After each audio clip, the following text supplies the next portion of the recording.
The clock of all things permits Sububai to undergo an upgrade, transforming even low-quality gear into legendary equipment.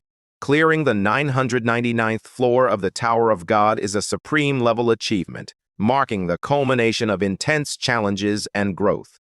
Each trial tests strength, strategy, and determination, pushing characters to their limits.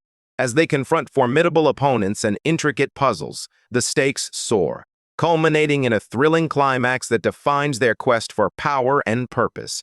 However, immediately afterward, he died only to awaken in a different realm. To his shock, it turned out to be the very world of the Tower of God itself, encompasses both combat classes and life. Classes, job transfer crystals, and everything else were all part of the experience. Sububai begins to wonder if he has transmigrated into a parallel world where the Tower of God truly exists. However, here, the tower has only been cleared up to the 99th floor. Sububai feels a mix of anticipation and apprehension as he prepares for what lies ahead. This is precisely the opportunity he had been seeking. If he is the one who cleared floor 999 in the game, in this moment, he believes he is on the verge of becoming unstoppable, convinced that this marks the beginning of his peak life. Before he can get carried away, the teacher shouts for everyone to sit down. They settled down quietly to receive their teleportation crystals. Once they had them in hand, the journey could begin. After handing out the crystals, the teacher instructs the students to crush them to initiate their transfer and wishes them good luck and safe travels. The kids are incredibly excited. Even Sububai admits to himself that he feels a rush of excitement. Without hesitation, he crushes the crystal.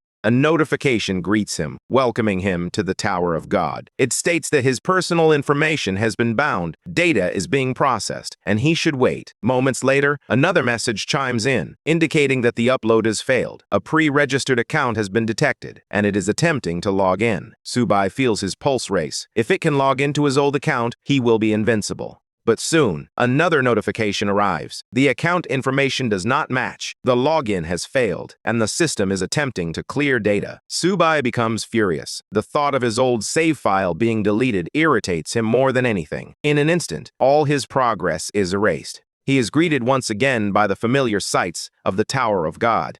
He quickly identifies the beginner town, the hub where all new players congregate to purchase gear and supplies before embarking on their journey into the tower.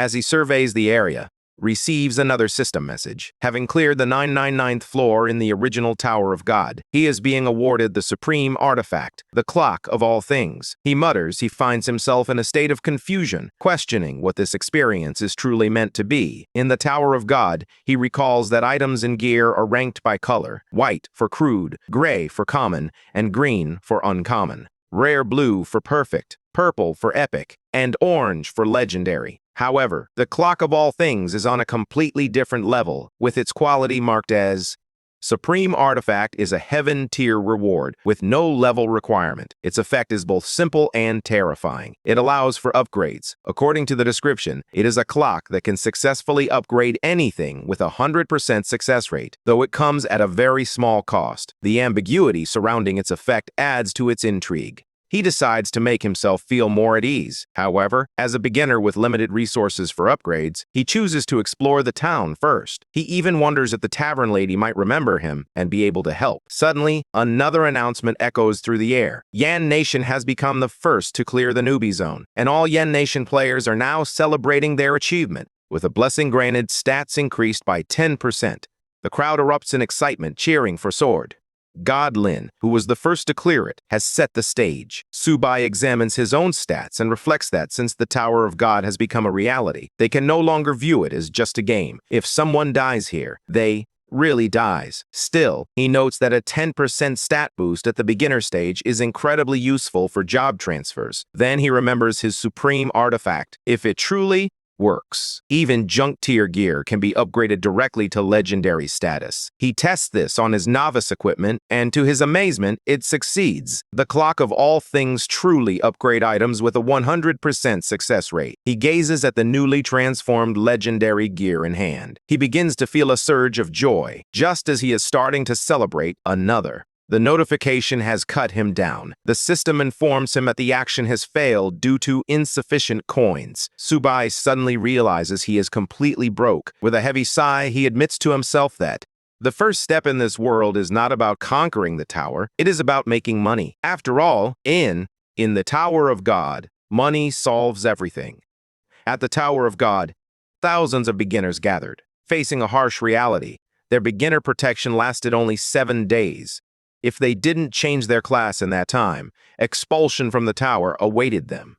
This urgency drove newcomers to level up quickly and seek class change crystals, some even paying exorbitantly for them. Yet countless beginners were eliminated each year. In the tavern, Sububai leaned over the counter, sharing cocktail recipes with a tavern lady, including one called Rare Beast Blood, wine a drink so addictive it guaranteed repeat customers.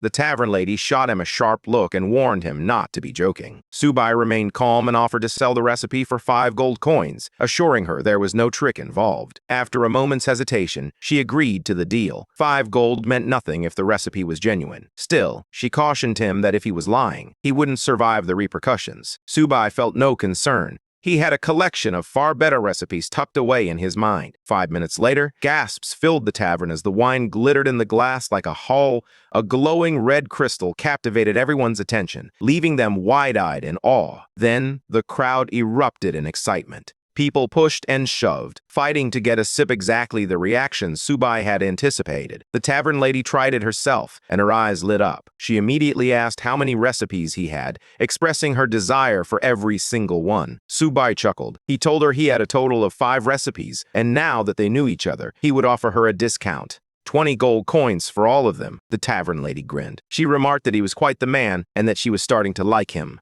Offered even more. She revealed that in addition to the gold coins, there were rare artifacts hidden within the tavern's depths, each with its own unique history and potential value. This unexpected twist made the deal even more enticing. With the promise of both wealth and adventure, the prospect of upgrading the clock of all things became even more thrilling. The tavern lady's eyes sparkled with mischief as she hinted at the treasures waiting to be uncovered, setting the stage for an unforgettable journey ahead.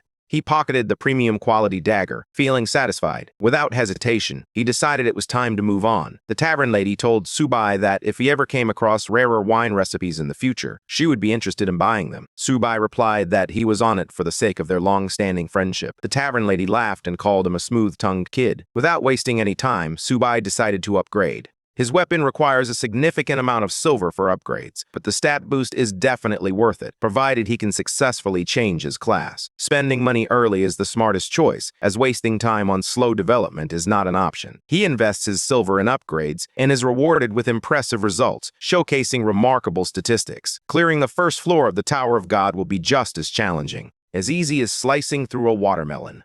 At the outskirts of the beginner zone, chaos is already unfolding. Players are fighting over wild rabbits. Sububai frowns as he wonders the rabbit appears so adorable that he can't fathom harming it. Moreover, wild rabbits barely yield any experience points, and they don't drop copper coins either. However, when the other players see him approaching, they begin shouting at him. They warn him not to enter that unguarded area because Sububai is confused by their mention of an unguarded area. Suddenly, without warning, a snake emerges, and a wind serpent lunges at him. In an instant, one of the players panics and yells for Sububai to watch out and come back quickly. He warns that it's a wind serpent, one of the most dangerous monsters for beginners. Sububai merely smirks, muttering that a tiny serpent like this isn't even enough to get stuck between his fingers. With one swift strike, he kills it instantly. The crowd freezes in shock. Shock fills the air as they whisper in disbelief, questioning how he could possibly have killed a level 1 wind serpent. Sububai waves it off casually, claiming there was nothing difficult about it. It only took a flick of his hand. Despite his nonchalance, the other players continue to warn him.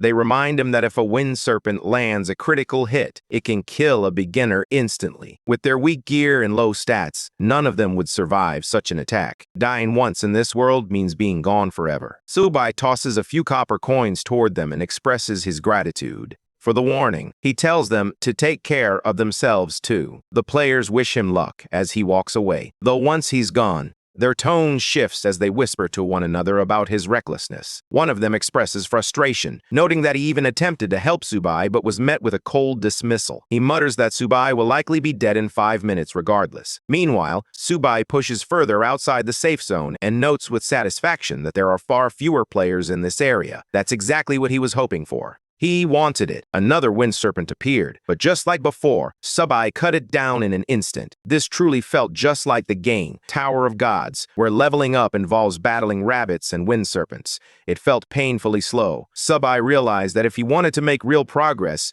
he would need to defeat more monsters and advance through the first floor as quickly as possible. More wind.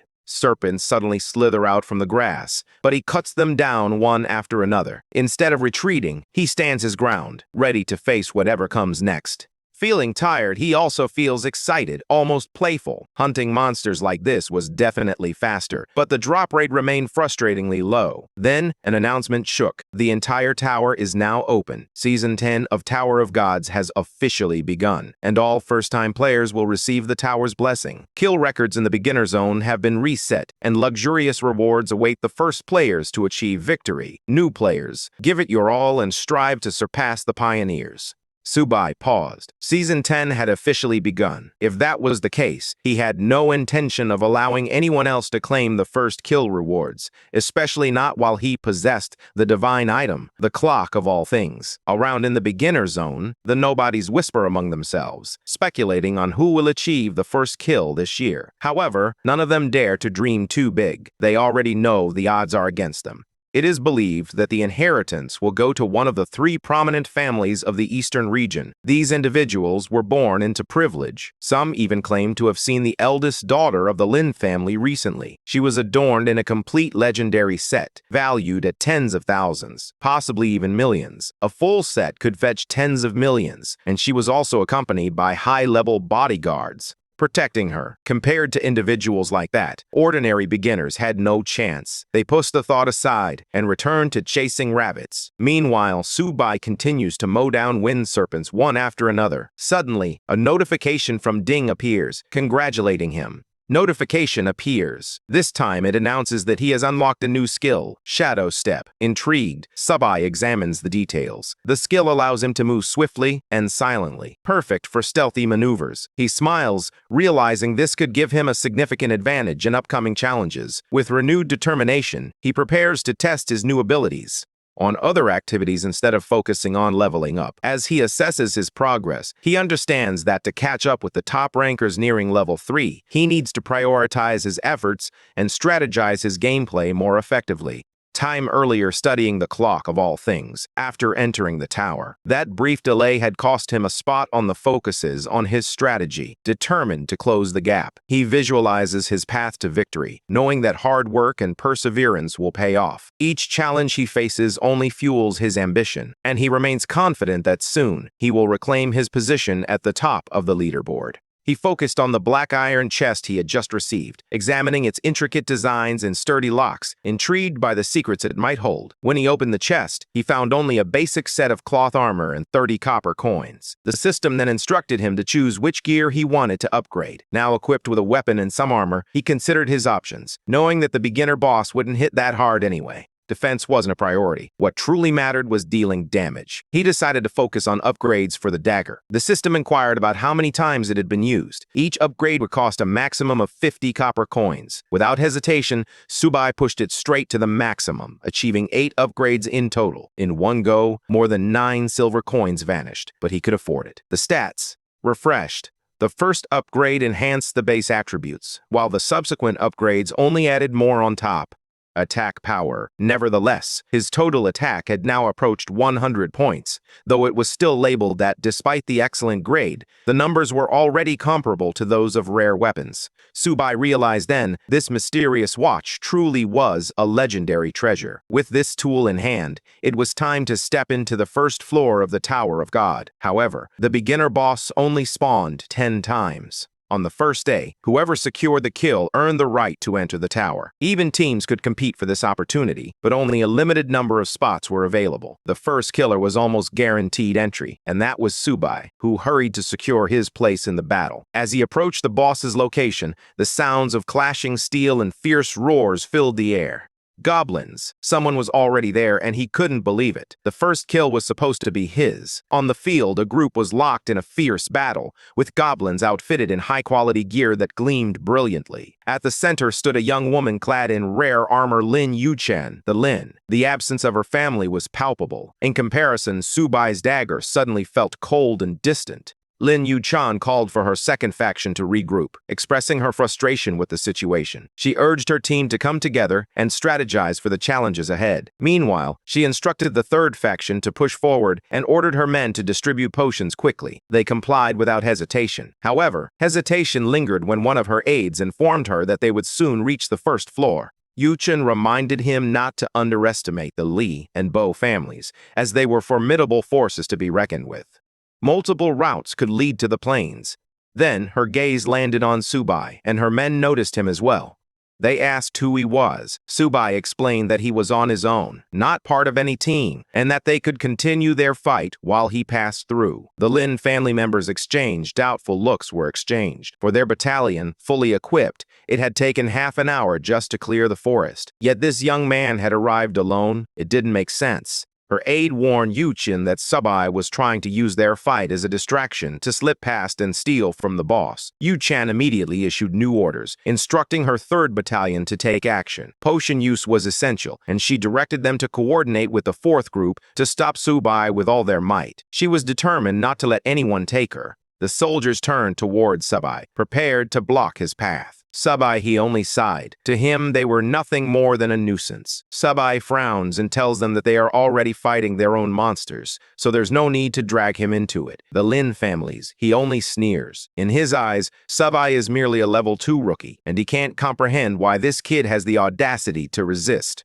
The man orders the soldiers to dispose of Sububai quickly, insisting they cannot allow the young man to escape. Miss loses her chance at the first kill as the troops rush forward without hesitation. Hesitant. Sububai doesn't feel threatened at all. Instead, he chooses to toy with them for a while. Arrows whistle through the air toward him, but with a flick of his dagger, he deflects them all. The motion is so effortless that even Lin Yuchan appears taken aback. Stunned, more fighters leap at him, their blades flashing, yet they fail to land a single blow. Sububai slips through their formation, dodging effortlessly, and takes them down one after another. A moment of sheer disbelief. For him, it's impossible. A level 2 rookie shouldn't be able to take out trained fighters in an instant. The men hesitate, then begin to retreat. Sububai warns them that, although they may be stronger than the others, they cannot underestimate their opponents. As an average rookie, they still lack the strength to bring him down. He moves again, striking with precision, landing critical hits one after another, and taking down soldiers before they can react. The assistant blurts out in shock that these are critical hits. Unable to process what he's witnessing, he quickly shouts for everyone to fall back. Even while retreating, he grits his teeth and warns Sububai not to get too close.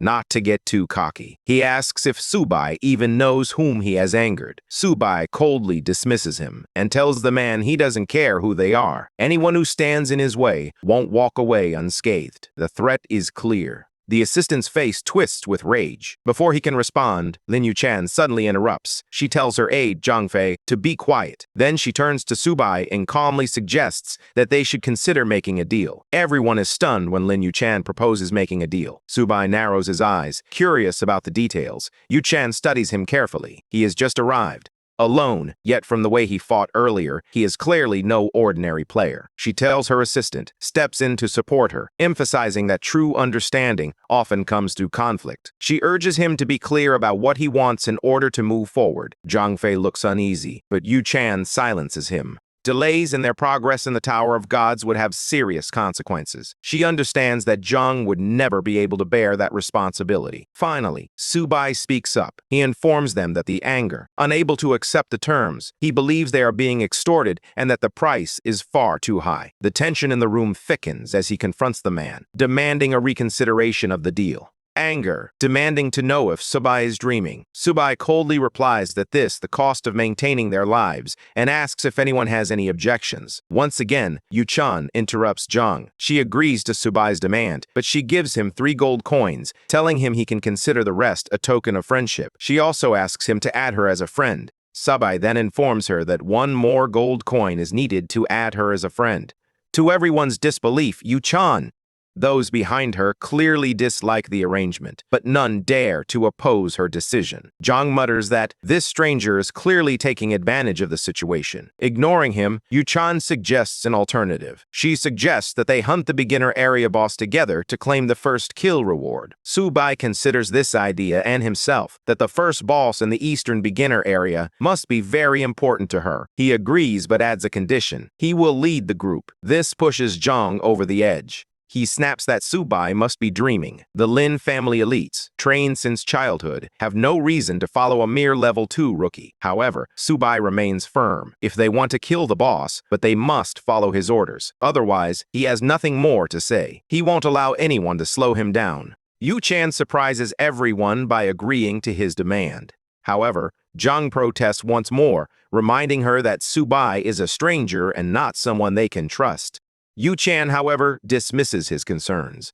She tells Sububai that while he may move freely, leadership is something she cannot relinquish. Sububai doesn't argue. He simply replies that if that's the case, there's no need to waste more words. He turns to leave, but Yuchan calls after him, asking if he doesn't want to. She offers him 100 gold coins, but Sububai responds that the reward for the first kill is worth far more than that, and he refuses to let them waste his time. Zhang sneers at his retreating back, remarking that this man believes he can break the world record for the first kill. To Zhang, it is nothing but a fool's dream. Yuchan secretly doubts him. A solo player? Even I can't guarantee success, let alone him. Meanwhile, Sububai sits by a rock, calmly checking his notifications. Now that he's stacked with his newfound wealth, he decides to upgrade his gear right away. He spends 1,650 silver to bypass the waiting time. The silver disappears, and the weapon shines with new power, and his stats soar, with his HP now exceeding 300. With this, he feels confident enough to tackle the beginner area. Back in the tavern, people are gossiping. Some this year's rookies appear to be unusually active, and it seems the first kill in the beginner area will be decided soon. The tavern lady wonders if Yen Nation can maintain that honor, reminding everyone of the fierce competition. Last year, their guild held the record for the first kill up to the 9th floor, but they were soon overtaken by a super rookie from the Beacon Nation, an SSS class professional. With a sigh, someone remarked, "Yen Nation hasn't seen an SSS rookie since Lin, the Eternal Swordsman. If even one were to appear this year, it would be nothing short of a miracle." At the cliff, Sububai descends quickly, the thought of his first kill burning in his mind. He cannot afford to lose. Ahead, he spots a group already engaged in battle with monsters. For a moment, he thinks he's late, but then his sharp senses pick up on something: the faint trace. Energy concealment powder is a cheap trick, effective only against monsters of a similar level. However, it proves worthless against high-level bosses. Despite its limited use, it remains costly, worth millions, and seeing it here confirms to him that the enemies are well-funded. Dozens of fighters struggle against mobs, gather as their leader observes from the shadows. Sububai feels a sense of relief. The boss hasn't been provoked yet. If that had happened, he would have to wait an hour for respawn. One of the group members notices him and asks if they should stop the newcomer. Their leader, Wang Zishi, the legitimate son of the Wang family, one of the 3 great families of the region, considers the situation carefully. In the eastern region, he waves him off. To him, Sububai is merely a lone wolf. Li Yura, the daughter of another prominent family, sneers at the audacity of this fool who dares to covet what isn't his. But the sneers fade as Sububai remains unfazed. Everyone heads straight for the boss, the Goblin. King roars to life as Sububai closes in, signaling a notification. Flashing in his vision, the beginner area boss, Goblin, appeared. King stands alone, while the others wait for the impending slaughter, convinced that the monster will crush him. Wang Zishi, with a smirk, he says there's no need to interfere, and Li Yura agrees, dismissing the concern. Him is trash. Then the fight begins. The Goblin King swings his massive club with ferocity, but Sububai slips past effortlessly. His dagger flashes, landing a critical hit that slices away more than 100 HP in a single strike. The king howls in pain, yet Sububai remains silent, more than just a barking dog. The tension escalates. Another critical hit lands, cutting through the chaos. Across the monster's chest, another 100 HP vanished in seconds. The crowd stares in disbelief at the Goblin King's weak points, which are perfectly showcased: the chest, lower back, and eyes. They can hardly believe what they're witnessing. A level 2 rookie stands toe-to-toe with the area's strongest monster, skillfully parrying its attacks and landing devastating counters. Even Li Yura is taken aback. None of them expected this outcome. last more than a few seconds, let alone overwhelm the boss. The lady turns to Brother GC and asks what is wrong. Brother GC replies that he cannot understand how Sububai is using Flash Step, as all three of his attacks have been critical hits, something that should not be possible. Flash Step is a high-level technique that even top players rarely manage to master, leaving everyone on this site feeling unsettled. They proceed. Brother GC advises them to be strategic. He emphasizes that they should carefully consider their options before making a move. With his strong looks, Sububai has no chance of finishing the boss in a single attempt. He reminds them of the Mantis and Cicada proverb, advising that they should wait until Sububai is nearly at his limit, then strike when the opportunity is perfect. Meanwhile, Sububai continues to battle the Goblin King. He reassures himself that defeating this opponent will be no harder than chopping vegetables. The monster swings at him again, but Sububai responds with another precise slash that lands as a critical hit. He mockingly remarks that screaming will not assist the Goblin King and then lunges for its kidneys. The monster howls in pain, but this time the roar has a different tone. Sububai quickly realizes that the boss might be summoning something. Reinforcements arrive, catching the attention of the other spectators. Just when they believed the battlefield was nearly cleared, more goblins emerged. The lady points out that the boss has summoned the goblin guards. Brother GC immediately orders everyone to switch into assault formation and break through the encirclement. His teammates rally behind him, prepared to support the charge. They encourage each other to give it their all. The lady, feeling frustrated, wonders these endless goblin guards are appearing because of Subai's brother GC, dismisses her complaint and issues another command, telling everyone to clear a path for him.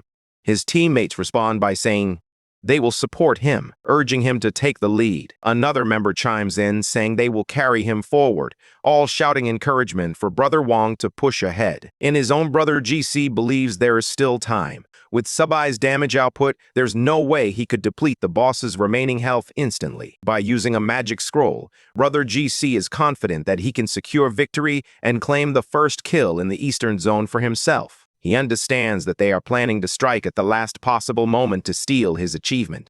He notices that they have even brought along a mid-level operative to assist in their scheme. Has the strength to stand his ground. Despite the threat posed by the affluent adversary, Subai's determination only grows stronger. He knows that he cannot let fear dictate his actions. Instead, he must harness his own power and resilience to confront whatever challenges lie ahead.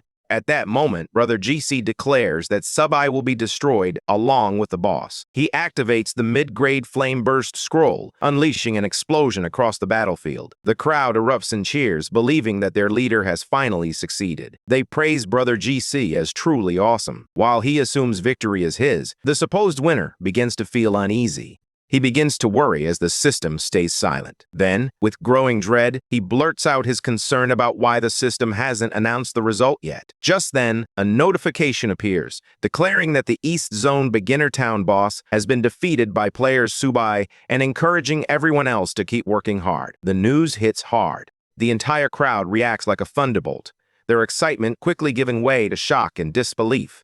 Many struggle to comprehend how this outcome is even possible. He saw the opportunity. Sububai stands over the fallen Goblin King, coldly explaining to the others that they are foolish for not understanding how fatal wounds can accumulate damage. He reveals that he intentionally aimed for the Goblin King's critical weakness and delivered the final blow at the perfect moment. It had only 5% health remaining. He mentions that he could have ended the fight earlier when the boss dropped to 20%, but he chose to wait. Instead, he allowed the others to revel in their victory until Wang GC wasted his mid-grade scroll, and only then did he deliver the final blow. With a sigh, Sububai remarks that it must be painful to consider losing such an expensive item, one worth thousands of gold. For Sububai, this is more than just a victory. It's a chance to teach the wealthy player bullies a lesson. They have relied on their money to crush others, but now they are the ones facing humiliation, left only to wait for the boss to respawn. With a smirk, he bids them farewell and walks away. The announcement spreads quickly to the tavern, where players are already buzzing with excitement over the news that someone has defeated the East Zone's Goblin King.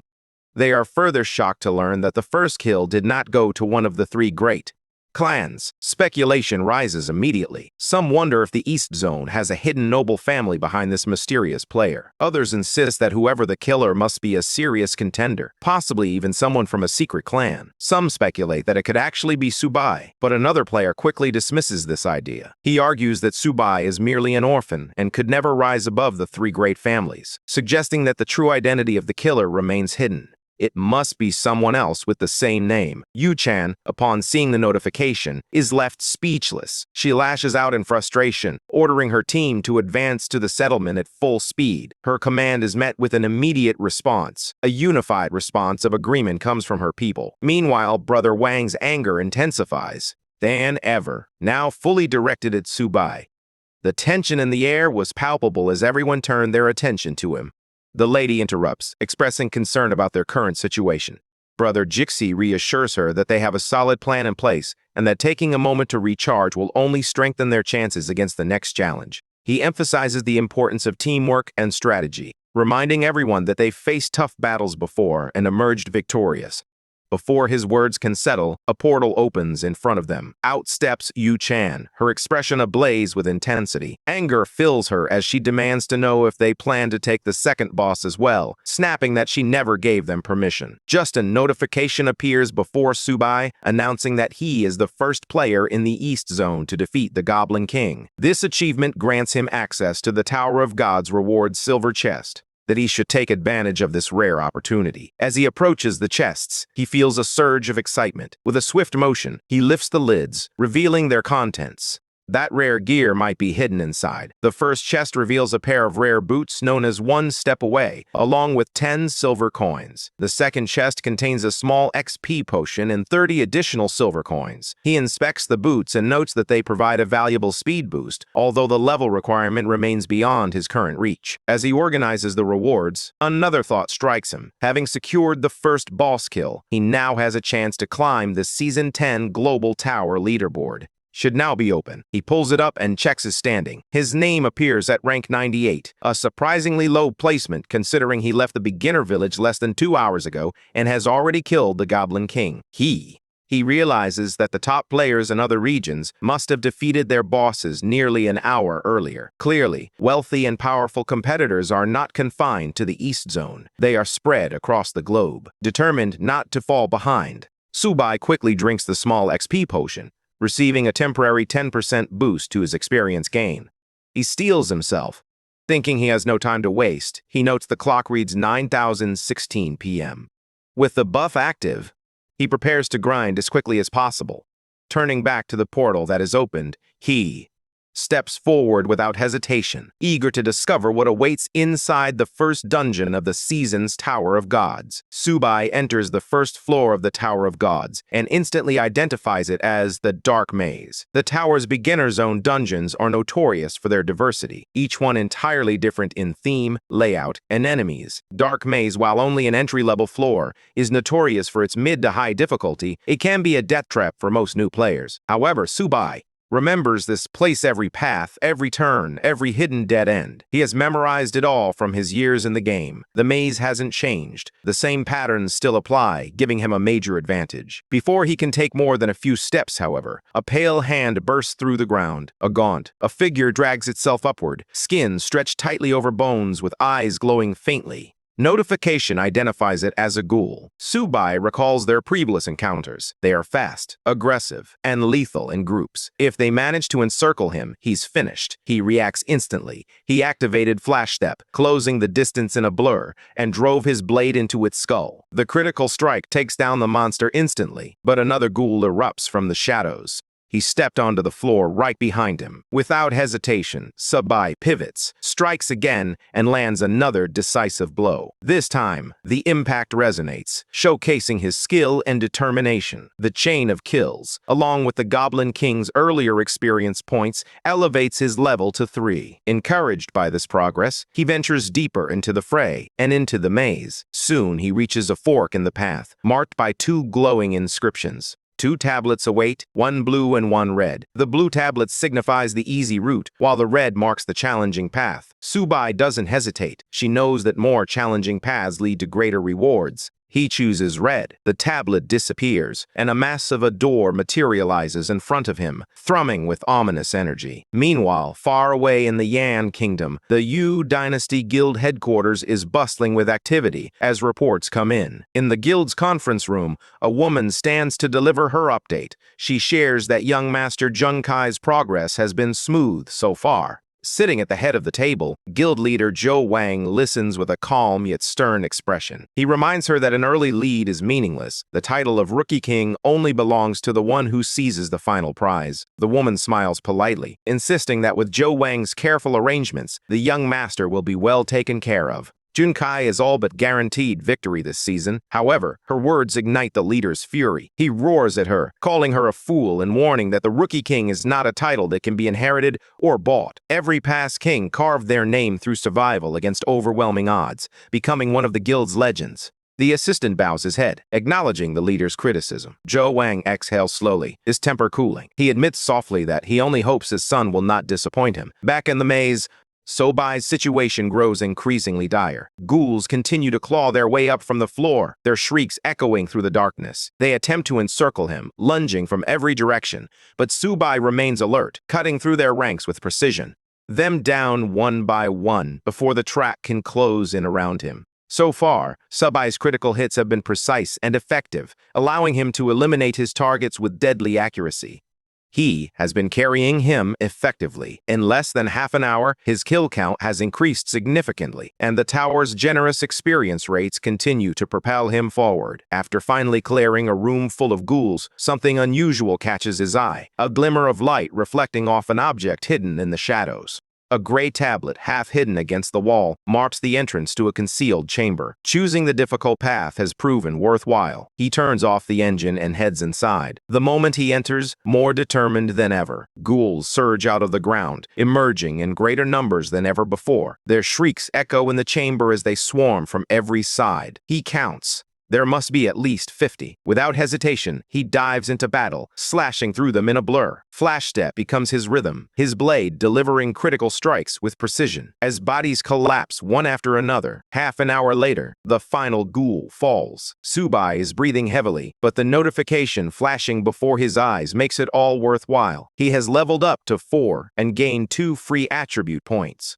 With the room cleared, he receives an S-rank battle evaluation, marking a perfect clear. The tower rewards him with 1,000 experience points and a stack of gold. His balanced attribute growth brings a grin to his face. It is exactly. He sees where he stands. Now, he feels prepared. The time has come to face the floor's boss. As he checks the global rankings, he sees Zheng Kai sitting in first place and Lin Mongwen in second. Yet neither name indicates a clear boss defeat. Subai takes this as a challenge. If no one else has achieved the first clear, then he will. He pushes forward, open the door to the boss's chamber. Inside, rows of towering statues stand frozen in place. Encircling a massive goat-headed figure sits upon a throne in the center of the room. This is the Minotaur, a level 5 boss with 55,000 health points, notorious for punishing careless adventurers. Around him, ghouls begin to rise, advancing to intercept. Subai, he wastes no time and immediately uses Flash Step to cut through the noise instantly, his focus locked solely on the boss. The Minotaur rises slowly, silent and imposing, with an axe in hand. Just like in the game, it exudes an atmosphere of excitement and anticipation,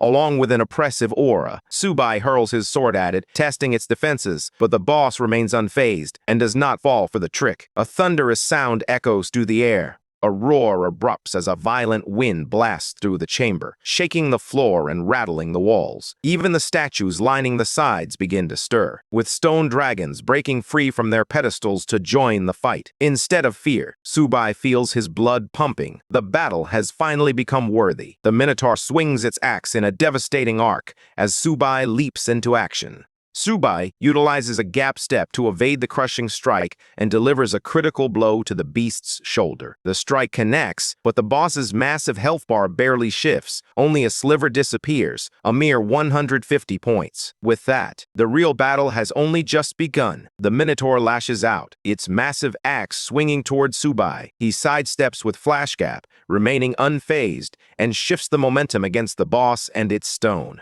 The beast stomps through the landscape, leaving destruction in its wake. The ground trembles, triggering a glowing magic circle. Flames burst outward as the Minotaur charges forward, its powerful form silhouetted against the fiery backdrop. It activates its signature skill, Bull Charge, and lunges ahead with incredible speed, catching Sububai off guard by how quickly the skill has been used, but he regains his composure instantly. He vaults into the air with flash step, evading the charge, and drives his blade came down in a vicious strike. The hit lands cleanly, tearing away a full 1,000 points from the Minotaur's health. The statues surrounding the chamber close in, sensing an opportunity as Sububai remains locked in battle with the boss. He slices through them in a blur, transforming their ambush into an opportunity for free experience. A new notification flashes. Level up, level 5, plus 2 attribute points gained. Without hesitation, he equips a new pair of boots, enhancing his speed to a terrifying level. Now he's everywhere at once, darting across the arena faster than the boss can react.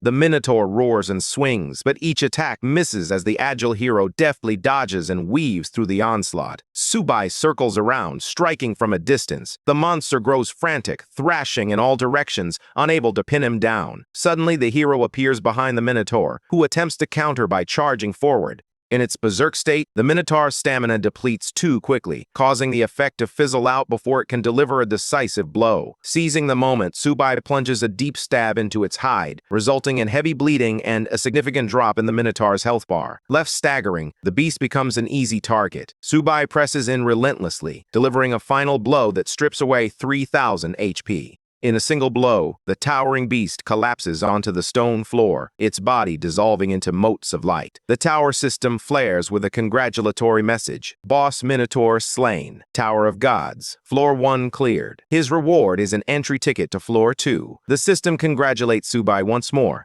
and a notification announces him as the first player to achieve this milestone. In Season 10, players face off against Floor 1's boss, earning a golden treasure chest, a beginner's experience orb, and gold coins as rewards. For him, this pace is quite acceptable. Neither too slow nor rushed, he has learned to value resources and experience over raw speed. In the past, he would have cleared a floor in just half an hour, eager to move on. But this season, he understands that taking the time to do things right is far more important. Elsewhere, a massive explosion shakes the battlefield of the Zhou dynasty. Junkai, armed with his father's flawless weapon, the 10,000 Calamities Annihilation Cannon. He reflects on its immense destructive power. The weapon is brutally effective, yet costly to use. He confidently prepares to continue his bombardment until a sudden notification freezes him mid-action. The system announces that player Sububai has shattered the first clear record, officially completing Floor 1 and achieving the Yan Kingdom's first victory in the Tower of Gods. Junkai is taken aback, his disbelief rapidly transforming into anger. To him, the notion that someone could achieve a clear in under an hour, specifically 58 minutes and 59 seconds, is outrageous. He firmly believes it must be the result of cheating. As his frustration mounts, word begins to spread, quickly rising through the global leaderboards. Subai's name flashes to the top, not just for the tower, but also for the beginner zone rankings. Players everywhere are shaken, and many are questioning whether some are amazed by the possibility of time manipulation, while others marvel at the arrival of such a powerful newcomer. Comparisons are quickly made to Li Zhengxin, the last formidable prodigy the Yan Kingdom produced long ago, igniting a wave of excitement. This year's Rookie King title may once again belong to the Yan Kingdom. At the headquarters, the kingdom's leader examines the leaderboard. Despite his assistant's attempts to soothe him by pointing out that young Master Zhou's time is still among the best in history, the leader remains furious. For him, there is no consolation in second place. A loss is a loss. Still, the assistant reminds him that there are 9 more floors to go. If Junkai can complete his job transfer early, there remains a chance to overturn the standings and seize the Rookie King crown. The leader orders an investigation into the identity of the record-breaking newcomer begins. The assistant quickly agrees and rushes to carry out the task. Elsewhere, Yu Xuan sends a direct message to Sububai. She begins by questioning whether he was the one who interfered with Wang Jiche and Li Yuhan's boss kill. Then, she acknowledges that he has indeed achieved the world's first clear record. Finally, an invitation is extended. If he is interested, the Lin family would gladly welcome him as an ally. Standing near the portal, she acknowledges that they had underestimated him. Meanwhile, Sububai stands before the golden treasure chest, a rare sight that only appears for first boss kills and major events. As the very first chest of the season, he knows it must contain something extraordinary. When the lid opens, golden light floods the room. Inside the chamber lies a remarkable treasure, the golden hoe. Sububai stares in surprise,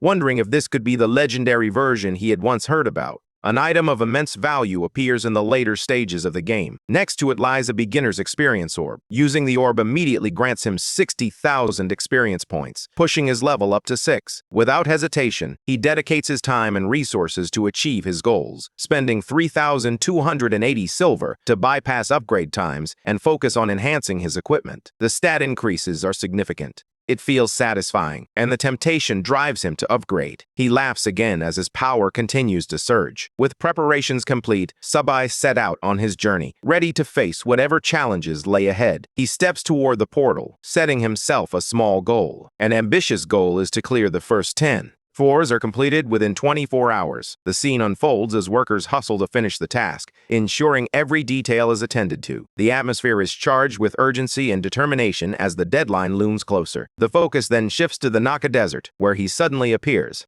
On floor 2, his trial progress stands at 0. A timer begins to count down, marking 1 minute until the dungeon officially starts. The rules here are simple yet grueling. To survive his momentum, he must find a way to make the monsters spawn faster. As the countdown continues, a sudden threat emerges. A sawtooth lizard appears right behind Sububai, and it isn't alone. Dozens more follow closely behind, crawling out to surround him. Faced with this sight, Sububai feels nothing but impatience. The pace is too slow. The waves are wasting his time. If he allows them to drag on, the first clear record will slip away. Instead of waiting, he takes the initiative. His blade flashes. Every strike lands a critical hit, and in moments, the entire group is reduced to corpses. The system timer keeps ticking. Normally, surviving the wave should take 10 minutes, but Sububai finishes in less time. Another surge of monsters pours out from the portal, but he dismisses them, deeming them still too slow. To accelerate the trial, he activates one step away, as fate had given him. With a glorious restart, he vows to push beyond every limit he once knew. Each monster falls to a single blow, and he declares his intention to break all the records. From his past life, moving with relentless speed, he tears through waves 2 and 3, wave 4 and wave 5 without pause. At last, he steps into the boss chamber on the 2nd floor. The little werewolf waits, growling defiantly. Sububai hardly sees it as a threat. He simply wants it to be defeated swiftly. Without wasting any time, the creature collapses with a single strike of steel flash.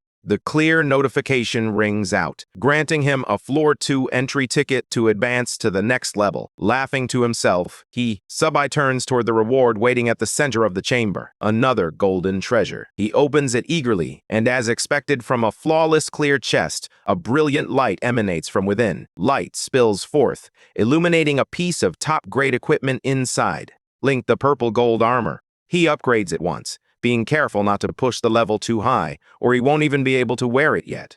The cost is steep, draining a significant amount of silver. However, once the upgrade is complete, the armor's glow eclipses everything else in his inventory. It becomes the focal point of his attention. As expected of perfect-grade gear, it radiates unmatched quality, making every other item seem second-rate by comparison. By using the Novice Experience Orb, he gains 50,000 experience points. A notification appears, congratulating him on reaching level 7 and awarding him free attribute points. Not bad at all. Sububai believes this should be sufficient. He moves forward to handle the tasks on floor 3. But just like that, more than 100 gold coins vanishes. He realizes he truly needs to start earning faster. He enters the portal. Floor 3, the Silken Cabin. A massive horde of monsters rushes toward him. Rats, enormous spiders, and all sorts of creepy creatures. Sububai laughs, calling the crawlies little cuties as he swiftly slashes through them. With a quick assessment, he fires the 10,000 Annihilation Cannon, noting that the boss doesn't pose much of a threat. Notifications confirm his success, congratulating him for slaying the Minotaur and clearing floor 1. He receives a ticket for entry to floor 2. His clear time is 2 hours, 25 minutes, and 30 seconds. Sububai exhales, reassuring himself that it was intense but manageable, as the boss's rage mode is limited. Another notification arrives, revealing a rare weapon, the exquisite longsword. He laughs at the unexpected turn of events. He notices a world announcement stating that player Sububai has achieved the first clear record for Tower of God Floor 2, marking a significant victory for the Yen Kingdom. Sububai records the precise time, 29 minutes and 42 seconds. He thinks it's insane, but then admits to himself that he is still too weak and wonders who else might be out there. He confronts a giant spider, reminding himself that it's time to demonstrate what true speed leveling looks like. Suddenly, another notification pops up. He congratulated him for setting the first clear record on Floor 3 in 25 minutes and 45 seconds, marking another victory for the Yen Kingdom. Tower of God's Floor 4, the Crimson Flame Desert, finds Sububai battling through a horde of reptilian monsters. Despite the chaos, he sets a new clear record, finishing in 22 minutes and 23 seconds. On Floor 5, the Misty Swamp, he moves even faster, swiftly taking down the monsters and clearing the floor in 19 minutes and 58 seconds. News spreads like wildfire. Everywhere, people are talking about Subai's incredible speed. He cleared 3 floors in just over an hour. It's genius. A monster. A god. Some claim he only gets stronger the higher he climbs, while others speculate that perhaps the rookie floors this season are unusually easy.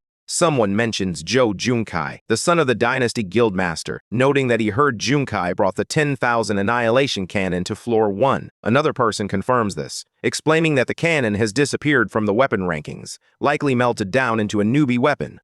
However, everyone is left wondering if Sububai somehow managed to acquire an epic great weapon for himself. Later, in a strategy group meeting, a cluster of elites from the Yan Kingdom stands together. Pei Ling Xiao comments on how intriguing Sububai is while observing their interactions. Nanshan reveals that his background is a complete mystery. He has no known parents or support, and his combat class scores at school were unremarkable. Pei Ling Xiao wonders if Sububai might have uncovered something extraordinary in the tower.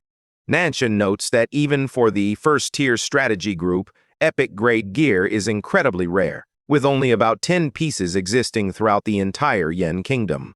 She playfully remarks that Sububai must have some nerve being one of the top 5 assassins while already coveting a child's weapon. Another member points out that it's easy for her to say, given that she wields the soap-tasseled Fire Phoenix Spear, while most in the group don't even possess a complete set of perfect grade. Su Kong steps in, visibly frustrated, urging everyone to calm down. Captain Kong addresses the group. If Sububai emerges without obtaining an S-rank or higher job transfer crystal, they should attempt to purchase his epic weapon. However, if he does pull one, they will invite him to participate in a strategy group trial. One of the members warns the captain that the second-tier team is essentially a reserve squad, suggesting that newcomers should first start in the rookie squads. They should only move up to the third-tier team if they perform well. Kong interrupts. The rookie squads over the past 2 years haven't produced much. However, if Sububai can become the rookie king, there's no harm in nurturing his potential. The member opens his mouth to argue, but Kong simply walks away, declaring the matter settled. Nanshan is. She was reminded to focus on her own progress. If she can't complete her second transfer this month, she risks being moved down to the second-tier team. Meanwhile, through another portal, Sububai reviews his character attributes.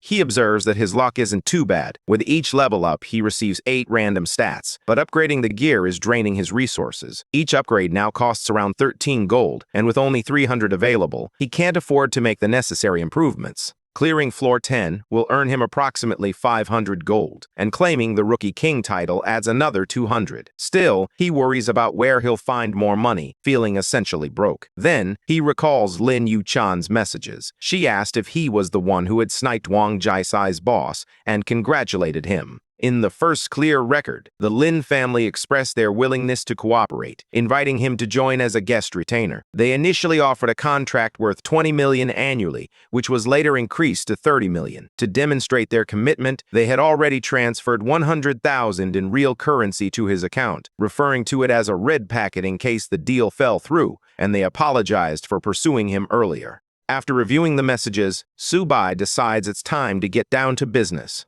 He messages Lin Yuchan to see if she's interested. She quickly responds, inquiring about the price of job transfer crystals. Sububai sets the rates. D rank costs 1 gold, C rank costs 5 gold, and anything above C is negotiable. Lin Yuchan notes that this price is well below market value, but agrees nonetheless, mentioning that Sububai tells her he currently has 13 available, with more on the way, and provides she has 6 days to raise funds. They will trade once he exits the tower, Lin Yuchan confirms. Sububai chuckles to himself, realizing just how much the power the rich wield is now more evident. With the deal finalized, he turns back to leveling up, making his way toward another portal to enter floor 6. The 6th floor is Wild Oasis. Among the Grand Canyons, a few wyverns circle the skies. Sububai, he looks around and notes that Wild Oasis presents a significant leap in difficulty. He explains that the boss here is a roaming type with no fixed spawn point, which means that luck will play a major role. Fortunately, he possesses a flying dragon crossbow upgraded to +10. This rare grade weapon boasts an impressive attack power.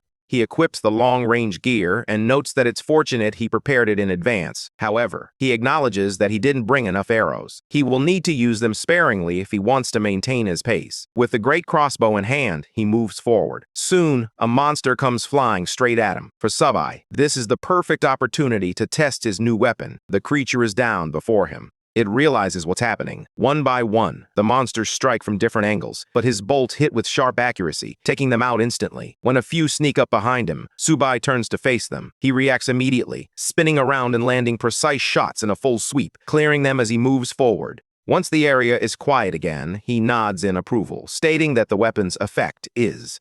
He gathers his supplies, knowing the arrows can be reused if he's careful. This should be enough to last him for at least 2 or 3 more levels. Feeling satisfied, he adds that he will sell it to Lin Yuchan when the opportunity arises. He then recalls that the sound of flowing water as he wanders north along the water source. Following the stream, he hears the sound of rushing water filled the air. Smiling, it must be the river. However, instead of the boss, he encounters a group of amphibious monsters known as murlocs waiting for him. They may seem ordinary, but they are dangerous, each at level 9 with a score of 70, with an attack of 45, defense of 45, and 400 HP. Their skills include bite and fish shoot. The moment they notice him, the battle commences. Before the murlocs can launch a single attack, Subai's bolts cut them down rapidly. The ambush is so sudden that they have no chance to respond. When the attack begins, chaos erupts around them, leaving everyone scrambling for cover and trying to regroup. As the last foe falls, the loot spills onto the ground. 20 copper coins and, most importantly, a B-rank job transfer A. Picks it up eagerly. He chuckles to himself, acknowledging that the rumors about this floor's high drop rate appear to be accurate. Without hesitating, he lists the crystal for bidding, curious to see how the response will unfold. She observes the reactions closely. The trade request includes remarks that, as expected from Sububai, he is very efficient. She offers a total of 10 million in cash, along with 100 gold coins as the highest bid, plus an additional 1 million in cash. Sububai agrees, and Lin responds that they will proceed with the transaction. Sububai continues his relentless hunt for monsters. As he presses on, he notes that this method of making money is anything but slow. Then he hears something unexpected. He is certain the sound is coming from the boss. He moves toward it, and he comes face to face with the Oasis fish monster, Eli. Initially, notices that the creature appears truly one of a kind. With a confident grin, he mutters that he will play with it, but the boss has no intention of allowing that. It roars furiously and charges forward. Sububai reacts instantly, leaping into action. Upward with his flash dap skill, he fires his shot. The crossbow fires midair, landing 3 critical hits, each inflicting over 1,000 damage. Enraged, the boss throws its weapon, but Sububai dodges effortlessly, taunting his opponent. The monster declared that it remains as foolish as ever and has made no progress. He then unleashes another barrage, this time delivering a critical blow. Hits directly in the face, inflicting a total of over 3,000 damage. A system notification chimes. Congratulations for defeating the Oasis fish monster and clearing the 6th floor of the Tower of God. In recognition of his achievement, he receives an admission ticket to the 7th floor. As the first player to conquer the Oasis fish monster in Season 10, he is also rewarded with 1 gold chest, 1 novice experience orb, and 50 gold coins. His clearance time is recorded at 1 hour, 58 minutes, and 59 seconds, setting a new first clear record for the 7th floor. Additionally, he earns the title, Murloc Hunter. Although he acknowledges that the level took longer than anticipated, he believes the additional rewards are worth the effort. 5 silver treasure chests materialize around him, and one by one, the notifications pop up. He is informed of the loot: 10 small blood replenishers, 5 gold coins, 50 silver coins, and a piece of excellent equipment, the fish demon gauntlets. Additionally, he acquires 10. He receives small experience potions and 30 copper points. As he examines the rewards, he mutters that the drops are not extraordinary, but they are still an improvement. Examining the fish demon gauntlets, he decides to upgrade them. After enhancing them to +8, he equips the gauntlets. With the gauntlets and notes, noting that their properties are impressive enough for immediate use, with his new gear equipped, Sububai heads toward the portal leading to the 7th floor. He focuses intently on a clear goal to conquer the first 10 levels within 20 hours. He tells himself that if he can finish within a day, the Rookie of the Year title will surely be his. However, just as preparations continue for the next step, a global announcement echoes throughout the tower. It congratulates player Lin Mongwen for achieving the S-level profession of Berserker. The news catches Sububai off guard. He winces, realizing he hadn't anticipated that the first S-level player would be Lin Mongwen, and he wonders how that player managed to rise to prominence so swiftly. People everywhere are buzzing about Lin Mongwen. Many are curious about her lineage, especially since the Lin family from Beijing already has a Lin Mongwen who is married to Lin Yuchan, an invincible figure ranked #1 in the world. As the news spreads, most players can hardly believe their eyes. From their perspective, Lin Mongwen has the potential not only to become Rookie of the Year, but perhaps even to surpass future competitors. After all, someone who reaches the very top can sometimes outshine even the current frontrunner. If the second-ranked player struggles against someone like her, what chance do the others have? The shock intensifies as people discover that Lin Mongwen is actually Li Junxian's future daughter-in-law. This connection makes her ascent even more formidable, as it suggests that Li Junxian's power and influence will likely support her. Yet it still seems unattainable. Sububai has already reached the 7th floor, while Lin Mongwen has not. Cleared past the 3rd. With her pre-job change completed, her combat power will increase dramatically. By the time she reaches level 10, her strength will be undeniable. Some players speculate further. One woman points out that Li Junxian must have prepared significant tricks for her, as there's no way he wouldn't. Another guy agrees, adding that even the King of Zhou handed down his weapons to his. Meanwhile, someone checks the ranking list, which shows Sububai in 1st place, Lin Mongwen in 2nd, and Zhou Junkai in 3rd. Zhou Junkai himself, he grows irritated as he stares at the board. Muttering to himself, he reassures that it's fine to be behind for now. Once they all reach the 5th floor, he plans to make them suffer. Back inside the tower, the 7th floor unveils the Dark Castle. For most, the monsters lurking here are truly terrifying. But to Sububai, they are merely piles of old bones. He recalls their weak spots. He lands critical hits perfectly, clearing enemies with ease. It seems that even this floor won't slow him down for long. Elsewhere, on the 4th floor of the Scarlet Desert, Lin Mongwen is pushing herself to the limit. She refuses to be outdone by anyone. Even though she has just attained the Berserker rank, she understands that she must overcome Sububai if she wants to secure her position at the top. Zhou Junkai finally reaches the 5th floor of the Tower of God, known as the Misty Swamp.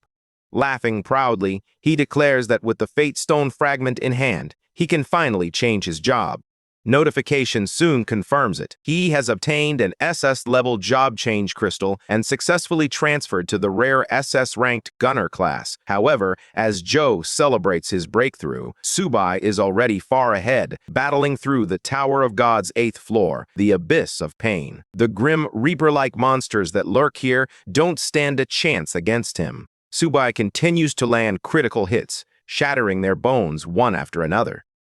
He even mocks them, laughing as he does so, as he emphasizes their uselessness, calling them nothing more than bone monsters. At this point, only 2 more floors remain before he reaches his is well ahead, and Lin Mongwen, holding 2nd place, finds herself stuck on the 6th floor. Determined to catch up, she reassures herself that she will not be left behind. However, battling the monsters in this area proves to be a significant challenge. Acknowledging that she has squandered too much time in the oasis, she pushes herself harder, driven by a desperate need to close the gap. Meanwhile, Sububai continues to forge ahead. He has already entered the 9th floor, Nightmare Town. The place disgusts him. The monsters, the atmosphere, everything feels rotten. He grumbles about not wanting to stay here longer than necessary, so he rushes forward, clearing enemies as quickly as possible. As Lin Mongwen makes her way to the 7th floor, she faces numerous challenges.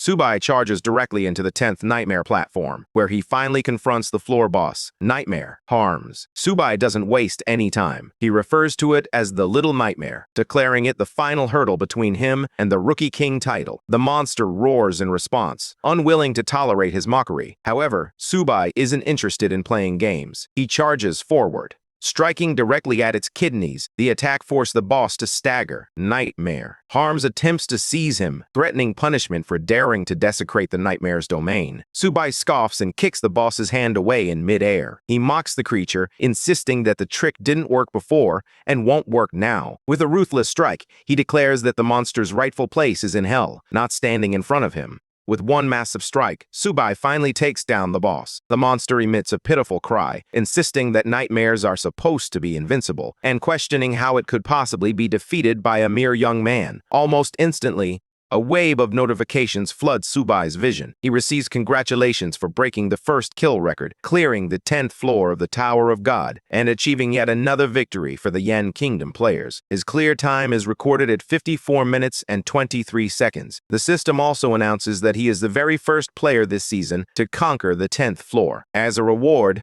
he receives a random SSS-level job transfer crystal and, at last, the long-awaited Rookie King title. This title boosts monster hunting experience by 100%, passively increases all attributes by 20, and remains valid until the start of the next season. Sububai can't help but feel delighted as he reflects on finally achieving both the SSS-level crystal and the Rookie King title, something he never managed to obtain even after clearing 999 levels in his previous life. Looking ahead, he spots a line of gleaming gold treasure chests waiting for him. He decides to open 5 at once, hoping for something worthwhile. From the beginning, he is congratulated for obtaining the rare grade weapon, the White Tiger Sword. However, he finds it underwhelming, pointing out that its attributes don't align with his build. The chest, grants him a long-lost treasure map, filling him with excitement. He reflects on the value of treasure maps, considering how, with a bit of luck, they could lead to top-tier equipment. Another chest rewards him with a rare-grade energy shield, followed by a light effect stone. He recognizes that although the shield isn't especially useful for him, the stone holds significant value. It enables equipment to be concealed and helps avoid unnecessary trouble. Finally, he draws the perfect grade equipment, Fire Dragon's Fist. This catch immediately grabs his attention, and he quickly tries to assess its potential. He points out that the stats on the gloves are nearly at epic level, and the flashy movements created when wielding them are impressive. He feels confident that this weapon will make it much easier to handle tougher monsters in the future. Satisfied, Ballet. Be my Paise Breitstein. Balfworld side. Barpeitskai Mobile? Deadly.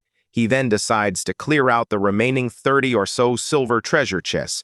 The notifications keep rolling in, congratulating you for receiving exquisite swords, an iron sword, moon earrings, 10 small experience potions, 5 gold coins, and even a pair of dark green leather boots, mostly in exchange for money. Suddenly, announcements begin booming across the server. The first declares that in the 10th season, player Sububai has become the first to clear the 10th floor of the Tower of God and has officially been awarded the title of Rookie King. Another announcement follows, confirming that Sububai completed the first 10 floors in just 17 hours, 2 minutes, and 34 seconds, completely shattering the historical record. For this achievement, he is rewarded with yet another random SSS-level job. Transfer crystal. Throughout the Eastern District, the townspeople of Xinqing are in a frenzy over the news. Some shout in disbelief at the appearance of an SSS-level crystal, noting that it is only the 10th one since the Tower of God was established. Others remind each other that the last SSS-level warrior from the Yan Nation was Li Jinshian, who is now ranked #1 in the world. Crowds begin to pray, seeking blessings for the Yan Nation. Inside the conference hall, the atmosphere remains tense. Leaders scramble as the captain demands every piece of information. On Subai's command, he instructs Pei Ling Xiao to follow up immediately, ensuring their team engages him as soon as he exits the novice area. He emphasizes the importance of not allowing any other squad to get ahead. When Pei Lingxiao cautiously suggests that proper recruitment should involve offering certain conditions, but the captain cuts her off sharply. He tells her to set aside the negotiations and simply rely on the highest standards of their elite 11th team. Pei, whatever it, they should recruit him directly into the first-line squad. The captain insists that with Sububai on their side, they will have an SSS-level combatant at their disposal. That would place them second only to Li Jingxian's team, elevating their status beyond anyone else's reach. Pei Lingxiao finally agrees, privately acknowledging that the captain is right. She eagerly anticipates putting an end to the arrogant mockery they have endured from the 5th and 6th teams once and for all. At the beginner's tavern, patrons chat restlessly. One person mentions that Sububai still hasn't changed his job. Another agrees, noting that achieving such results without switching classes indicates his terrifying strength. A few others wonder why he refuses to change jobs and speculate whether he might return to Novice Town. They admit they would love to see it for themselves. Just then, the tavern door suddenly swings open, and the crowd panicking, he shouts at anyone who dares to act so recklessly. They soon realize it's Sububai who is carrying an enormous bag. Everyone freezes. No one dares to mess with him. Some whisper that he must be insane, certain that the boss lady will beat him half to death for barging in like that. Others support this notion, saying anyone foolish enough to tease her usually ends up dead on the spot. To their shock, the tavern lady doesn't get angry at all. Instead, she praises Sububai for his efficiency and appears genuinely happy to see him, showing no ill will. Sububai then asks her to bring him a cup of falling star. The boss lady laughs softly, remarking that he must be quite the drinker, as that recipe is her exclusive specialty. The onlookers grow uneasy, whispering among themselves and questioning who this man really is. They struggle to understand how the boss lady can tolerate someone who kicked her door open. Yet, she even praises the harvest. He has brought in a bag, she sniffs it and, true to her instincts, immediately senses that something extraordinary is inside. Still, she warns him that no matter how sweetly he speaks, there will be no discounts, 1 gold apiece. The cup to a rare gem. As Sububai takes another sip, the boss lady expresses her frustration, pointing out that he fails to recognize the value of the falling star drink. She emphasizes that such a unique beverage should be savored, not taken for granted. Sububai, after finishing, stretches tiredly and tells his sister Dana to arrange a private room upstairs for him, as the day has worn him out. Just then, another figure enters, and everyone is shocked to see Lin Yuchan. She walks in, feeling relieved and grateful that she hadn't escalated their earlier conflict. Otherwise, she fears the outcome would not have been favorable. Sububai greets her casually, mentioning that he had been expecting her. Lin Yuchan, standing beside her, encourages her to take a look. The bag, Lin Yuchan is stunned by what she finds inside. She never imagined it would be packed with so much. Private room upstairs at the tavern. Sububai finally reveals the contents of his bag, leaving the others gathered there stunned into silence. They whisper among themselves, speculating whether this could actually be a treasure bag. Sububai lays everything out and calmly states that everything they need is right here. However, the assistant mutters that Sububai is just too good at pretending. Now, the real matter arises. Lin Yuchan cannot take her eyes off the gleaming treasures spread before her, showcasing an AF-level job. Sububai mentions a collection that includes 50 E-level crystals, 20 C-grade pieces, 30 D-grade pieces, and 5 B-grade crystals. Every type one could possibly need is right there, sitting in plain sight. He even points out a 5-level job transfer crystal if she's interested. Then, he adds that he also possesses an S-level job transfer crystal, something he had nearly forgotten about. As soon as he mentions it, the room falls into stunned silence. Out of everything he has revealed so far, this single crystal is the most shocking. No one present can believe their eyes. An actual S-level job change crystal lies right in front of them. At 11:16 a.m., Lin Yuchan stands speechless, staring at the notification. The item's information is displayed clearly. It is an S-level career transfer crystal mage scholar. The assistant behind her exclaims in disbelief that this is indeed an S-level crystal. Lin Yuchan picks it up carefully, holds it for a moment, and senses its power before setting it down. She places it back down on the table, her expression revealing that there's no way she can pass this up. She needs it, and she needs it now. She asks him how much it will cost, how much she will have to pay. Sububai He doesn't waste any time. He explains that everything except the S-grade crystal will be sold at market price. For payment, he requests 10% in cash and the remainder in gold coins. Additionally, he will prepare a list of supplies and expects her assistance in purchasing them. Lin Yuchan nods quickly, confident that this arrangement will pose no problem. Managing supplies is the easiest task for her. Sububai hands over a sheet of paper, explaining that it contains the list of items he wants to be purchased. A nearby soldier accepts it with a nod, stating that it looks fine. Lin Yuchan then instructs him to head out immediately and start arranging the purchase. Once with the deal set, Sububai leans back on the sofa and tells them it's time to discuss the S-grade crystal,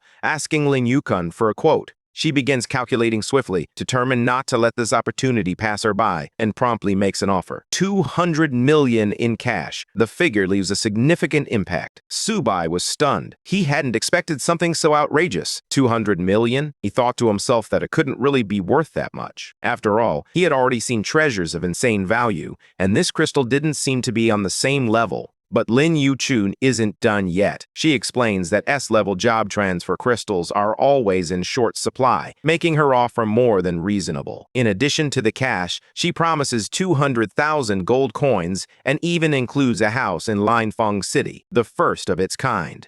In the city of the Tower of God, the guards behind her are visibly shocked, murmuring that such a property is incredibly expensive and unattainable for ordinary people. Sububai pauses, weighing everything in his mind. He realizes that the offer is indeed worth no less than what she claims. The more he contemplates it, the clearer it becomes.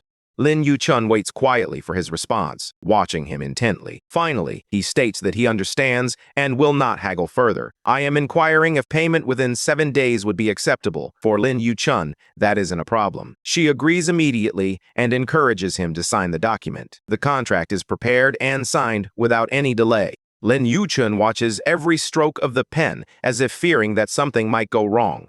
When the notification confirms that the deal is complete, they shake hands.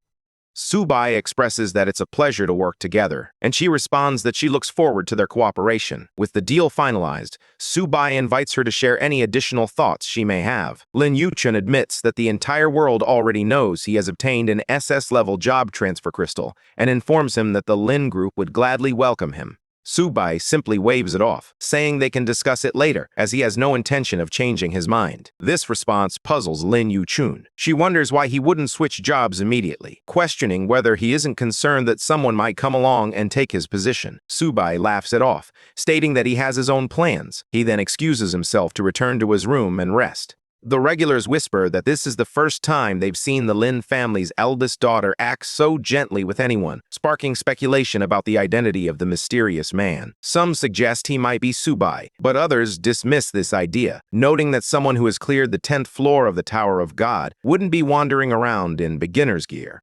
As Sububai walks away, he overhears the chatter around him and senses the group gradually coming to a realization. Some recognize him immediately, exclaiming that it truly was Sububai just moments ago. However, many remain skeptical, arguing that a player of his caliber should be adorned in luxurious gear, not dressed as simply as an ordinary adventurer. Some argue that strong players often conceal their identities intentionally, so it makes sense. Even the boss lady gets involved, scolding him in absentia. She expresses her frustration that due to Sububai, she is now dealing with various troubles that are impacting her business, insisting that he must be held accountable. The boss lady walks toward the room where Sububai is sleeping peacefully. She first glances at him and thinks to herself that he is hiding here to sleep. Then, she steps closer and gives him a light kick. Sububai, still half as she drifts off to sleep, she asks in a drowsy voice why she is there and why the noise is so loud. The boss lady leans in close to him and asserts that she can't conduct her business properly because of him. She then asks if his name is Nana and warns him that he needs to find a way to resolve the mess downstairs or else she will kill him. Sububai, however, still wonders if Nana is truly her name. He then pulls out a large pile of gold coins and shows them to her. The boss lady is both shocked and surprised upon seeing them. Sububai then asks if that amount is sufficient to cover the cost of his room. The tavern lady responds that the amount is more than sufficient and assures that she is a professional at solving problems. Sububai expresses his fatigue and requests to sleep a little longer. He suggests that killing people is an option, but the boss lady reassures him that she is not a murderer.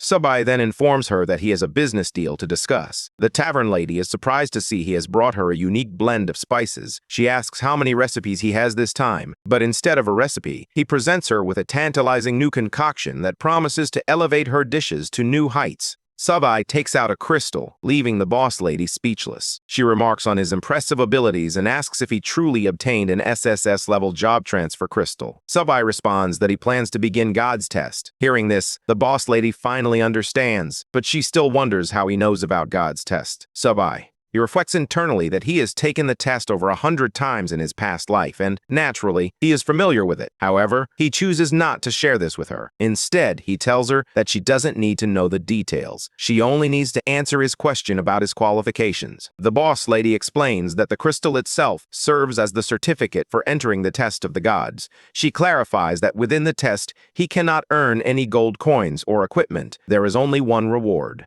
The hidden profession crystal is significant, but she wants to ensure that Sububai is completely certain about participating. Once he enters, the crystal will be consumed, and he will only have one chance. Sububai reflects on his past, remembering how he has failed more than 100 times. In his previous life, he faced failure, but this time he is determined to succeed. He tells the boss lady that he is completely confident in his decision and asks her to schedule the test. This leaves her speechless, and after a brief pause, she mutters that if he wants to die, she won't stop him. Sububai calmly assures her that there is no need to worry, as he has a long life ahead of him and will not die here. At that moment, the crystal in his hand begins to crack apart. They take the crystal and announce that they are about to begin. A system notification appears, announcing that the god's test has begun and asking if he wishes to enter. It warns that once he steps inside, there will be no turning back, urging him to consider his decision carefully. A huge magic circle suddenly forms beneath her. She once again tells Sububai that realizes that she has changed over time. Subai's comment makes her reflect on her growth and the experiences that have shaped her into someone more expressive. She smiles, acknowledging the shift in her personality, and responds playfully, hinting that perhaps it's a sign of her newfound confidence.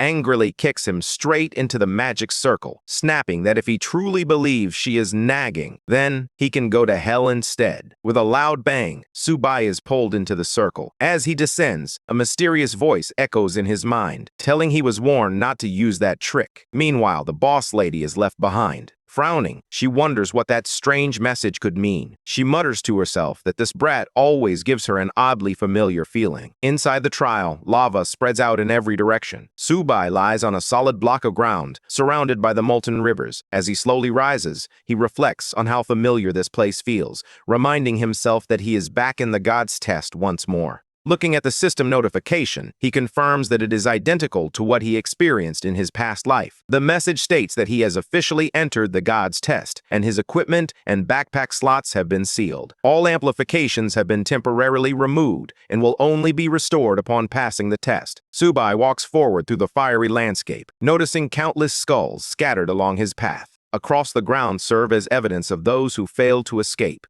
As he passes them, he reflects on the corpses lying in the dark, remains determined to honor their legacy. The river holds the remnants of men who once dared to face this trial. It may seem contradictory, but it is indeed true. These courageous souls are precisely what he aims to surpass in his own journey. In this life, he is resolute in his quest to honor their memory. While forging his own path, he would not face the same fate.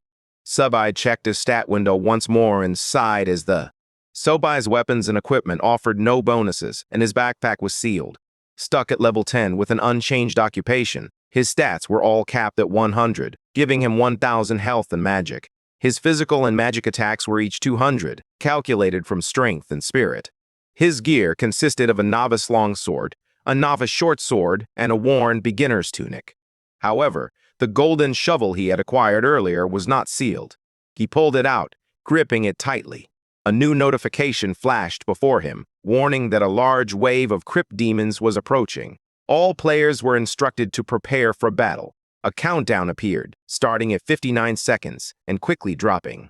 Sububai readied his stance, weapon in hand, as he approached the challenge ahead. He reflected that his current attributes were already higher than they had been during his previous attempt at the god's test in his past life. If he were to fail again this time, It would be far too shameful. The countdown ticked down to 3. Sububai muttered that the activity area spanned just over 1,000 square meters, meaning he had to stay completely focused. One wrong step into the surrounding lava would lead to instant death. At 2 seconds, a portal flared to life, and dark shapes began to emerge. Soon, dozens of figures appeared, moving silently through the shadows. Crypt demons flooded into the arena, each classified as Elite, level 10, boasting 250 magic attack, 180 defense, and 2,000 health. Their skills included spiderweb and burrow. Sububai narrowed his eyes, recognizing them immediately. He whispered that he was ready for them. The demons multiplied rapidly, covering the ground. Instead of waiting, Sububai charged ahead. He struck his opponent with a fierce blow, instantly reducing their HP by 500. However, he frowned. The massive damage he was accustomed to inflicting felt pitiful in comparison. He swung again, and this time his strike pierced deeper, causing the creature to lose its entire 2,000 HP in a single blow. The system immediately notified him of his first demon kill, earning him 1 point, which encouraged him to keep going.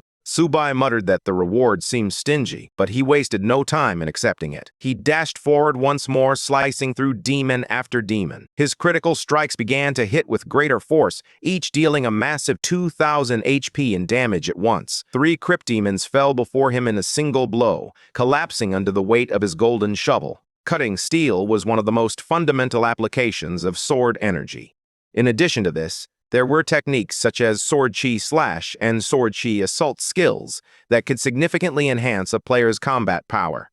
In a situation like this, with dozens of monsters rushing toward him, Sububai realized he needed something truly powerful to break through. As he fought, he reflected that, without mastering these techniques, he would never be able to pass the test. Experience alone wasn't sufficient. However, the monsters were not simple foes. They moved with cunning, patiently waiting for the perfect moment to overwhelm him. Sububai, however, sensed the ambush as his instincts sharpened. He immediately dodged, evading the coordinated strikes, and countered with a fierce blow. His sword struck true, tearing through one of the demons with a critical hit. The creature's health plummeted by 2,000 in an instant. It was a one-hit kill, and he managed to achieve it 3 times in a row. The system chimed, "Demons killed. 3. Current points 10. Another notification appeared. Tip: accumulate 100 points to gain 1 chance to restore your status. A small detail lifted his spirits. With a grin spreading across his face, Sububai launched himself back into battle, his blades flashing as he cut down wave after wave of demons. Notifications flooded his screen with each strike, while message boards buzzed with speculation. On floor 25, one user questioned why Sububai hadn't used his SSS-level job transfer crystal. Another on floor 26 criticized his recklessness, insisting he should have activated it by now. By floor 156, rumors spread that Lin Yuchan was auctioning novice gear, including high-quality items and job transfer crystals. Floor 187 erupted with speculation that these items might have come from Sububai. A poster on floor 158 confirmed this, stating Lin Yuchan, only level 4, couldn't have the Novice Town Tavern. Inside, the tavern lady snapped at the crowd, warning them in a sharp voice that if anyone dared to step onto the 2nd floor again, she would treat them as thieves and kill them on the spot. She made it clear that Sububai was not upstairs and that his SS-level job transfer crystal had already been shattered into useless fragments. She hoped this would put an end to the constant harassment directed at Sububai. However, the restless crowd refused to believe her. Some muttered that there was no way such a crystal could have been destroyed, demanding proof. Another scoffed, calling it. The lady merely sneered in response, reminding them that proof wasn't necessary to take a life. She insisted that she had crushed the crystal with her own hands, and if they doubted her, they were welcome to test her grip strength themselves. Her words carried a chilling edge as she questioned whether her strength was enough to crush their hands or even their heads. However, she cautioned that anyone who volunteered for such an experiment might not survive it. Meanwhile, in the strategy group's meeting room, the atmosphere grew tense. The leader and his team were reviewing information when a scout rushed in. Pale-faced, he reported that Dana, the tavern keeper, had claimed to have personally destroyed Subai's SS-level crystal. The leader was stunned and demanded confirmation, while the rest of the group fell silent. They reasoned that Dana was an NPC and would never lie, which meant the news had to be true. With that, as the realization set in, despair washed over them. They had just lost the final thread of hope they had been clinging to. The player base erupted in mixed reactions online. On floor 1 Olawason 310, 141, Bumpor Dane 39. Another player joked that it was like a cooked duck flying away just as it was ready to be eaten, using Yarn Country's own saying to emphasize the insult. By level 1324, the mood darkened. Players claimed it was destiny that Yarn Nation was unworthy of an SS-level crystal, insisting only Faving Nation deserved such lol. It's slay of Lael Koitorkus percent of vlog.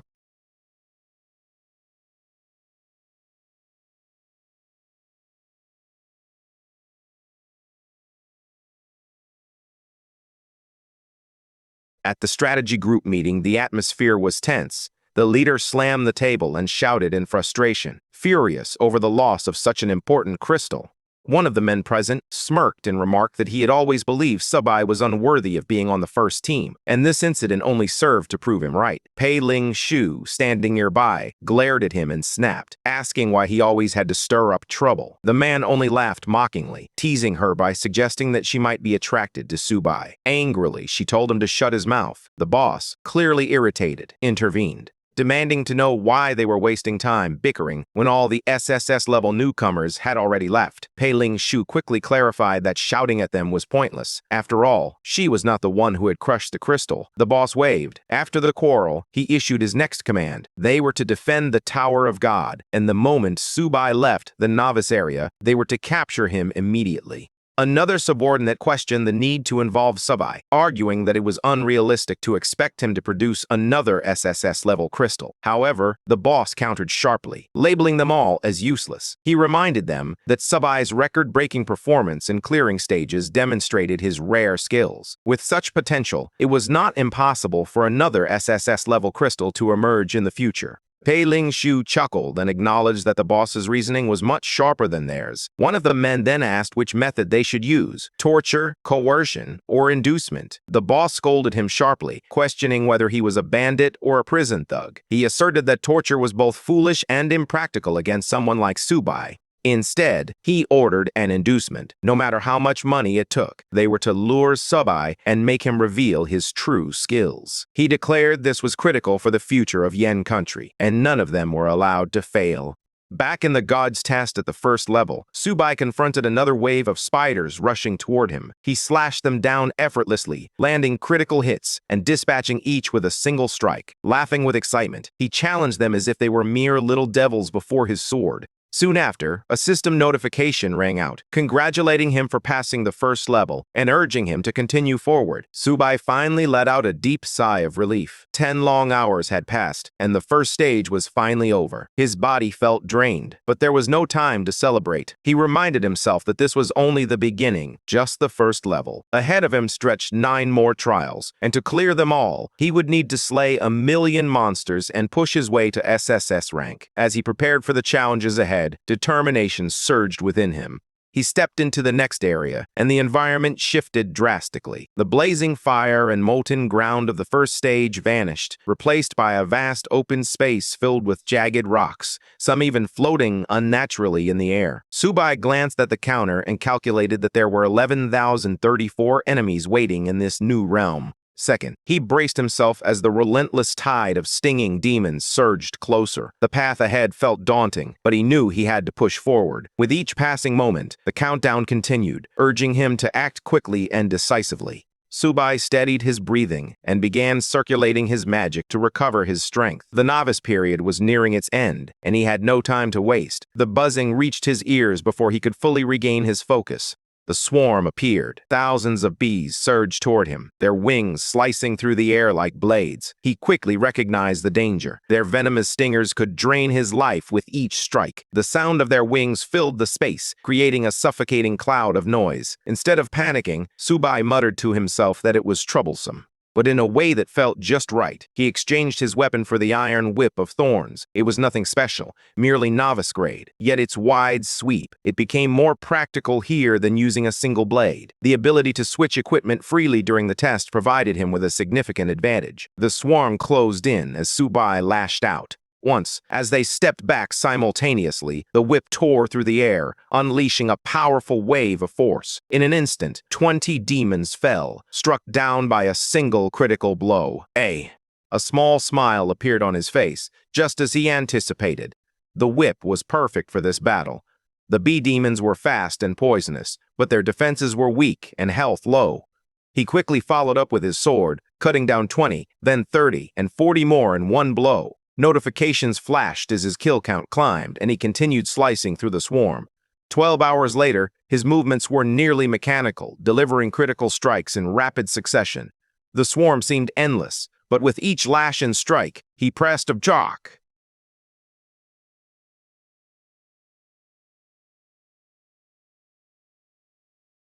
As the numbers dwindled, Sububai achieved his latest kill, 19 in a single strike, raising his total to an impressive 255,210 points. The last of the bees lay scattered across the battlefield, their lifeless bodies blanketing the ground. Sububai stood tall in the silence, breathing heavily with exhaustion, muttering to himself that he was finally done. He had killed them all.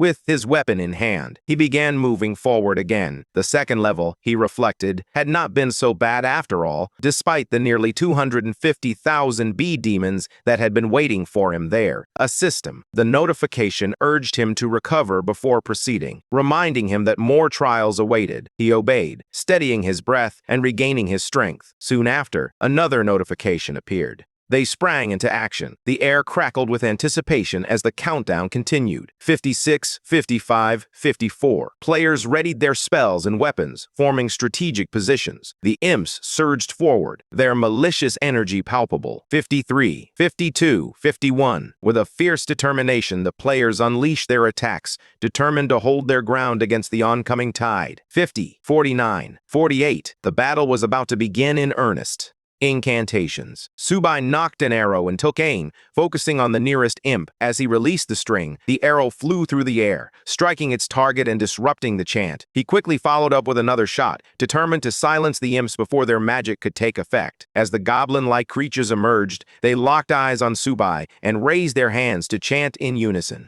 Dark magical energy gathered at their fingertips, poised to strike him down. However, Sububai was already drawing back his bowstring. He loosed arrow after arrow in a seamless rhythm, and the battlefield echoed with the cries of wounded imps.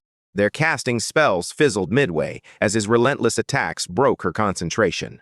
He knew their weakness well. Long chanting times left them vulnerable to anyone with faster reflexes, and speed was his greatest strength. With sharp confidence, he reminded himself that when it came to speed, he had never feared anyone. Arrows pierced through their defenses, and 5 fell instantly, one after another. He adjusted his aim and fired again, targeting those who had managed to complete their chanting. Bolts of dark magic streaked toward him in response. His agility saved him as he dodged at the last possible moment. However, he grimly understood that even a single hit could be fatal. He needed to be even faster. Meanwhile, far away in the Tower of God, the 10th floor trembled with excitement as an announcement echoed through the sky. Congratulations to player Lin Mongwen for successfully clearing the nightmare platform on the 10th floor of the Tower of God.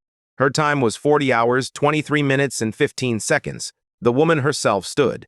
With a calm yet determined expression, she reflected on her achievement. Although she had secured her place, her eyes narrowed as she voiced her thoughts. Second place was not enough. Somewhere out there was the one who had claimed first, Sububai. If fate allowed, she intended to meet him. Next, we examine a notification window regarding Novice Test Day 6 in the city. According to the latest statistics, over 4.5 million players have qualified this year. By the end of the novice period, the number of players who complete the game is expected to be similar to previous years. Additionally, this year's list of new professional classes has been released, featuring 110 S-rank newcomers and 21 SS-rank players. Among the Yen newcomers, 8 have advanced to S-rank or higher, with 6 achieving S-rank, and only 2 reaching SS rank. The news spreads quickly across the city, sparking conversations everywhere. Outside, groups of people gather to discuss the rankings. One man sighs, noting that this year mirrors the previous 2. Yan country is strong in the first half, but falters in the second. Still, he concedes that it's an improvement over last year, when there was only 1 S-rank player. Another man points out that this year they at least have Zhao Jiankai, a gunner, and Wei Lan, a 2-handed swordsman, both of whom excel in high-damage professions. A third person mentions that Lin Mongwen's berserker is also geared towards violent damage output, and Lin Yuchan herself is an S-rank mage scholar. Then, someone wonders aloud where Sububai is.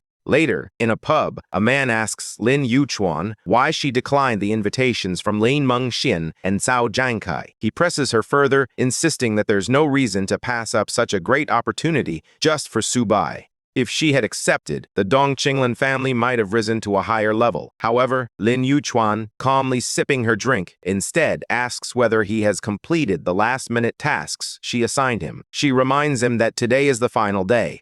The man concedes that he is prepared, but he attempts to continue speaking. Before he can finish, Lady Yuchuan interrupts him. She asserts that she has her own plans and insists that even if she were to explain, he would not comprehend. Finally, another system window appears.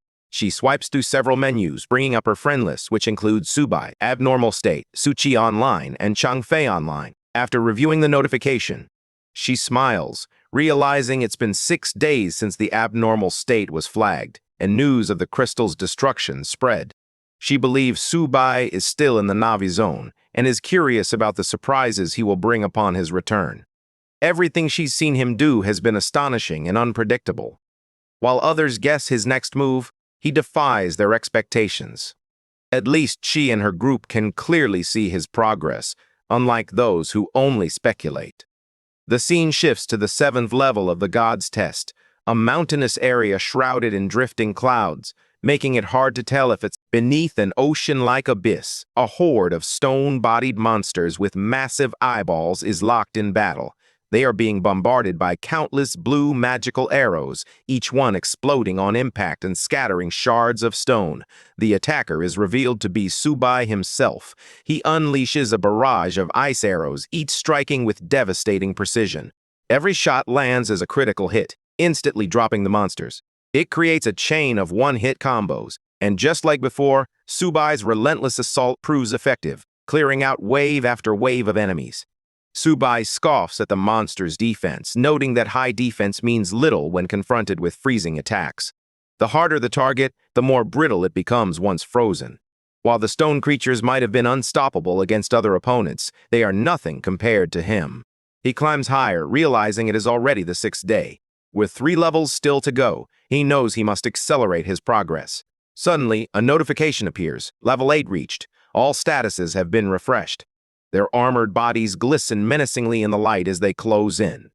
Subai steels himself, readying his weapons and strategizing his next move. The countdown continues, 56, 55, 54. With each passing second, the tension mounts, and he knows he must act quickly to fend off the impending attack. He laughs at their attempt, declaring that if they think they can trap him, they are only dreaming. With one massive strike, he delivers critical hits that instantly eliminate 29 of them. 6 hours later, another monster roars in fury at Subai. Wielding a fiery sword, he mocks the creature for being far too slow. With a sweeping strike, he lands a decisive blow. Another series of critical hits takes down 14 enemies in a single blow, followed by another 10 in the next strike. A system notification chimes, signaling the start of God's Test, which will continue until the end of the novice trial. New players, please pay close attention to the time. Excited, Subai leaps into the air, thrilled to have reached this milestone. He knows that the final level boss still awaits him, and defeating it will earn him the coveted brave achievement. After defeating another monster, he pushes forward until he reaches a glowing orb, pulsing with red light and crackling with electrical energy. Determined, Subai braces himself and touches the orb, prepared to summon the final boss. A massive mark spreads across the ground the moment he makes contact, accompanied by a thunderous sound. Boom! The red Lotus Demon appears, its details flashing before him. Eyes locked on the Demon King level 10, with a magic attack of 5,000, defense of 2,000, and a staggering 1 million HP. Its skill, Hellfire, ignites the battlefield as the battle for the final stage commences. Subai, standing on the ground, becomes even more excited, declaring that this is precisely the opponent he has been waiting for. The monster, it raises its weapon and screams that it will destroy all humans. With a flashy and devastating move, it attempts to strike Subai down. Subai quickly dodges to the side, acknowledging that the demon remains incredibly challenging to confront. He reflects that he is a true demon-level boss. With a defense value of 2,000, he realizes that inflicting any significant damage on it is impossible for now. The monster grips its locks his eyes on the demon, prepared to put his strategy into action. startled as a group of skeletons appears right beside him. Each skeleton is being controlled by thin threads of energy sent out by him. He tells himself that he wants the monster to experience its own magma. He lands back on the ground as the monster screams that it will cut him into pieces and avenge the brave warriors that Sububai had defeated earlier. Sububai replies sharply, a dagger of glowing blue energy forming in his hand, gleaming menacingly. As he rushes forward, he shouts for the monster to die and slashes fiercely, landing a powerful blow that removes one of its limbs. The monster is taken aback by the sudden assault, but Sububai declares that this is the end for it. He charges ahead, drawing his bow, and begins firing arrows at point-blank range. The monster is caught completely off guard and unable to react. It stands helplessly as arrow after arrow pierces its body. While the monster reels from the impacts, another surge of blue energy races from rock to rock, illuminating the surroundings with an otherworldly glow. The demon is struck once again by an arrow. Sububai laughs loudly, declaring that as long as he can breach its defenses, he can defeat even gods. With that confidence, he readies another arrow on his gleaming bow. Just as he prepares to unleash the finishing blow, the monster lets out a furious scream, cursing humans and expressing disbelief that such fragile beings could defeat it. Even worse, it realizes that the humiliation comes not from an army, but from a single human Sububai alone. For the Red Lotus Demon, this is the greatest shame it could ever face. Even as the monster was being torn apart, it continued to fight back. Again and again, he fired blasts back at Sububai. Explosions shook the entire area, shockwaves reverberating all around, yet the creature did not relent. It continued unleashing attacks, desperate to prevent Sububai from escaping. However, in the midst of its fury, in a frenzy, the monster suddenly realized something terrifying. Sububai was no longer inside it. He was right beside it, too close. Sububai called it an idiot, declaring that this was the end. The monster attempted to unleash one final blast at point-blank range, but it was already too late. Subai's sword descended in a clean arc, slicing through the monster's wings. Feathers scattered like ashes in the wake of the strike. In the air, its body plummeted toward the ground. A notification chimed instantly. Ding! Congratulations, you have passed the God's test. Points, 1,082,022. You have met the requirements to redeem the only hidden class. Do you want to redeem it? Sububai barely glanced at the message, too exhausted to care. He let out a long breath, muttering that it was finally over. But then, another notification appeared. Once you redeem your 1,000,000 points, you will receive the prestigious title of Brave. This revelation jolted him awake. He jumped to his feet, laughing with excitement. This was it, the legendary hidden title. An exceptional profession that surpassed even SSS rank. In his past life, this very title had propelled him all the way to the 999th floor. This was precisely what he had been striving for. He forced himself not to rush, instead contemplating the golden hoe and the legends surrounding it. Supposedly, it had the ability to copy items. If that were true, he could potentially double his rewards. With a quick prayer for luck, he tossed the golden hoe into the air, hoping the story wasn't just a fairy tale. Silence filled the air, and the hoe did not return. Sububai froze, his expression darkening as panic began to creep in. It was gone, just like that. This wasn't how it was supposed to unfold. The system still displayed his points intact, but the missing hole left him rattled. Just as he began to wonder what had happened, the ground rumbled violently as lava flared up around him, with sparks of volcanic fire bursting into the air. Then it happened. From one side, a golden light burst forth, radiating a blinding brilliance. From the other, a dark presence emerged, and purplish hues surged, exuding a chilling and destructive aura. Sububai stared at both, wide-eyed, sensing the clash of energies. His body tensed as one of them approached. Suddenly, a powerful explosion erupted. As the golden and dark energies clashed and converged on Sububai, a new notification appeared. Before his eyes, congratulations, you have obtained a dual career, the Brave Man and the Demon King. In that moment, Sububai felt his body shift. His form began to change. Half of him radiated light, while the other half was draped in shadow, resembling a man caught between two worlds. The transformation was not painless. Power surged through him like fire and ice colliding in his veins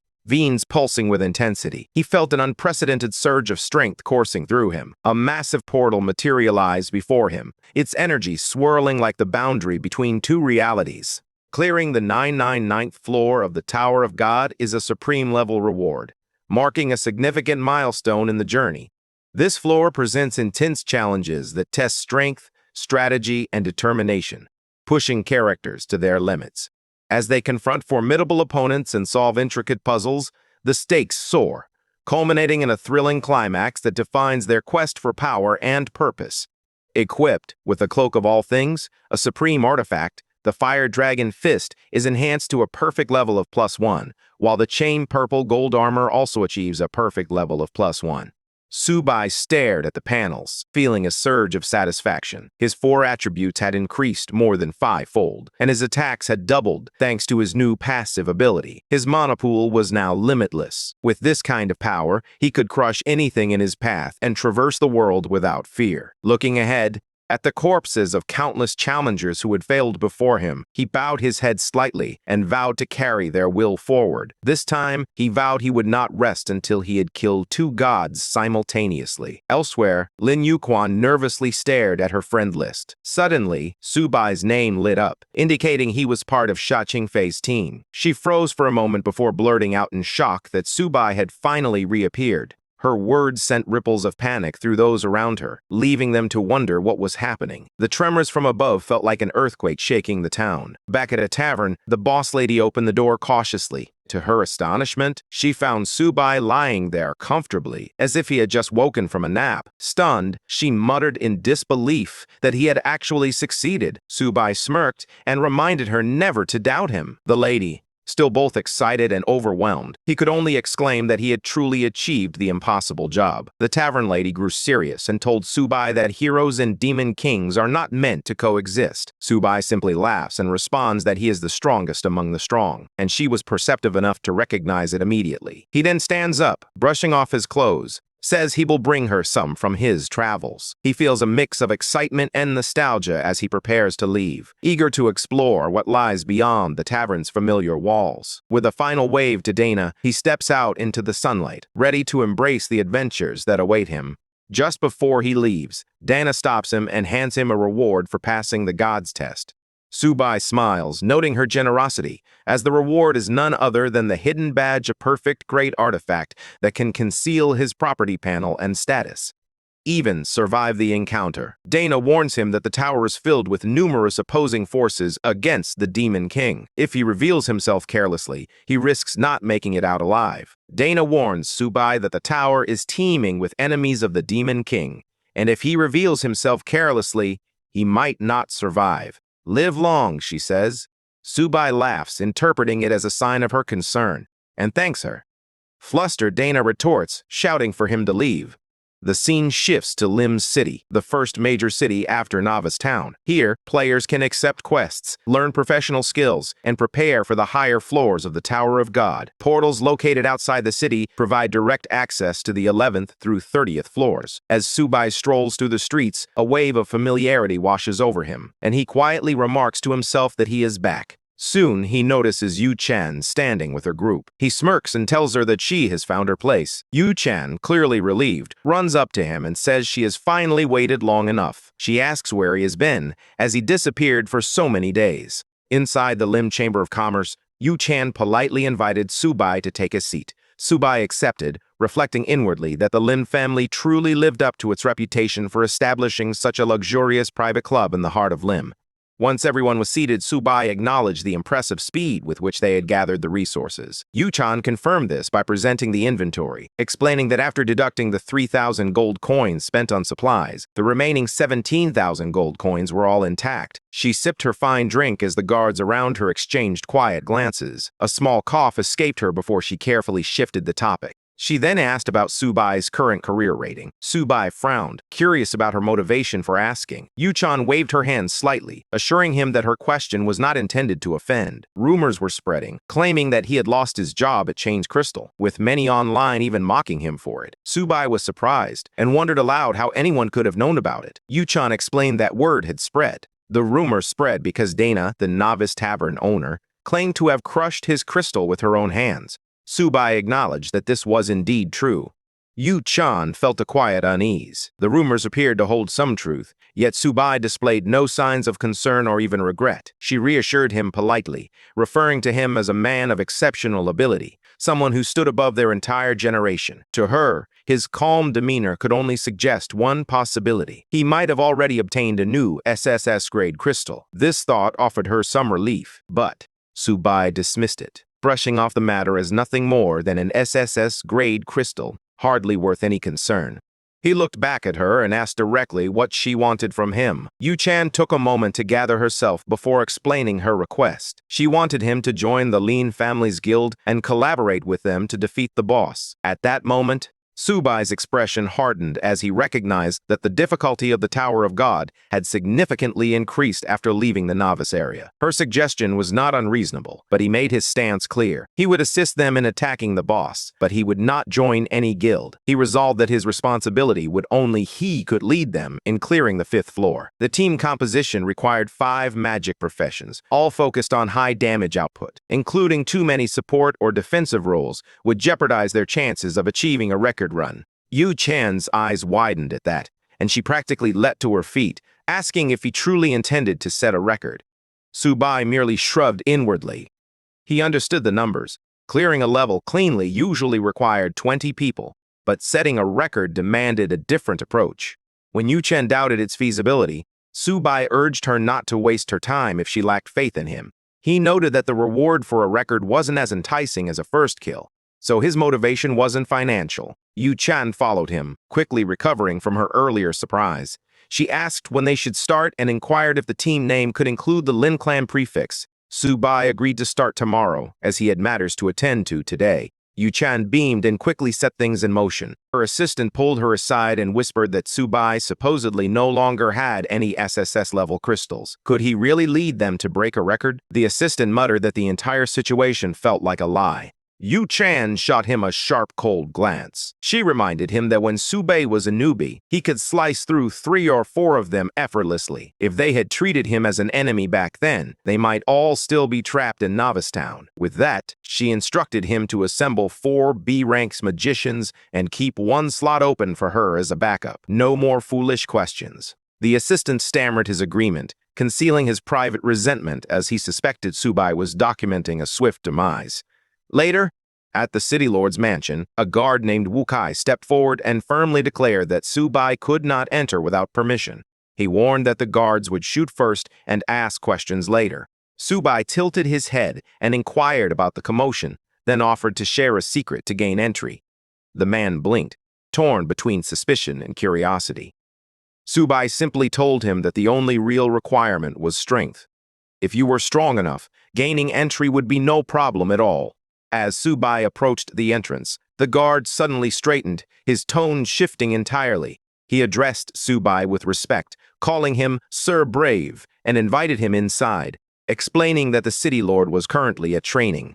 The onlookers outside froze, unable to believe what they had just witnessed. A complete newbie had casually walked into the city lord's mansion as if it were his own courtyard. To them, it was nothing short of outrageous. Inside, Sububai was quickly surrounded by guards and escorted through the halls. Before long, a large door loomed ahead, leading to a grand chamber filled with officials and dignitaries awaiting his arrival. A deafening explosion shook the ground ahead. Sububai narrowed his eyes and spotted 2 figures in the distance. One of them was familiar, while the other remained a mystery. Breathing heavily was Guard Captain Orlando Mullen, a level 180 Earth magician. The other was none other than Black Ryan, the Lord of Lim City, a level 200 human swordsman. The city lord and the captain. Sububai felt a surge of excitement at the prospect of witnessing their training. He had always admired high-level skills, and now he had the opportunity to absorb their techniques firsthand. As he waited, he reflected on his journey so far. Despite achieving dual professions, he had struggled with a lack of active and passive skills, leaving him without a clear path for development. Until now, his only recourse had been to grind for random skill books, but this situation was different. Here, he could learn directly from the best, and the possibilities seemed endless. Subai's lips curved upward as a notification appeared before his eyes. Sea-level basic swordsmanship detected. Do you want to study it? This was no ordinary swordsmanship. It was the personal skill of a level 200 great swordsman. Another alert flashed. D-level Earth-type primary stone wall detected. Do you want to learn it? He grinned, instantly recognizing it as one of Orlando Mullen's spells. He believed this would give him a significant advantage. He confirmed without hesitation. The notifications cascaded in rapid succession. Congratulations on successfully learning the skill, Stonewall. A C-level continuous step has been detected. Do you want to learn it? A D-level earth element, primary stone spike, has also been detected. Do you want to learn it? Additionally, a C-level upward attack has been detected. Do you want to learn it? Additionally, a C-level upward attack has been detected. Do you want to learn it? Subai couldn't contain his excitement. He chuckled softly, repeatedly hitting the confirm button, greedily absorbing every single skill. This, he reminded himself, was precisely why he had come here. 10 minutes later, the exhausted magician was finally surrounded by a soft glow of healing magic. Subai, standing off to the side, stifled a yawn and thought it was about time. They had spent all this time training, and he had only just finished mastering a few new skills before boredom began to set in. At that moment, a guard approached respectfully. He informed the city lord that the brave had been waiting. Black Ryan, the lord of Lim City, froze in surprise. He repeated the title as if testing his own ears, questioning whether the man before him was truly a brave. He then asked to see proof of identity. The glowing notification above Subai clearly displayed the words, "Brave Man." Subai offered a brief acknowledgement and the city lord's expression shifted to one of awe. Without hesitation, he lowered himself into a bow, quickly followed by every guard and attendant in the chamber. Subai, caught off guard by their awkwardness, greeted them and told them to rise, remarking lightly that the ground was. Once he stood, the city lord regarded him with deep respect. He expressed disbelief that the brave had finally returned, the first to appear in over 100 years. Subai, puzzled, asked what he meant by appearing again after 100 years. Years passed, and inwardly he recalled hearing something similar in his previous life, though he had never grasped its full meaning. The city lord explained solemnly that, according to legend, every century, the power of God would select an adventurer marked as the brave. This chosen one would pierce through the darkness and ultimately lead the people toward the dawn. Subai, however, dismissed the mysterious prophecy, focusing instead on practical matters. He informed the city lord that he had come to take on a quest and inquired if one was available. For a moment, the city lord hesitated, finding it unusual for someone with the title of brave to request a task, especially at only level 10. He suddenly brightened, as if struck by inspiration, and made a simple request. His dog had gone missing, and perhaps the brave would help search for it. He quickly added that the reward could be 10 gold coins. Subai's expression darkened immediately. To him, this was nothing less than an insult. He glared at the city lord with fiery red eyes, demanding to know if he was being treated like a beggar. The weight of his anger filled the chamber, and even the lord of Lim City, a level 200 swordsman, felt a pang of panic under that oppressive gaze. The magician standing nearby, sensing the tension in the room, quickly stepped forward. Orlando Mullen proposed an alternative, offering several quests that rewarded skill points or basic skill books. He thought it insulting to ask a brave hero to find a lost dog. Notifications flashed before Subai. Quest: collect 200 skull flowers. Reward: 10 skill points. Quest: collect 1,000 skeleton soul fires. Reward: 10 skill points. Subai nodded, approvingly saying, "Not bad," which made Mullen beam with pride and thank him nervously. Another notification appeared. Quest Wizard's Madness Law, Part 1. Reward. At that moment, Lord Black Ryan appeared to be struck by inspiration. He announced that he had a more suitable task for the brave. A new notification appeared before Subai. Great Swordsman Black Ryan has issued a quest titled Unusual Movements in the Suburbs of Lim City, Part 1. The reward is 10 skill points. Subai's eyes lit up as he instantly recognized this as the main quest of Lim City, a mission that had remained untouched for 10 whole seasons. He reflected on how players in this world often focused on tower challenges, overlooking the daily quests that truly shaped their strength. But then, another notification caught his eye, one far more enticing than the rest. Great Swordsman Black Ryan has issued a quest, Warriors.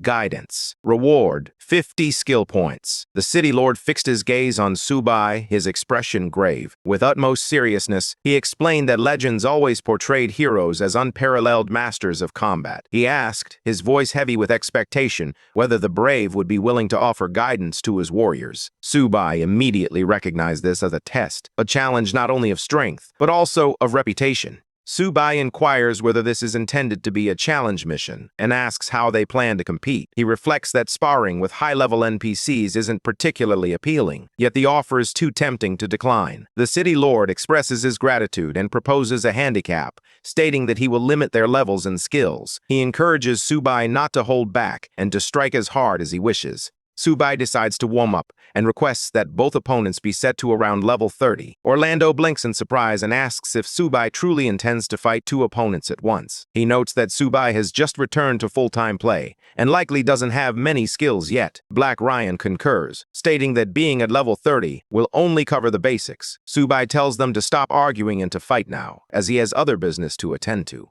Two high-ranking fighters exchange a glance, then swiftly adopt a respectful tone as they ask the bravery in teaching one another. They remind each other that when the Lord and the Captain once collaborated, they experienced a A-level 200 elite boss, a sight rarely witnessed in a century. Now, it's almost time. Black Ryan calls on the brave and courageous to join him. The training ground fills with a tense hush as he channels his aura. He lunges with a heavy slash, followed by a powerful charging blow. Sububai dodges in the blink of an eye and swiftly moves forward. Directly behind the Lord, he observed that the timing was just right. Orlando counters by unleashing a barrage of primary stone spikes, attempting to pin Sububai down. Sububai warns him not to proceed with his plans. He flashes and sidesteps every spike in a blur. The onlookers fall silent, then erupt in whispered astonishment. They marvel at the speed of the brave one's movements and the sheer terror of his power. The Lord and the magician come together to strategize a powerful combined attack. The training ground shudders as Orlando creates a muddy quagmire, anchoring the field. Black Ryan winds up for a second stage slash, one that is far more powerful than the first. Sububai dodges once more in a matrix-like weave, bluntly informing them that their strikes are too direct. He advises them to use their. The Lord grows increasingly frustrated. He tells Sububai to come again, but without hesitation, Sububai lunges forward, stabbing continuously in a blur of motion. Yet, Sububai dodges every strike with ease, and in one swift counter, he snaps the Lord's sword clean in half. But the Lord isn't finished. He warns that there's nowhere left to hide before launching an attack. A three-stage slash occurs so quickly that it leaves fiery arcs in the air.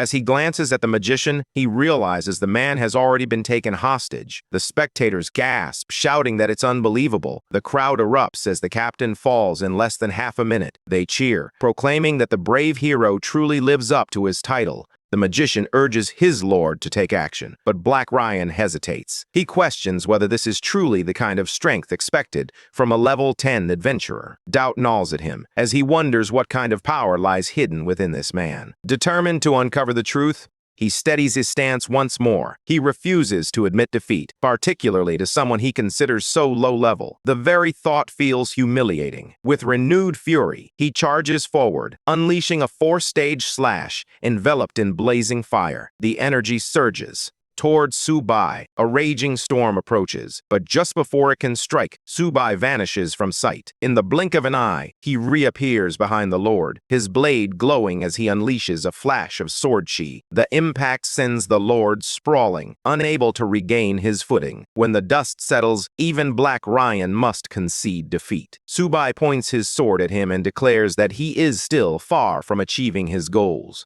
He remains composed as he opens his interface to review the notifications. The quest warrior's guidance is complete, and he has received his rewards. Naturally, the rewards are the most exciting aspect, and Sububai immediately dives in to examine them. Meanwhile, the Lord lowers his head, humbled. He admits that in his youth, he heard tales of a hero unmatched among his peers, but he never believed them. Now, he realizes how narrow his vision truly was. The magician agrees, stating that even if they were both reduced to level 50, the brave hero would still overpower them. That brief exchange of blows was enough to convince them completely. Sububai praises their impressive control over their skills and promises to return for a spar when he has the time. He mentions he has a mission to complete before turning to leave. The Lord nods in acknowledgement and assures him that he is always welcome at the mansion. Sububai waves goodbye. He waves a hand dismissively, signaling them not to bother seeing him off. He promises to drop by again next time, and just like that, he walks away, leaving the stunned guards and the silent training ground behind him. As soon as the match concludes,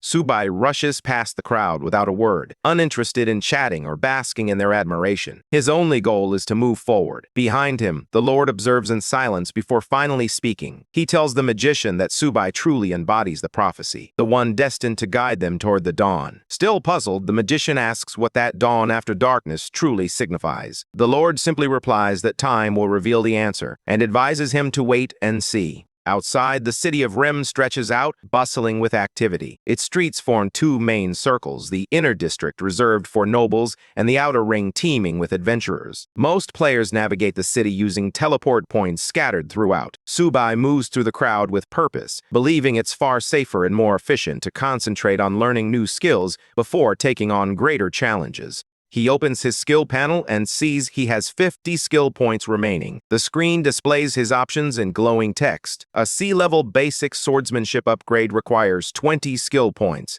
as does the C-level uppercut and the C-level continuous stab. The D-level primary stone wall and primary stone spikes each cost 10 points. He pauses for a moment, analyzing the synergy between his abilities. The upward jump can combine with the continuous stab to create an infinite combo chain, which is exactly the kind of brutal efficiency he's after. New notifications appear. C-level stabbing and D-level stone thorn are now available. Sububai decides to learn stone thorn as well, reasoning that, when paired with his endless firepower ability, it can be cast infinitely, allowing for incredibly fast monster clearing. Moments later, a cascade of system messages fills the screen. Congratulations on learning C-level pick. Congratulations on learning C-level continuous stab. And congratulations on learning D-level stone thorn. Sububai grins as he reviews his updated stats. Clearing the 999th floor of the Tower of God represents a supreme-level achievement, marking the culmination of intense challenges and growth. Each trial tests the limits of strength, strategy, and determination, pushing characters to their utmost potential. As they confront formidable opponents and intricate puzzles, the stakes soar, culminating in a thrilling climax that defines their quest for power and purpose. Bai's equipment list features 3 powerful items: the Clock of All Things, the Supreme Artifact, and the Fire Dragon Fist, each at perfect level. Additionally, there is the Chain Purple Gold Armor, also at perfect level. He examines them and quietly remarks to himself that possessing a high-thinking attribute truly makes a difference. Every skill level seems to increase by 10, and all martial arts proficiencies improve significantly. He feels a rush of satisfaction as he considers that, with this combination, even the land of the dead would pose no challenge. Confident, he decides to head there next. Upon arriving at the teleportation gate, the guards on duty ask where he intends to go. Sububai thinks for a moment and remembers that most of Orlando's missions take place in the land of the dead. He informs the guards of his destination. One of them informs him that teleportation will cost 80 copper coins and warns that the return trip will cost double. Sububai frowns slightly, contemplating how expensive traveling has become. If he continues teleporting like this, he might go broke from all the costs. Moments later, a flash of light engulfs him. He finds himself standing in the land of the dead souls. The atmosphere is dark and eerie, with an icy wind slicing through the desolate air. He mutters to himself that it feels far more realism greater than any game he's ever played. As he examines the single weapon he retained after selling all his other gear, Sububai realizes he'll have to make do with it for now. The chill of the place seeps into his bones, and for the first time, he realizes just how cold this world can be. He regrets not bringing more layers, but reassures himself that it will be fine, as long as the cold doesn't become fatal. Sububai looks around, feeling a bit confused as he notices a new monster approaching. Sword against him, a skeleton warrior. This ordinary type is level 21, boasting 260 attack, 150 defense, and 3000 HP. Its skills are quite basic as well, limited to just slash and block. Given that these skeletons have a bit more health, Sububai sees this as a great opportunity to test out his new sword. waves at the skeletons, inviting them to come at him as he prepares to showcase his upgraded powers. As they rush in, he fires a barrage of stone spikes that shoot straight ahead, into their skulls. Clean headshots. Each one drops instantly. 3 skeletons fall in one shot, followed by another, and then 6 more. No matter what he uses, every single hit lands as a critical, wiping them out in one shot. He bursts into laughter. He is completely immersed in the experience. With over 3,000 magic attack power, it's no wonder everything is being wiped out. Notifications are flooding in, showing plus 500 XP and an additional 100 bonus XP repeatedly. But Sububai isn't finished yet. He draws another magic circle, launches even more spikes, and thinks to himself that this is what real monster farming feels like compared to the early game. Soon, another notification appears, congratulating him for reaching level 11 and awarding him 20 additional skill points. He recalls how, in his previous life as a hero, even 10 points was considered extraordinary for an F-class profession, as most people only received 1 point per upgrade. Now, he begins to wonder if having 2 classes means his skill points are doubled as well. He opens his panel to check his stats. With strength at 510, agility at 510, constitution at 510, and spirit at 820, leveling up adds 10 points to each attribute. He can't help but think that an X-level class might be even more formidable than the so-called SSS level ones. Meanwhile, more skeletons continue to emerge from all directions. Sububai doesn't even flinch. He unleashes another wave of stone spikes, and he raises a stone wall, chuckling to himself about how foolish these monsters are. He realizes he must seek out more quests that reward skill points if he wants to continue increasing his power.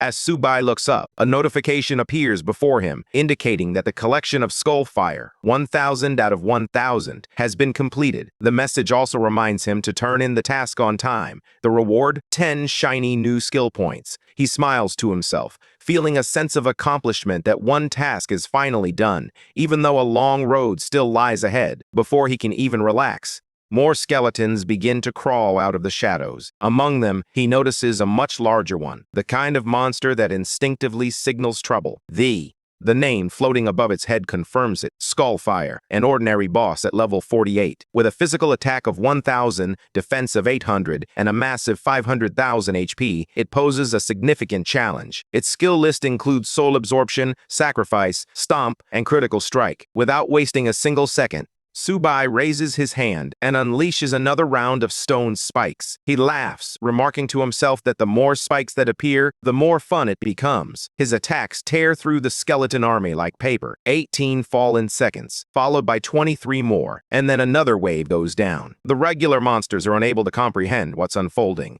They continue to charge forward, but each one is eliminated in an instant.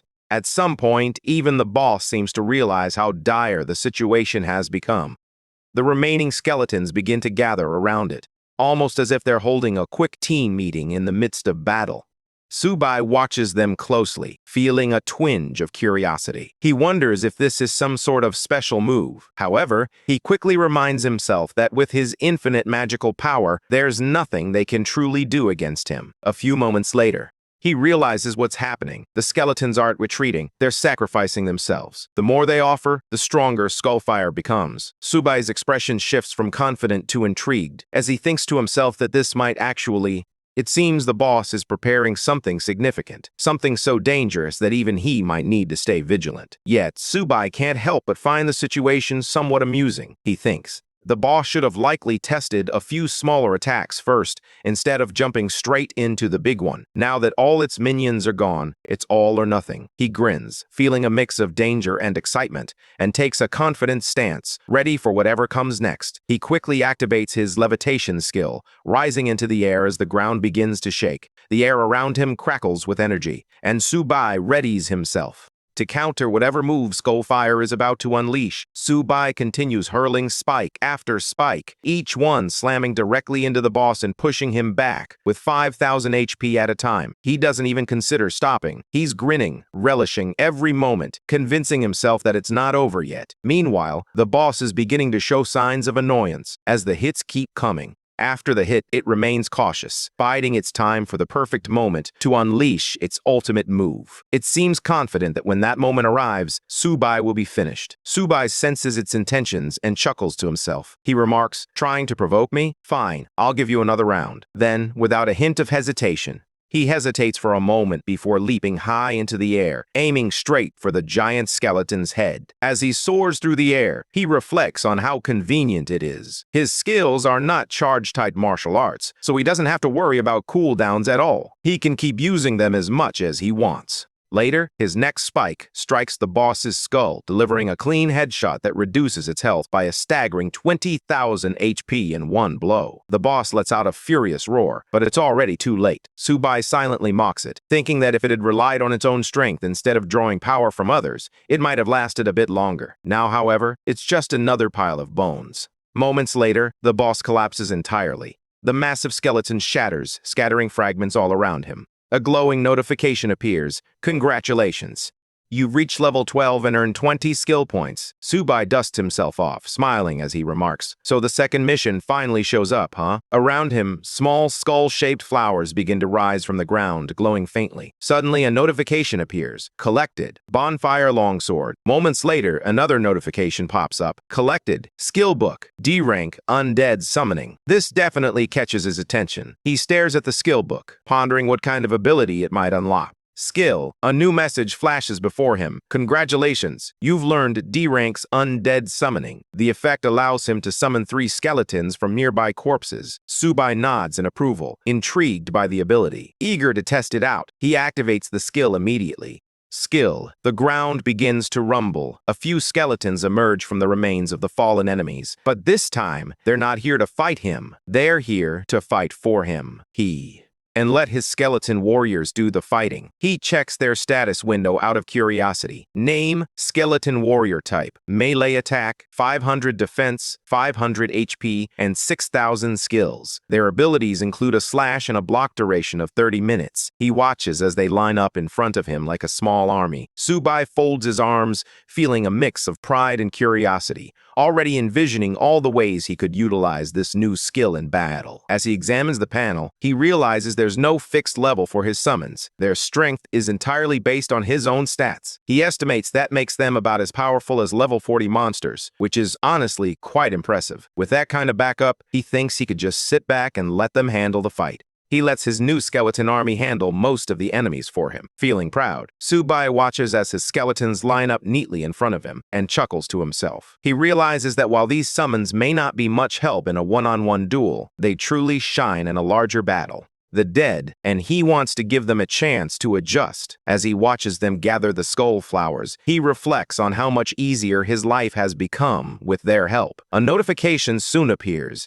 confirming that the task is complete and awarding him 10 skill points. He grins, feeling a sense of satisfaction, and thinks how nice it is to relax and enjoy the fruits of someone else's labor for a change. In a moment of generosity, he decides not to push his skeletons too hard, considering they've just returned from the grave. The dead. Later, he arrives at a new area known as Death Swamp. The atmosphere is grim and shrouded in fog, leading him to wonder if the strange creature moving in the distance could be his next possible target. Without wasting any time, he commands his skeletons to attack. They charge forward as he bolsters them from behind with his magic. The battle concludes swiftly, and Sububai notices a new entry in his log, a skull. The horned lizard boasts impressive attack and defense stats. He examines the details and feels satisfied with the outcome. As a message appears, indicating that his summoning the dead skill has leveled up. He becomes curious about how far this ability could go and wonders if, one day, he might not even need to fight personally anymore. His army could do it all. Just then, a movement catches his attention in the mist ahead. Sububai senses something intriguing unfolding and decides he mounts his new skull-horned lizard and rides into the unknown. Sububai gazes at the monster before him, pondering how many creatures were sacrificed to stitch this one together. The monster suddenly turns and slashes through the air, showcasing its strength and ferocity. Bai quickly jumps back and realizes it's a monster created by a wizard using dark magic. He tells himself that he must free it from that curse and begins to formulate a plan. Hurling rock spikes at it, the same kind that had easily defeated countless monsters before. But this one is different. The monster swings again, effortlessly swatting away his attacks. Sububai can't help but admit that it's a bit impressive. He quickly realizes he needs to change his tactics, as this enemy is clearly different from those he has faced before. This time, he draws his dagger and charges forward. His strike lands, causing the monster to flinch. Notifications pop up, indicating a loss of 3,000 HP twice. A small grin spreads across Subai's face. It's working. He calls the monster trash and charges in. For another round, his powerful strike lands a massive critical hit, dealing an astounding 100,000 damage. Even the monster doesn't see it coming. Before it for 8,000 horsepower until the creature finally collapses to the ground. Standing tall over its fallen body, Subai mutters that it was massive and difficult to manage. He casually picks up some nearby skull flowers. A notification appears. Quest Wizard's Mad Diary completed. Subai spots another task on his list that has no time limit, so he chooses not to stress and heads to his next appointment. At Remos City West, people glance his way and whisper among themselves. Although they can't see his face clearly, they notice he is carrying a significant amount of loot and speculate about whether he has robbed the stores. He has finally restocked his supplies. As Subai reaches out to grab something from a stall, he sighs to himself, reflecting on the challenges he has faced. Killing monsters all night only earned him 20 gold coins, while breaking records still seems to pay better. However, this kind of life isn't sustainable, as his forging level is too low. He begins, wondering where he could find a skilled blacksmith. Suddenly, a loud voice. He calls out his name and a group of people rushes over. One of them yells for him to stop, accusing him of losing his SS-level job transfer crystal and still having the nerve to appear in public. The others nearby begin to murmur, recognizing that this is Subai. Cursing under his breath, Subai quickly covers his face, realizing that the only people who might still recognize him now are from the Lin family. With so many people around, he understands he has to be cautious. He needs to escape quickly. Once outside the city, he keeps his face covered, glancing around nervously, hoping no one is following him. But it's futile. The group is still on his trail, determined to track him down. One of the guys begins shouting to grab attention, inviting everyone passing by to come see Yen Country's famous super rookie. Another person steps forward and asks if he's Subai. Bai, still wearing his mask, points at himself and feigns confusion, pretending not to understand what they're discussing. He tries to brush it off, claiming he's just Su, not Subai, but the crowd. Skepticism grows. Some begin to argue among themselves, joking that there's really no difference between Subai and Sumomo. They mock the person who called him out, claiming he's losing his mind over every guy named Su. Amidst the laughter, tension lingers in the air. Is confronted by Jingpeng Xian, a level 49 player, who steps forward and demands an explanation for the loss of the SS-level job transfer crystal. At this moment, Su Bai has had enough. He removes his mask and confronts them, asserting that it belongs to him and that he doesn't owe anyone an explanation. But the crowd stands firm, unwilling to back down. A voice rises above the rest, declaring that anything players acquire in the Yan Nation's novice zone rightfully belongs to the Yan Nation. This is the moment Subai has been anticipating. He challenges them, stating that if they truly believe that, they should all come at him at once. He has no time to waste. Just as he prepares to walk away, one of them shouts for his team to get ready. Team 1 will attack. Team 2 will provide support, and Team 3 will handle healing. They plan to take him down and seize all his treasures for themselves. In an instant, weapons flash as they surround him. Subai sighs and prepares himself, feeling his adrenaline surge. He decides it's a good time to stretch his muscles. The moment as they attack, he unleashes a powerful burst of magic directly at them. It's a critical hit, resulting in instant kills all around. The entire crowd freezes in disbelief. No one can comprehend what just happened. Even level 30 players are being wiped out instantly. They can't see the cast time, can't follow the motion, and can't react. His spells strike before they can even blink. The scene leaves everyone utterly shocked. They come to the grim realization that facing Subai head-on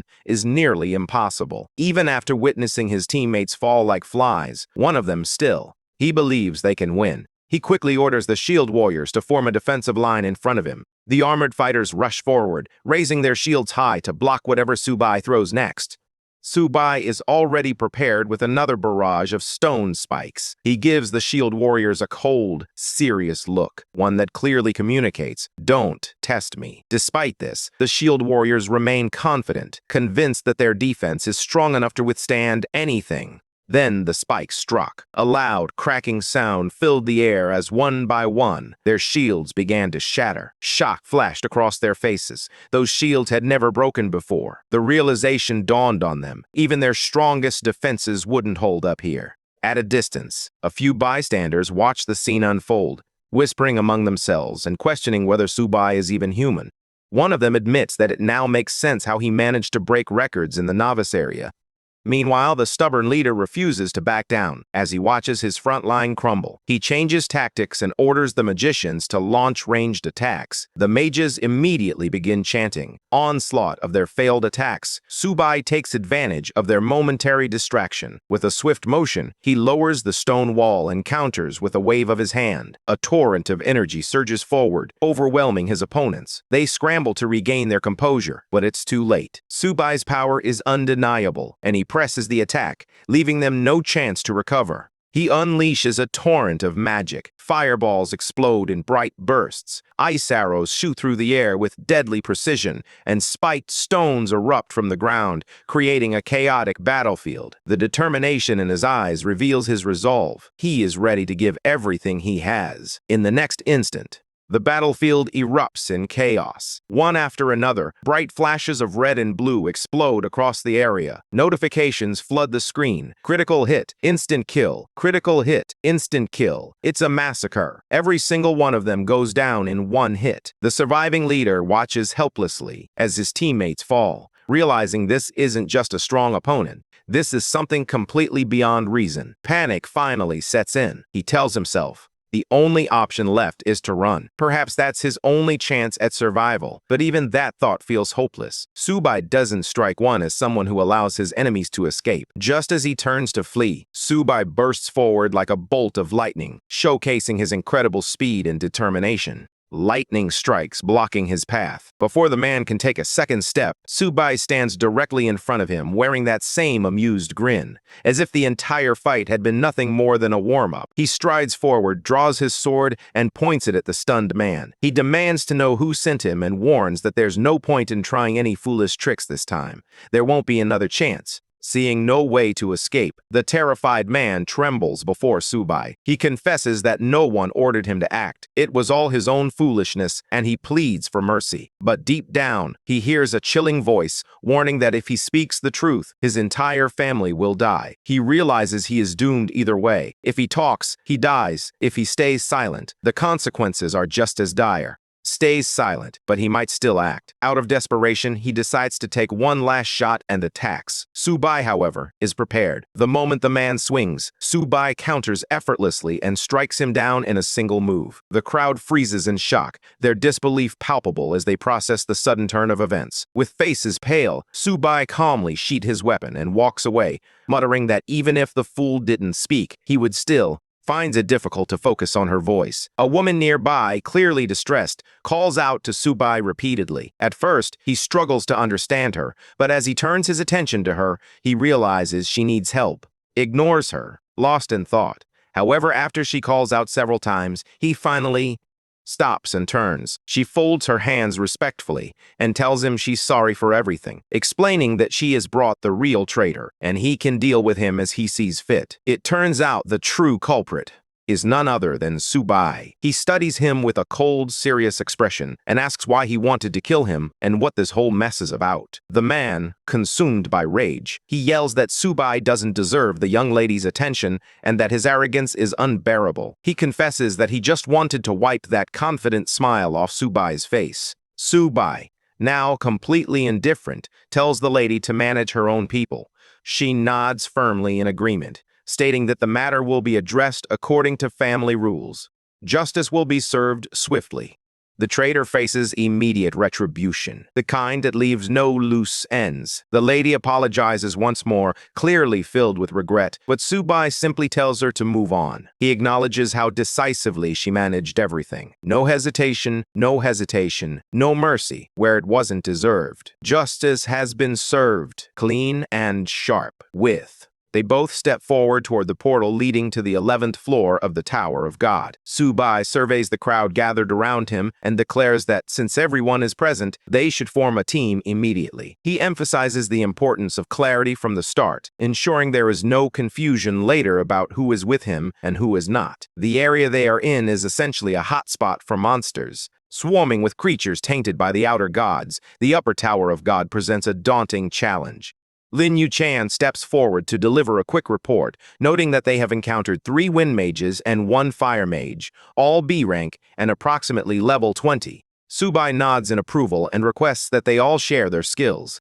He carefully studies each ability, mentally strategizing the best ways to utilize them. The list includes Windblade, Balam, Air Cannon, Sandstorm, and Firewall. Not a bad setup. As he contemplates his options, he realizes that flame demons are rare among S-rank beings, and Lin Yuchan must have been quite fortunate to be here with them. After reviewing everything, Sububai looks at her seriously and states that he has just one condition. She can be terrible at cooking if she wants, but she cannot go against his orders. If she does, she will be out of the team immediately. Lin quickly agrees, and Sububai silently hopes she means it, as things could turn ugly fast otherwise. Once everyone officially joins Lin's guild, and Sububai gives the signal to move, a few members whisper among themselves, impressed that the Lin clan guild has the courage to take on the 11th floor, a challenge that most players would hesitate to face. As they advance, as they move forward, they encounter other players who appear to be waiting for their turns to enter. Lin, glancing at their small party, nervously asks Sububai if Sububai can respond. He interrupts her, emphasizing that increasing their team size would only lead to more challenges. He explains that the difficulty of the monsters they encounter increases with each additional member. He proudly mentions that he holds the record for the fastest completion of this level, while others have merely matched existing records. This achievement indicates that they are already performing admirably.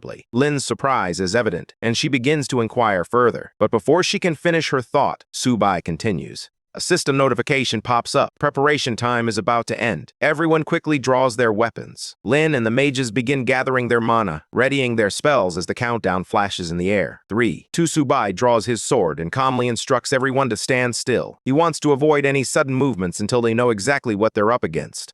As the countdown reaches 1, a system notification flashes on the screen. Their opponent is a monster known as the Wolf Eater, level 13, and he's not alone. A whole pack of creatures emerges behind him, poised for a bloody brawl. The mages start charging their spells, their hands glowing with wind and fire magic.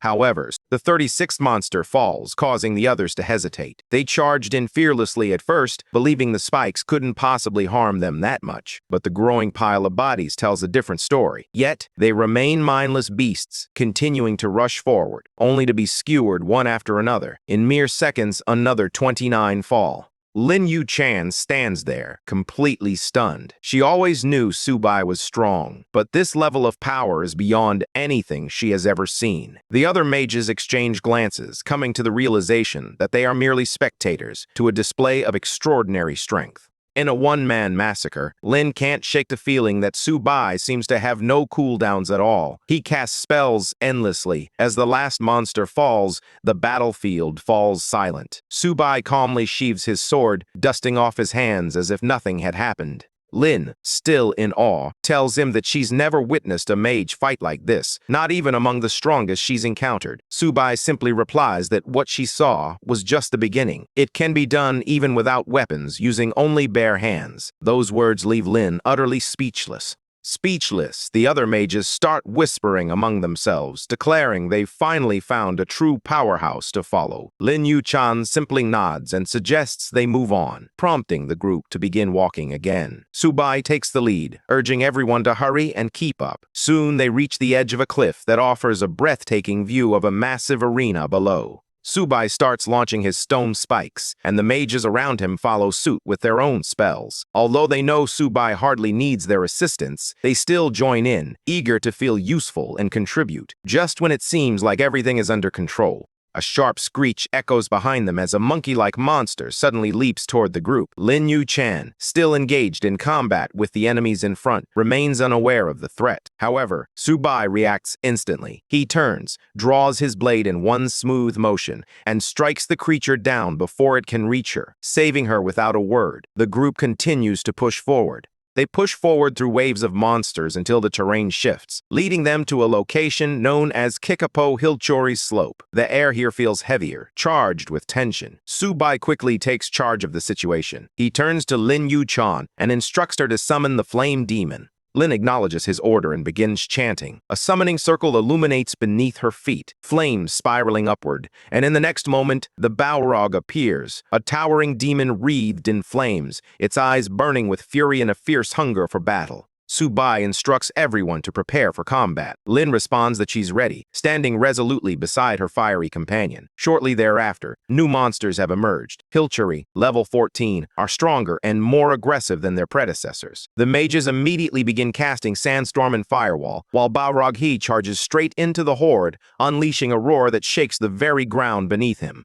The battlefield erupts into chaos, as pillars of fire rise all around, consuming enemies one after another. Even Sububai takes a brief pause. Watching with mild amusement, he notes that each time the demon defeats a monster, it seems to grow stronger. Then, to everyone's surprise, it splits into smaller versions of itself. Bai can't help but grin slightly at the sight, thinking that having such a creature of his own would be quite fun. The mages are incredible, realizing they can focus solely on ranged attacks, while the smaller Balrogs manage close combat, transforming the arena into a sea of flames. Amid the firestorm, Sububai and his team hold their ground. Lin, while keeping an eye on her summon, she informs Sububai that the flame demon has already split into 8 forms and that there are only 10 minutes left, even though her cooldown still has half an hour remaining. Sububai nods slightly and tells her that he already knows. Suddenly, he bursts into action, flames surging outward with deafening force and engulfing the entire arena in fiery chaos. Lin Yuchan looks visibly confused. She turns to Sububai and asks what they should do next, expressing concern that once Balrog disappears, they won't be able to prevent the Helcheries from closing in. Sububai remains calm and reassures her not to worry. The Balrog won't disappear. His tone is so confident that even the fiery demon seems startled for a moment. Flames begin to swirl around Lin Yuchan, causing her to step back slightly in surprise, unsure of what Sububai means by that. As the flames burn brighter, Lin's expression turns serious. She tries to piece everything together and realizes that the Balrog, whose flames had been fading, is now turning to solid stone instead of vanishing completely. The transformation leaves her utterly speechless. Meanwhile, the other mages continue to unleash spells to hold back the Helcheries, but their attacks are clearly losing effectiveness. The monsters are inching closer, poised to break through. Sububai lets out a small laugh and tells everyone to relax, assuring them that he'll handle the monsters himself. He begins to channel his magic, causing chunks of stone to lift from the surface. They swirl in the air, gradually twisting into a mesmerizing formation. Flaming demon skull projectiles are unleashed through a technique known as Call to Death, which harnesses a massive amount of chakra. The skulls surge forward, erupting with intensity. In a violent explosion that engulfs the battlefield, Sububai casually remarks that the little fire demon has become unexpectedly powerful after being struck by his magic. The nearby magicians stare in disbelief, some whispering to one another as they ponder whether this is what true madness looks like. They assume he must be of SSS rank, and suddenly, his relationship with Lin Yuchan becomes much clearer. Someone with this level of power is clearly not ordinary. Even Lin Yuchan is stunned. She reflects that it has been less than 2 hours since they entered the dungeon, and yet it already feels like they might truly break the barrier. In the Wang Guild conference room, the leader slams his fist on the table, berating his subordinates for their incompetence. He expresses frustration that they can't even manage a newcomer. To make matters worse, they provoke the Lin family, escalating the situation with each passing moment. Someone attempts to reassure him, saying there's no reason to be afraid. If the Li and Wang families unite, the Lin family will be powerless. A woman nearby adds that this situation could actually present an opportunity for them. When asked to elaborate, she explains. Lin Yuchan is now the first heir of the Lin family. If it becomes known that Sububai, who is being branded a traitor of Yen country, lost his SSS-grade crystal due to a private deal with her, the public will erupt into chaos just as they desire. The others appear pleased with this idea, murmuring that it will be interesting to see how the Lin family reacts once the rumor spreads. The leader instructs his strategists to handle the arrangements without delay. Meanwhile, on the 11th floor of Tower of God, the snowfield awaits. Back at the snowy battlefield, Sububai informs the group that once they pass through this area, they need to head directly for the cave ahead, where the floor boss awaits. He cautions them not to stray, emphasizing that while he may be strong, they are not, and a random mini-boss could easily defeat them. Despite this, he continues to do his best to protect them. With a flick of his hand, he unleashes another burst of wind magic. A mage beside Lin Yuchan suddenly realizes what he's witnessing and nervously points out that Sububai is employing a tornado spell rather than just an ordinary wind technique. It's absurdly strong. As they press on, Lin Yuchan checks the time and announces that 13 hours and 40 minutes have already passed, with their progress at 90%. At this pace, she believes they might actually break the record. Sububai urges everyone to stop overthinking and to keep moving forward. He cautions that if they concentrate too much on breaking the record, it could overwhelm them before they even have a chance to achieve it. Even so, as the mages press forward, facing wave after wave of monsters, they can't help but wonder why everything feels so chaotic. Lin Yuchan asks what their next move should be. They are so close to breaking the record, yet the pressure continues to mount. Sububai instructs her to have the Balrogs follow him, while ordering everyone else to remain where they are. He explains that this is the final stage of the floor, so they don't need to lift a finger, he'll handle it. Lin is taken aback and nervously asks if he really plans to clear the last wave by himself. In her mind, she reminds herself that even though he has mastered spells from all 5 elements, he's technically still a mage. Behind her, one of the mages quietly asks if they should call him back, but she shakes her head, insisting there's no need. Deep down, she knows Sububai has never failed. With fiery wings unfolding behind him, he hardly resembles someone who intends to start failing now. Up ahead, Sububai clenches his fist and activates his fist energy. The passive effect of his fire dragon gauntlets unleashes explosive flames, enveloping his knuckles in blazing fire. This gear truly lives up to its perfect grade reputation. Flames roaring around him, the energy vibrates through the air like a furnace. A notification flickers. F-rank fist aura LV-10, which coats both fists with an aura that can be released like sword energy. This aura has a long duration and is commonly used by boxers. Bai grins, practically trembling with excitement. Fireballs gather around his fists as he charges straight into the monster horde, declaring, more to himself than anyone, that he will show them what real fist technique looks like. The monsters hesitate, terrified by the chaos swirling around them. The mages behind Lin stare in disbelief, questioning whether he might also be a boxer. However, the blazing explosions clearly indicate pure magic damage. Even Lin is taken aback. This entire journey has been a relentless series of surprises. Just when she thinks she has him figured out, he unveils something even more astonishing. No.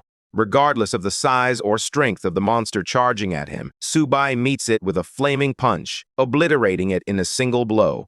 He laughs wildly to himself, reveling in the fact that his dual cultivation of magic and martial arts allows him to stack both types of damage simultaneously, effectively doubling his combat power and transforming everything around him.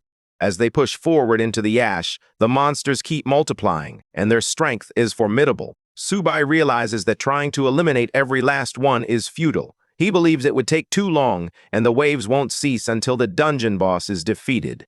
More undead rise at his command as he summons his own army and charges forward alongside them, joking that the guards have finally arrived. Undead spill out in every direction, flooding the battlefield like a dark tide. He continues to summon relentlessly, commanding them to block the entrance. Suddenly, a notification flashes. Summoning the undead has leveled up to level 6, allowing Sububai to summon 20 spirits. He feels ecstatic. This is the exact sensation he desired, commanding hordes as if he were the raid boss himself. Behind, Lin Yuchan and the mages stare wide-eyed. One mage whispers that this doesn't feel like tower climbing anymore. It feels far more exciting than any dungeon run they've experienced before. Another mage swoons, remarking that Lord Sububai looks incredibly handsome during this, admitting she could watch him all day. Lin laughs, adding that this is what a true frontal assault looks like. In the chaos, Sububai suddenly spots something unusual, an odd monster lumbering in from the blizzard. It's a snow-loving bear named LV-18. This oversized furball is completely obsessed with snow. Anyone who dares to damage his precious ice sends him into a furious rage. Sububai grins, instantly recognizing the creature. This is precisely the mob he has been waiting for, signaling the boss's arrival. He commands his undead to swarm forward and welcome their guest. The bear rears up, poised to attack anything in its path. However, Sububai channels a fiery aura through his fists and is already in motion. The snow shatters beneath him, and the bear's anger escalates with each crack. Sububai dodges effortlessly, finding amusement in the bear's tantrum over the disturbed snow. He decides to enjoy the moment, treating it like a personal warm-up. As he strikes back, the bear reacts slowly as the flames sear its body, unleashing a monstrous roar fueled by both pain and fury. Fire is its natural enemy, and each burn leads to more snow melting and more rage igniting within it. The snow-loving bear roars wildly, its voice echoing across the icy battlefield. Its power begins to surge, as if it's attempting to break free from its own limitations. It keeps howling, layer after layer of strength building up until its aura reaches a terrifying breakthrough. The bear's pressure becomes overwhelming. Even Sububai instinctively steps back, recognizing that this limit-broken beast is unlike any he has faced before. He mutters to himself that the monster is too powerful to be dismissed. If he doesn't take this seriously, the snow could very well become their grave. The worst part would be how this snow-loving bear would engage in strange antics with you while you're in the snow. Its love for snow is so intense that it leads to some unusual behavior. Whatever is hidden in the snow, he would certainly love that too. Then the air grows colder, the ground trembles, and the bear readies itself to unleash its full wrath. The snow-loving bear finally snapped. With a furious roar, it charged forward like an avalanche brought to life. The entire battlefield trembled as the mages and summoned warriors braced themselves for the onslaught. Prepare to confront it head-on. Under Subai's command, the undead army surged forward, their weapons glinting as they struck the enemy lines. Beast from every angle. Notifications flooded the screen one after another. Critical hit minus 10,000 HP. Critical hit minus 10,000 HP. Sububai narrowed his eyes. Curious to see how far this enraged bear could push itself before collapsing, he darted around the creature, circling like a predator searching for its blind spot, the one place where his next blow would end things for good. As he ran, fire coiled around his fists, burning hotter and brighter with every step. He muttered under his breath that it was time to put an end to this oversized snow freak once and for all. Then, with a feeble whimper as he struck again, another wave of notifications appeared in rapid succession. Minus 10,000, minus 10,000, minus 10,000. The bear's health plummeted. Desperate, the creature attempted to roar once more, clinging to its last shred of dominance. But that roar turned into a feeble whimper. With its final cry, the beast plummeted to the ground with a thunderous crash, scattering snow in all directions. The once mighty guardian of the ice field lay still, defeated. Sububai stood over the fallen monster, flames flickering from his gauntlets. He gazed down at the creature's face and murmured to himself that it was finally over. It had been a good fight, but he joked inwardly that if it had dragged on any longer, getting buried under all that snow would have been far too embarrassing. Not to mention awkward, considering what that snow-obsessed bear might have done to his corpse.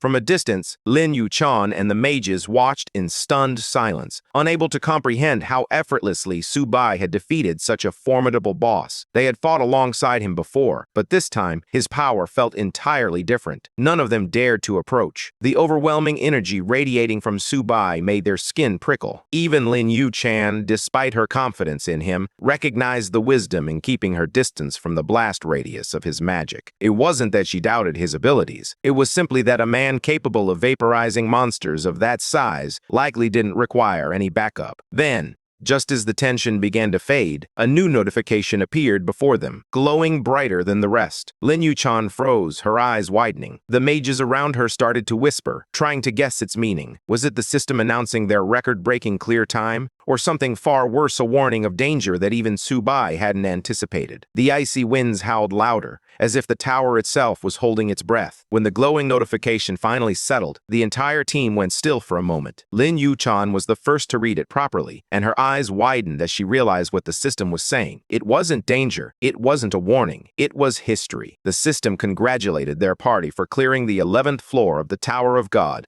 with an official clearance time of 14 hours, 58 minutes, and 59 seconds. Then, with a thunderous chime that echoes throughout the entire tower, the world announcement bursts onto everyone's screens, whether they're grinding mobs, shopping in the marketplace, or just waking up from a nap. It's a global notice. Sububai, leading the Lin Clan Guild, has shattered the world record for clearing the 11th floor. The announcement echoes throughout the game world, ringing out like a festival bell that never stops. Players everywhere are buzzing with excitement. Freeze. Merchants drop their coins and hunters mid-fight stop swinging. Suddenly, everyone starts talking at once. Some players insist it can't be real, swearing that it must be Sububai again, as no one else has been causing this level of chaos lately. A few players are completely confused, trying to understand how someone who supposedly never changed classes is now breaking world records with ease. Then, the speculation begins. One player wonders aloud if Sububai picked up an A-rank class that everyone else underestimated. Another scoffs, asserting that A-rankers have never achieved anything like this. Suspicion surrounding Sububai intensifies as someone claims to have witnessed something unusual, insisting that he must be hiding a significant secret. There's no way this is normal. This person suggests that Sububai might be involved in some form of dark wizardry. Others begin to speculate, with one mentioning Ms. Lin, who pointed out that the team is part of the Lin Clan Guild. However, another quickly dismisses the idea, reminding everyone that Ms. Lin is an S-rank fire mage, and even she wouldn't be able to break the Holy Knight King's record. The group starts to engage with others, hoping that someone might finally provide clarity on the situation. New participants in the discussion mentioned that the 11 layers of monsters can only be effectively managed by holy classes with light attributes, as they are the only natural counter. Another person points out that even Li Jiangshan struggled to achieve a clear time of under 20 hours. Meanwhile, in the Yanghua War Conference room, tensions are running high. The leader slams his hand on the table, expressing his frustration that he instructed them to find Sububai. Yet, instead of locating him, others have gone ahead and shattered every record imaginable. They haven't even managed to find a single trace of him. He demands to know if this is how they conduct their work. One of the women attempts to defend the team, stating that they are the strategy department, not the intelligence unit. However, the leader retorts that they are incompetent in every aspect and still have the audacity to speak back. He insists that if they had heeded his earlier advice and tracked down Sububai, they might have been among those breaking records. At level 15, he was already completely broken. His stats were off the charts, his health was ridiculous, and his magic power, basically infinite. With skills and gear like that, calling him a hero was honestly an understatement. Bai acts without hesitation. They can't afford to wait any longer. Despite their earlier assessment, he now personally classifies Subai's potential as SS level. Everyone quickly agrees, eager to avoid another round of shouting. The leader then flips through the documents. The leader holds the report in his hand and examines the details. The name listed is Sububai, a male at level 13, with an unknown nationality and health points. His occupation is also unknown. The leader stares at the report, puzzled about who this kid could be. He briefly considers the possibility that Sububai possesses some special item, but quickly dismisses the thought. If it were a tool, he would have at least heard rumors about it. Clearly, whatever Sububai is doing goes far beyond what a simple item could accomplish. Suddenly, another informer rushes in. The leader, already on edge, snaps and asks what the urgency is. The newcomer delivers urgent news and hands over a fresh report. The leader takes one look and he freezes. He can't believe what he's seeing. A New World announcement has just gone out regarding Sububai and the Lin Clan Guild. They have broken the record for clearing the 12th floor of the Tower of God in 3 hours, 2 minutes, and 29 seconds. The leader is losing his composure once again. He can't comprehend how Sububai managed to clear another floor in just a few hours. At this point, he is convinced that something about this kid defies all possible explanations. Meanwhile, on the 12th floor of the Tower of God, Shadow Abyss, the boss there at level 22, towers over the battlefield. Sububai stands firm as always, while the mages behind him struggle. Even Lin Yuchan is on the ground this time, breathing heavily. However, Sububai remains calm and composed. He simply asks if they really want to continue, to which Lin Yuchan admits that the current pace far surpasses anything they've ever experienced during previous tower challenges. The portal to the next challenge. She had suggested bringing in a new batch of mages, anyone who could cast, as she worried her group might not last. However, as soon as she voiced her concerns, the exhausted mages rallied themselves back to their feet. One declared he could still continue, while another pushed himself upright, determined not to miss this opportunity. They understood that Sububai was not someone they would have the chance to climb with again anytime soon. They reminded each other that their names were already on the record board, and that kind of honor was not something they could simply walk away from. They vowed that as long as they were alive, they would push through to the end. Seeing their resolve reignite, Subai nodded in satisfaction and opened the portal to the next challenge. At the portal, Subai steps inside, signaling it's time to ascend to the 13th floor. Lin Yuchan watches, breathless yet determined to follow him, no matter the pace. As she sees him cross over, doubt creeps in despite the other mages regaining confidence. She constantly compares their abilities to his, viewing Subai as almost mythical, far beyond ordinary's SS players. She wonders how the final bosses of the 11th and 12th floors fell in under 10 minutes, sensing a power beyond comprehension. Next to him, she feels her team is merely wearing borrowed titles. Meanwhile, back in the Vank Guild's meeting room, chaos reigns. A man at the front clutches the latest world announcement, muttering that Subai isn't just strong, he's utterly insane. The higher-ups finally realize they're up against a top-tier newbie that elite strategy teams would covet. As they uncover more about Subai, their fear deepens. His power seems boundless. Just as the panic begins to subside, the man turns sharply. He approaches Yuan, attempting to compliment her on her brilliant strategies, the rumors she spread, and the moves she made. However, Yuan blinks in confusion, acting as if she has no idea what he's referring to. He tries to remind her of their relationship, but she laughs it off, treating arranged marriages as a joke. It's clear she has no interest in him.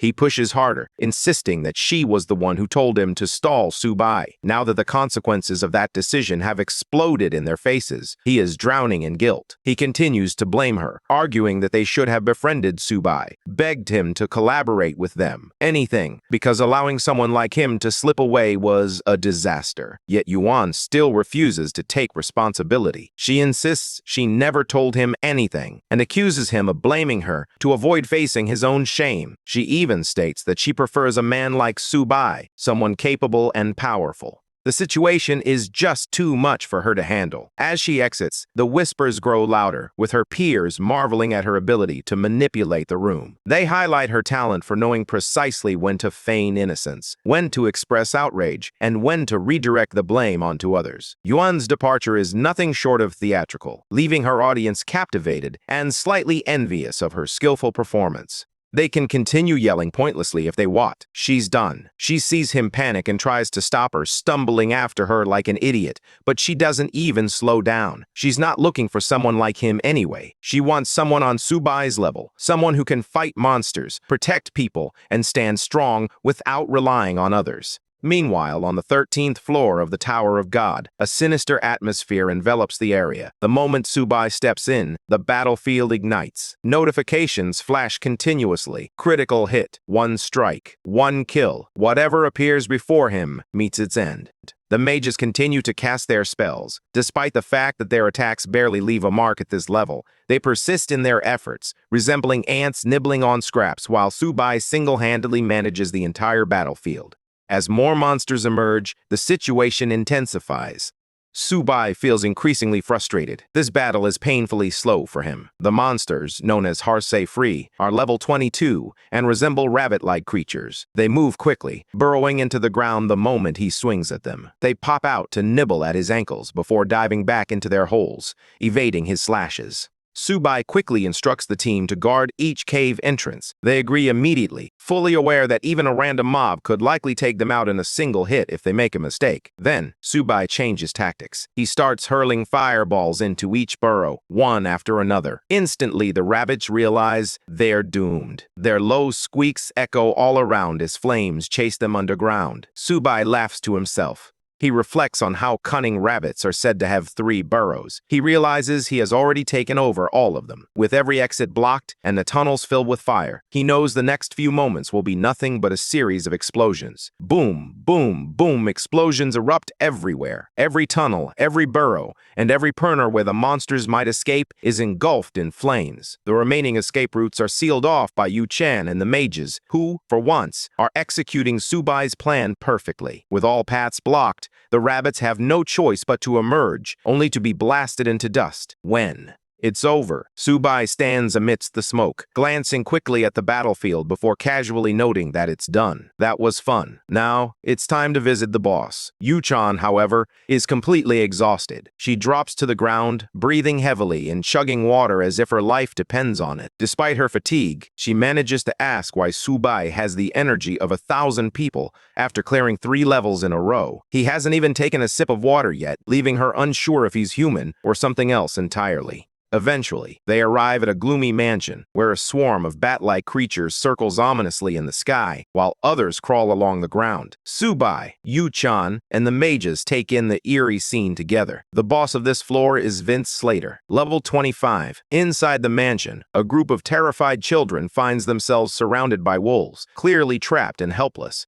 Sububai casually mentions that the boss is inside and suggests they wait at the entrance. Even the low-level monsters in this area can inflict serious damage, so a single attack from the boss could spell disaster. Yuchan lights up at the thought, exclaiming that watching him fight will be more than enough for her. Sububai strides up to the gate and kicks it down without hesitation. Inside, Vince Slater turns sharply at the sound of the crash. The children instinctively try to run and hide, clinging to the sudden hope that a brave figure has arrived. Vince warns that anyone who steps into his manor invites certain death. He clearly despises being interrupted, especially by someone who barges in as if they own the place. Outside, Yuchan quietly suggests that they all keep their distance. Even from afar, the boss radiates danger. The terrified mages feel a sense of relief, with Yuchan also advocating for a retreat. They can safely stand back without feeling cowardly. Then Vince Slater unleashes his fanged hounds, level 23 monsters capable of easily shredding Yuchan and the mages. However, for him, this time, they're up against Sububai. He channels a bit of magic into his hands and swings. The entire pack goes flying. Stone spikes erupt from the ground, piercing through the wolves before they can even snarl. The monsters are left stunned, shocked at being eliminated in an instant. Once the hounds are taken care of, the boss changes his approach, weaving hand signs like a second-rate Naruto villain. After completing the final seal, a wave of distorted music erupts throughout the mansion. The moment that terrible sound fills the air, the noise hits Yuchan and the mages, causing them to instantly clamp their hands over their ears. It's sharp and chaotic, like someone smashing rusty metal inside their skulls. They struggle to focus, fully realizing why staying back was the right decision. Just 1 second of distraction like this, and those hounds would have torn them apart. But Sububai doesn't even flinch. He casually remarks that whatever the boss is doing, whether singing, screeching, or playing some cursed instrument, it's completely useless against him. The noise simply doesn't affect him. As the boss continues to proudly unleash his creepy sound jutsu, Sububai flashes forward. He cuts him down in one clean strike. Once the enemy is taken down with a sharp, clean critical hit, its SP drops by 12,000, and its HP plummets by the same amount. The creature can't even comprehend how it was defeated so easily. Sububai knows it's all thanks to his newly upgraded gear, but the enemy remains oblivious, dying in confusion. Before the boss collapses completely, it rages one last time, vowing that every despicable intruder will face punishment. It clearly still has some tricks left and refuses to go down quietly. A moment later, it unleashes a swarm of bats, all screeching with excitement as they follow their master's orders. They burst forth from every corner of the room, making a beeline for Sububai and the others. The mages, already tormented by that cursed noise attack, now face an additional challenge with the bat swarm piling on top of everything else. Sububai doesn't even blink. He reminds the boss, almost lazily, that all of this is futile. With his equipment fully upgraded and his mental stats maxed out, he remains unfazed by the sonic interference or mental attacks. He practically scoffs, confident that his mind is so stable at this moment that nothing could possibly shake it. Meanwhile, the bats flutter around aimlessly. Sububai closes in on the boss once more and delivers a powerful slice. This time, the blow is even more devastating, taking away 22,000 HP in a single strike. Sububai notes to himself that none of the boss's sound-based attacks affect him, so it would be best for the monster to head to the afterlife already. Once the fight concludes, Sububai stands over the defeated boss, reflecting on how ridiculously easy the encounter was. With his mental energy at its peak, it felt like a free win, especially since the attacks weren't physical. At worst, they might have caused some discomfort to the eardrums, but nothing more. Yuchan, on the other hand, was not nearly as fortunate. Her mental resilience was low, leaving her to endure the overwhelming noise without the ability to move. Thankfully, with the boss now defeated, she could finally relax. As she checked the notifications, she froze in shock. It read, "Congratulations on your team clearing level 13. Clear time, 5 hours, 49 minutes, 11 seconds. Moments later, a world announcement flashed across the screen. World announcement! Congratulations to Sububai and the Lin Clan Guild for breaking the record for clearing the 13th floor. Clear time, 5 hours, 49 minutes.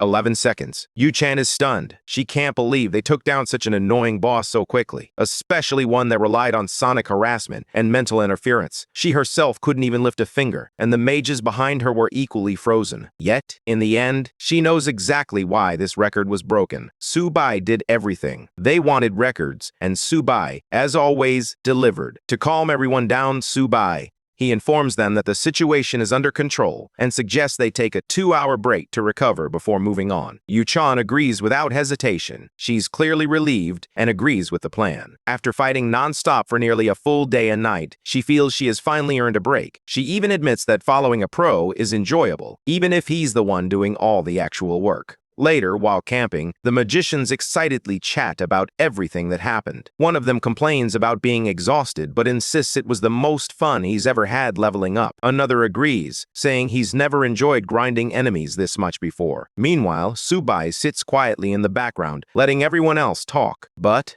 soon, Yuchan approaches him with food and tells him he must be even more tired than the others since he's been fighting continuously. Sububai simply replies that, fortunately, his physical condition is better than theirs. Hearing this, Yuchan realizes something important. Despite doing all the fighting and using both magic and martial skills non-stop, he still isn't starving or collapsing like the rest of them. It clicks for her that this break wasn't for Sububai at all. It was for them. He could have kept going straight into another dungeon or another floor without even blinking. In her mind, Yuchan acknowledges that Sububai isn't just a little stronger. He's on an entirely different level. However, even if he's not tired, who could resist good food? So, Sububai finally accepts the meal from her and begins to eat while checking his status panel, which displays his name, Sububai. At level 15, he was already completely broken.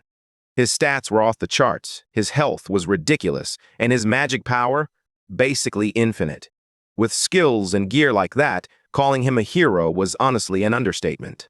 While the Demon King class gains 20 levels, the hero side grows more balanced. In contrast, the Demon King side relies on brute force and raw damage. As he scrolls through the system interface, he contemplates whether to use the universal clock to upgrade some of his skills, starting with the C-level chain thrust. The upgrade indicates that it can be pushed to rank B. However, the system states that the cultivation time is 30 days, unless he opts to spend 2,500 gold to double the speed or 10,000 gold to skip the upgrade time entirely. He checks once more to ensure the system isn't misleading him. Thankfully, it appears to be functioning perfectly, so he confirms the upgrade. A moment later, a notification appears. Congratulations! You have successfully upgraded and acquired the rank B skill, Frozen Blade Spear. While others relax around the campfire, Sububai remains focused, preparing for the next wave of intense battles. He then examines another potential challenge. Upgrade to a B-grade Frozen Blade Gun requires an A-level skill. The system indicates a cultivation time of 90 days, with an option for double speed at a cost of 25,000 gold, or to skip the time entirely for 100,000 gold. Sububai exhales deeply. Even for him, that price is far too steep to spend casually. Level A skills are indeed rare, but he's not wealthy enough to waste money like that just yet. For now, he chooses to leave that upgrade alone. After crunching the numbers, he realizes that once he finishes upgrading the more affordable options, he'll be left with barely 8,000 gold coins. He mutters to himself that the path to making money is long and arduous, much like real life. He continues to scroll through more options for potential upgrades. There's a B-grade Frozen Blade Gun along with C-crank skills like Combo Thrust, Uppercut, Backstab, Critical Strike, and Crescent Moonslash. He also finds C-grade Stone Spikes, Stone Wall, Undead Summoning, and Fireball. The list seems endless. As Sububai scrolls further down his skill list, he comes across Sea-level Water Balloon, Water Rocket, and Wind Speed Boots. Yet, despite all these skills, nothing lifts his mood quite like the food in his hands. He's been craving a proper meal ever since he entered the newbie zone. As he eats, The other magicians sneak glances at him, whispering among themselves in amazement. Even someone at SSS level strength still pushes himself this hard. They recall how he kept chewing those awful, wax-like energy bars just to stay energized. Witnessing his tireless work ethic, even at his level, fills them with embarrassment over the excuses they usually make. Their motivation surges immediately. Soon, they finish their food in a hurry and line up in front of. Sububai is informed that they have rested long enough and are ready to continue at any moment. They are eager not to waste another second. Sububai looks momentarily confused, questioning whether something occurred behind his back to suddenly excite them like this. But since everyone is so eager, he gets up as well and agrees that they should move on. He instructs everyone to tidy up and get ready. Once they are prepared, he shares his one rule for this floor: stay close. Getting lost here won't be pretty. Yuchan walks behind him with a happy, bright expression, while the other mages are feeling frustrated. Back again on the 14th floor of the Tower of God, where the atmosphere is charged with tension and anticipation. The stone walls echo the struggles and triumphs of those who have come before, setting the stage for the challenges that lie ahead. The group soon enters the next area and begins battling level 24 flame beetles. Staying in formation, just as Sububai instructed, proves to be the right decision. Wandering off in this maze-like environment would be a risky move.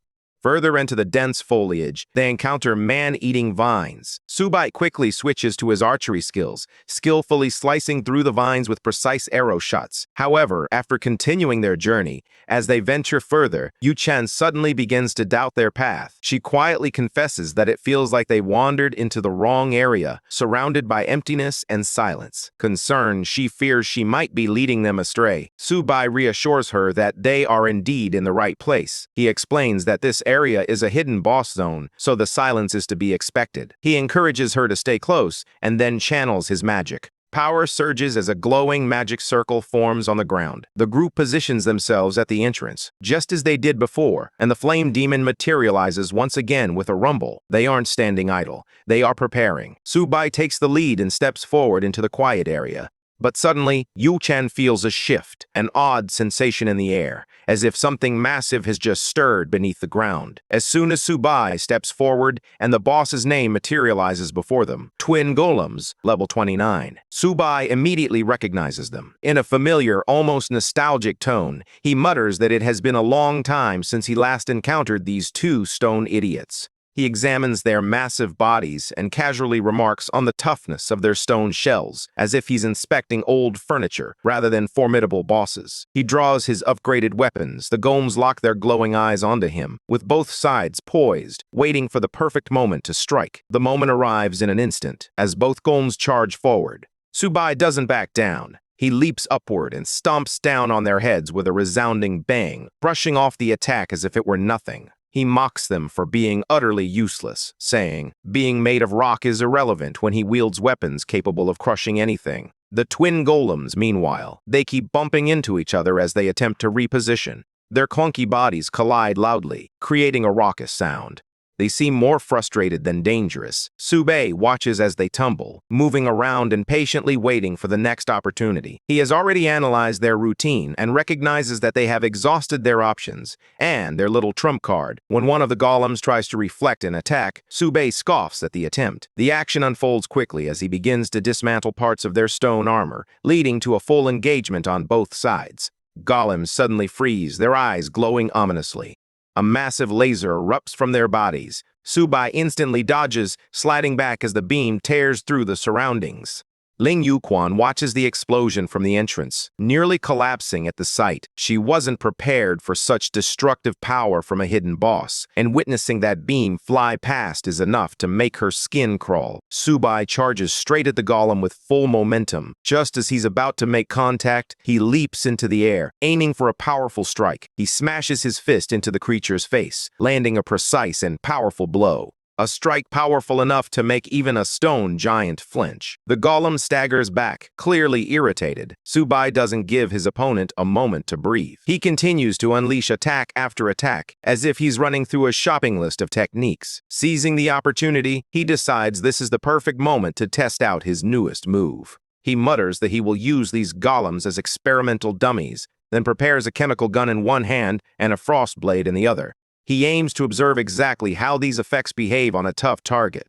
stone-type enemy, and the golems definitely feel the pressure. Under the relentless barrage of explosions, frost cuts, and crushing impacts, one of the golems finally shatters completely. The other one freezes in fear, realizing it's next. Sububai doesn't slow down. He strikes with every ounce of power he possesses. Prepared. Soon, even that golem crumbled into a pile of scattered rubble. Once both giants, as Sububai lands back on the ground, he casually remarks, "This is a good place to pause, as he has completed enough practice for now." However, before he can unwind, Lin Yuchan suddenly screams for him to be careful, warning that the rubble fragments can reassemble into a boss if not handled properly. Sububai simply tilts his head. He snaps his fingers and states that reassembly isn't happening today. The technique he employed on these golems is entirely different from standard damage, and even these golems were unique. As the crystal fragments drifted through the air and fell around him, the reason became clear. The other mages gather closer, their eyes wide with disbelief. They understand that he has entirely frozen every single piece of rubble in place. The boss is unable to reform, move, or do anything except remain cold and defeated. At that moment,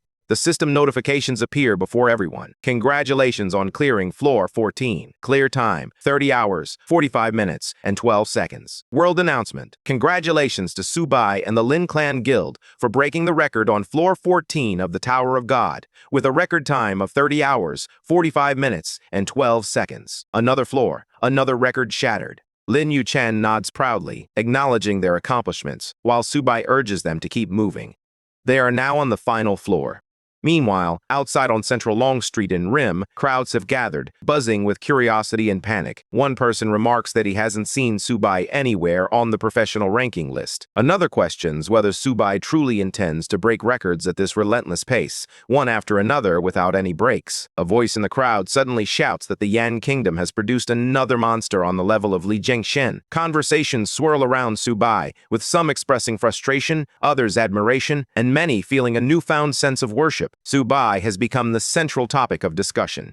In every corner of the kingdom, we see a frantic scene unfold. We switch to a frustrated man sprinting across the street, with his underlings trailing behind him, muttering, "Is this even human?" His expression is twisted with annoyance as he grumbles about Sububai, just as he expected. The building, he swiftly cleared the 14th floor. It was evident that he wanted to be the one breaking these records, not merely watch Sububai casually steal the spotlight time and time again. Meanwhile, as the world spirals into chaos, other countries are also affected. A global announcement appears, congratulating Sububai and the Lin Clan Guild for setting a new record on the 15th floor of the Tower of God, completing it in 6 hours, 29 minutes, and 50 seconds.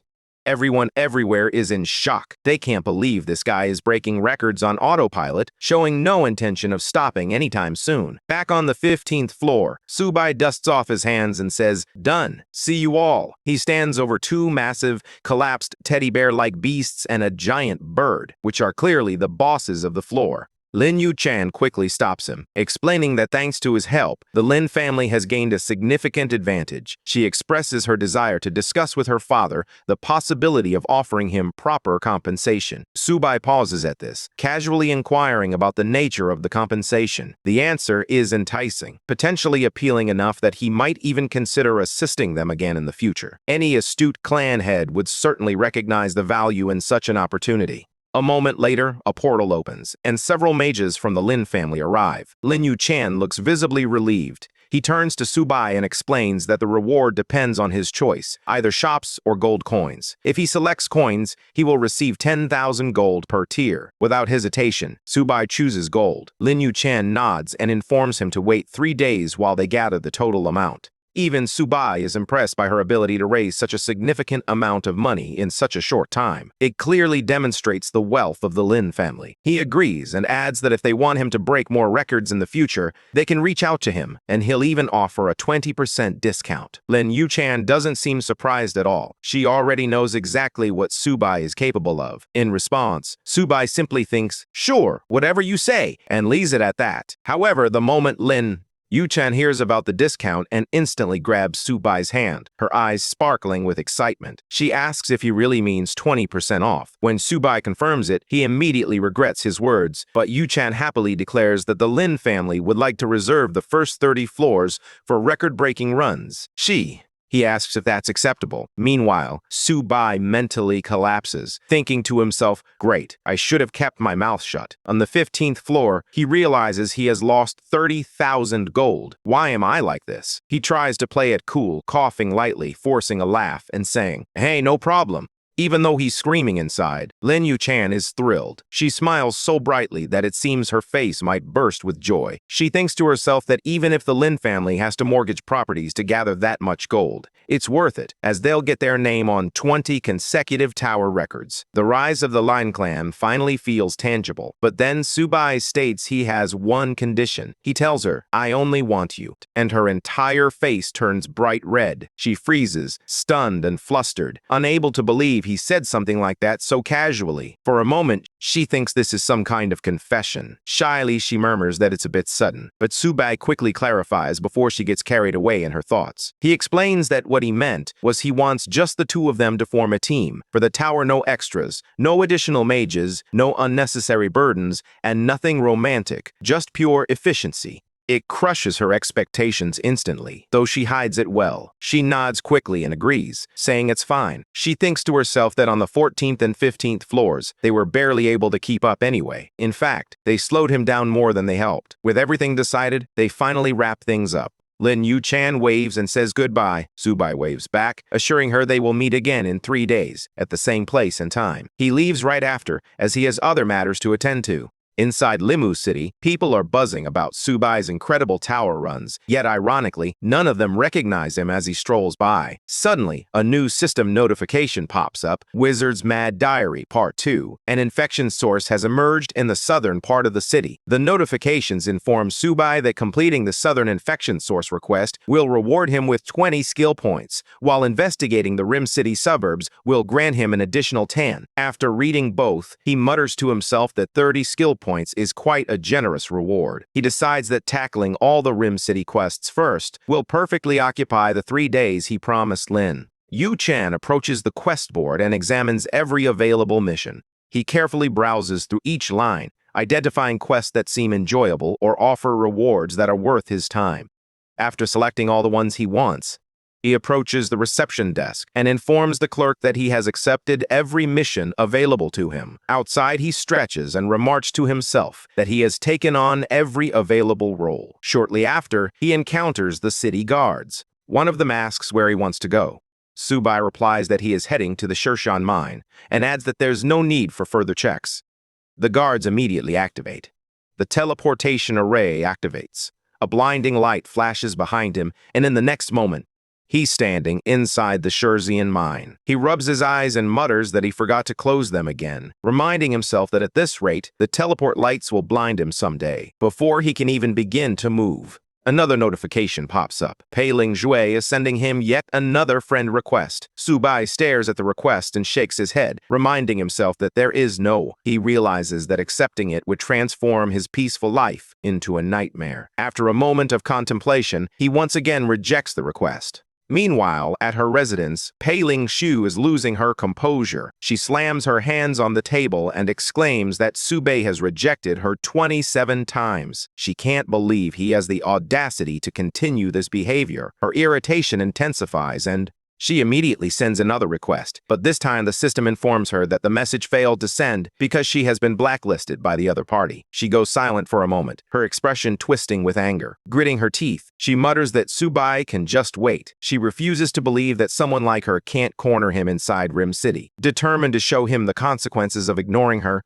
she begins plotting her revenge. At the Shershan mine, Sububai encounters a group of skeleton dark demon swordsmen, each around level 38. However, to him, they are merely mobile experience packets. With a single clean swing, he takes out 8 of them at once. A follow-up slash sends 6 more collapsing to the ground instantly. For now, nothing here poses a challenge, but he anticipates that the boss later might present a different story. When he checks his status window, a list of messages appears. He sees that hunting the Dark Demon Swordsman is completed with a score of 2,000 out of 2,000. He also notices that hunting the Dark Demon Boss 1 is finished, and the Dark Demon's Revenge is marked as done, all prompting him to deliver them promptly. The reward list is quite generous: 30 rare materials, 20 skill points, and 1 random skill book. For Sububai, all of this feels too easy. After turning in the quests,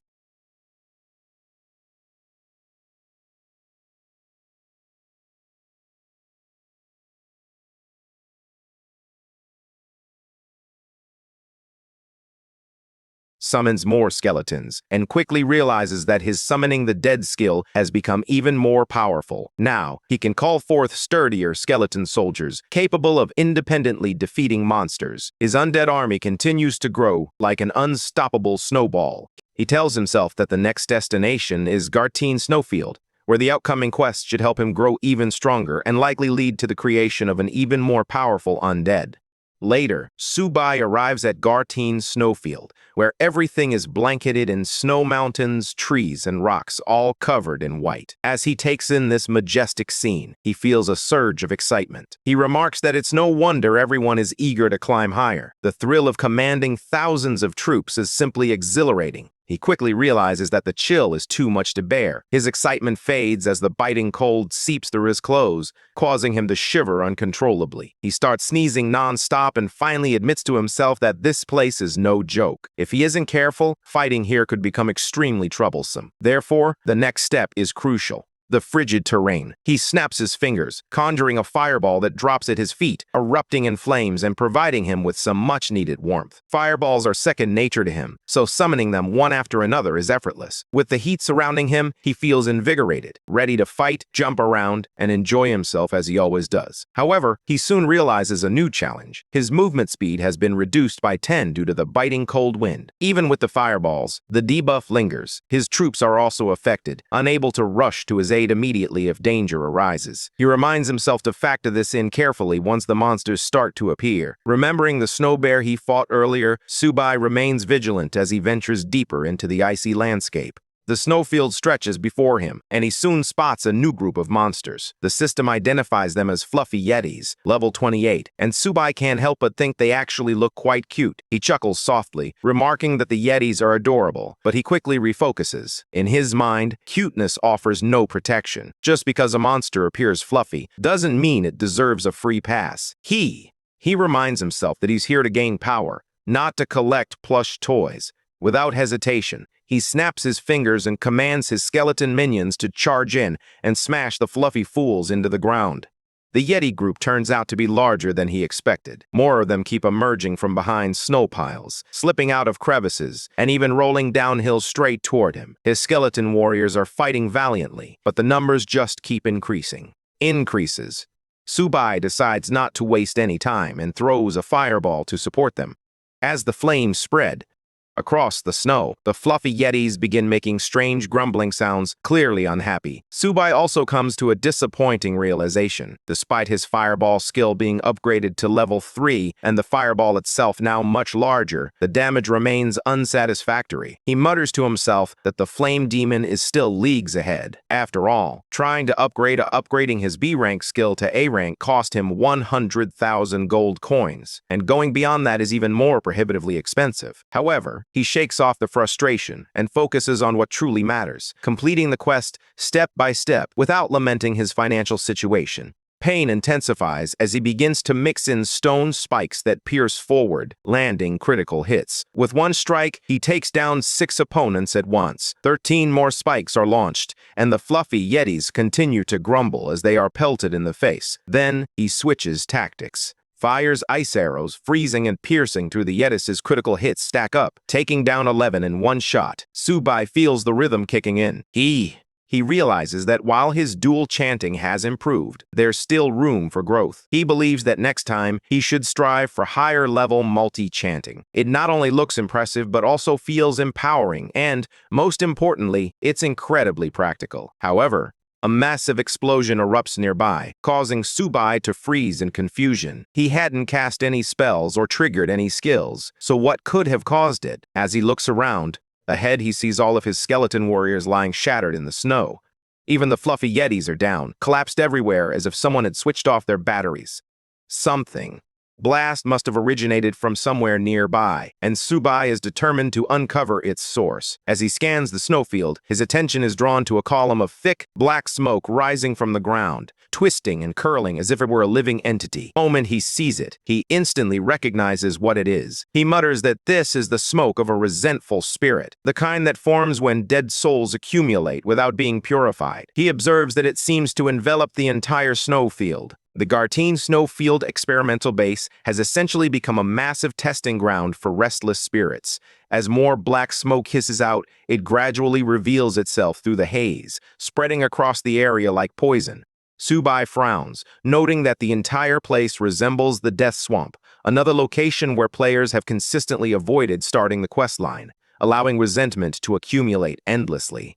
Only light and dark attribute attacks can damage these spirit-type monsters, with light spells even doubling the damage. Realizing this, he knows he'll have to rely on those. However, he suddenly pauses and tells the others to run. He admits he can't fight this creature right now. He's just a newbie, and he barely possesses any proper light skills. He snaps his fingers repeatedly, attempting to alert the oblivious players nearby. Meanwhile, another group of adventurers has noticed the rising smoke. They stare at it nervously, questioning among themselves what this ominous black energy could be. Just a minute ago, they felt confident enough to handle fluffy yetis. But this black mist? It feels like death is approaching. The mist begins hissing toward them, drawing closer and sucking away at their souls, little by little. They don't hesitate. They immediately turn around and run for their lives. 3 days later, in the Lin Clan Chamber of Commerce, Sububai lounges in Private Room 3, rolling his shoulders like a gambler before a big win. He decides to take a chance and opens the reward box. A notification appears. Congratulations, you have obtained a common-grade weapon, long sword. He stares blankly as another alert pops up. The chaos around her. Lin Yuchan takes a moment to absorb the scene, noticing Subai's expression of disappointment as she sifts through the clutter. It's clear that the weight of the mess is more than just physical. It reflects a deeper sense of betrayal. RNG gently suggests that the Lin family can handle those materials and items on his behalf if he wishes, but Sububai dismisses the idea. He states that it doesn't matter. Garbage is garbage. Regardless of who manages it, he sees no use for it now.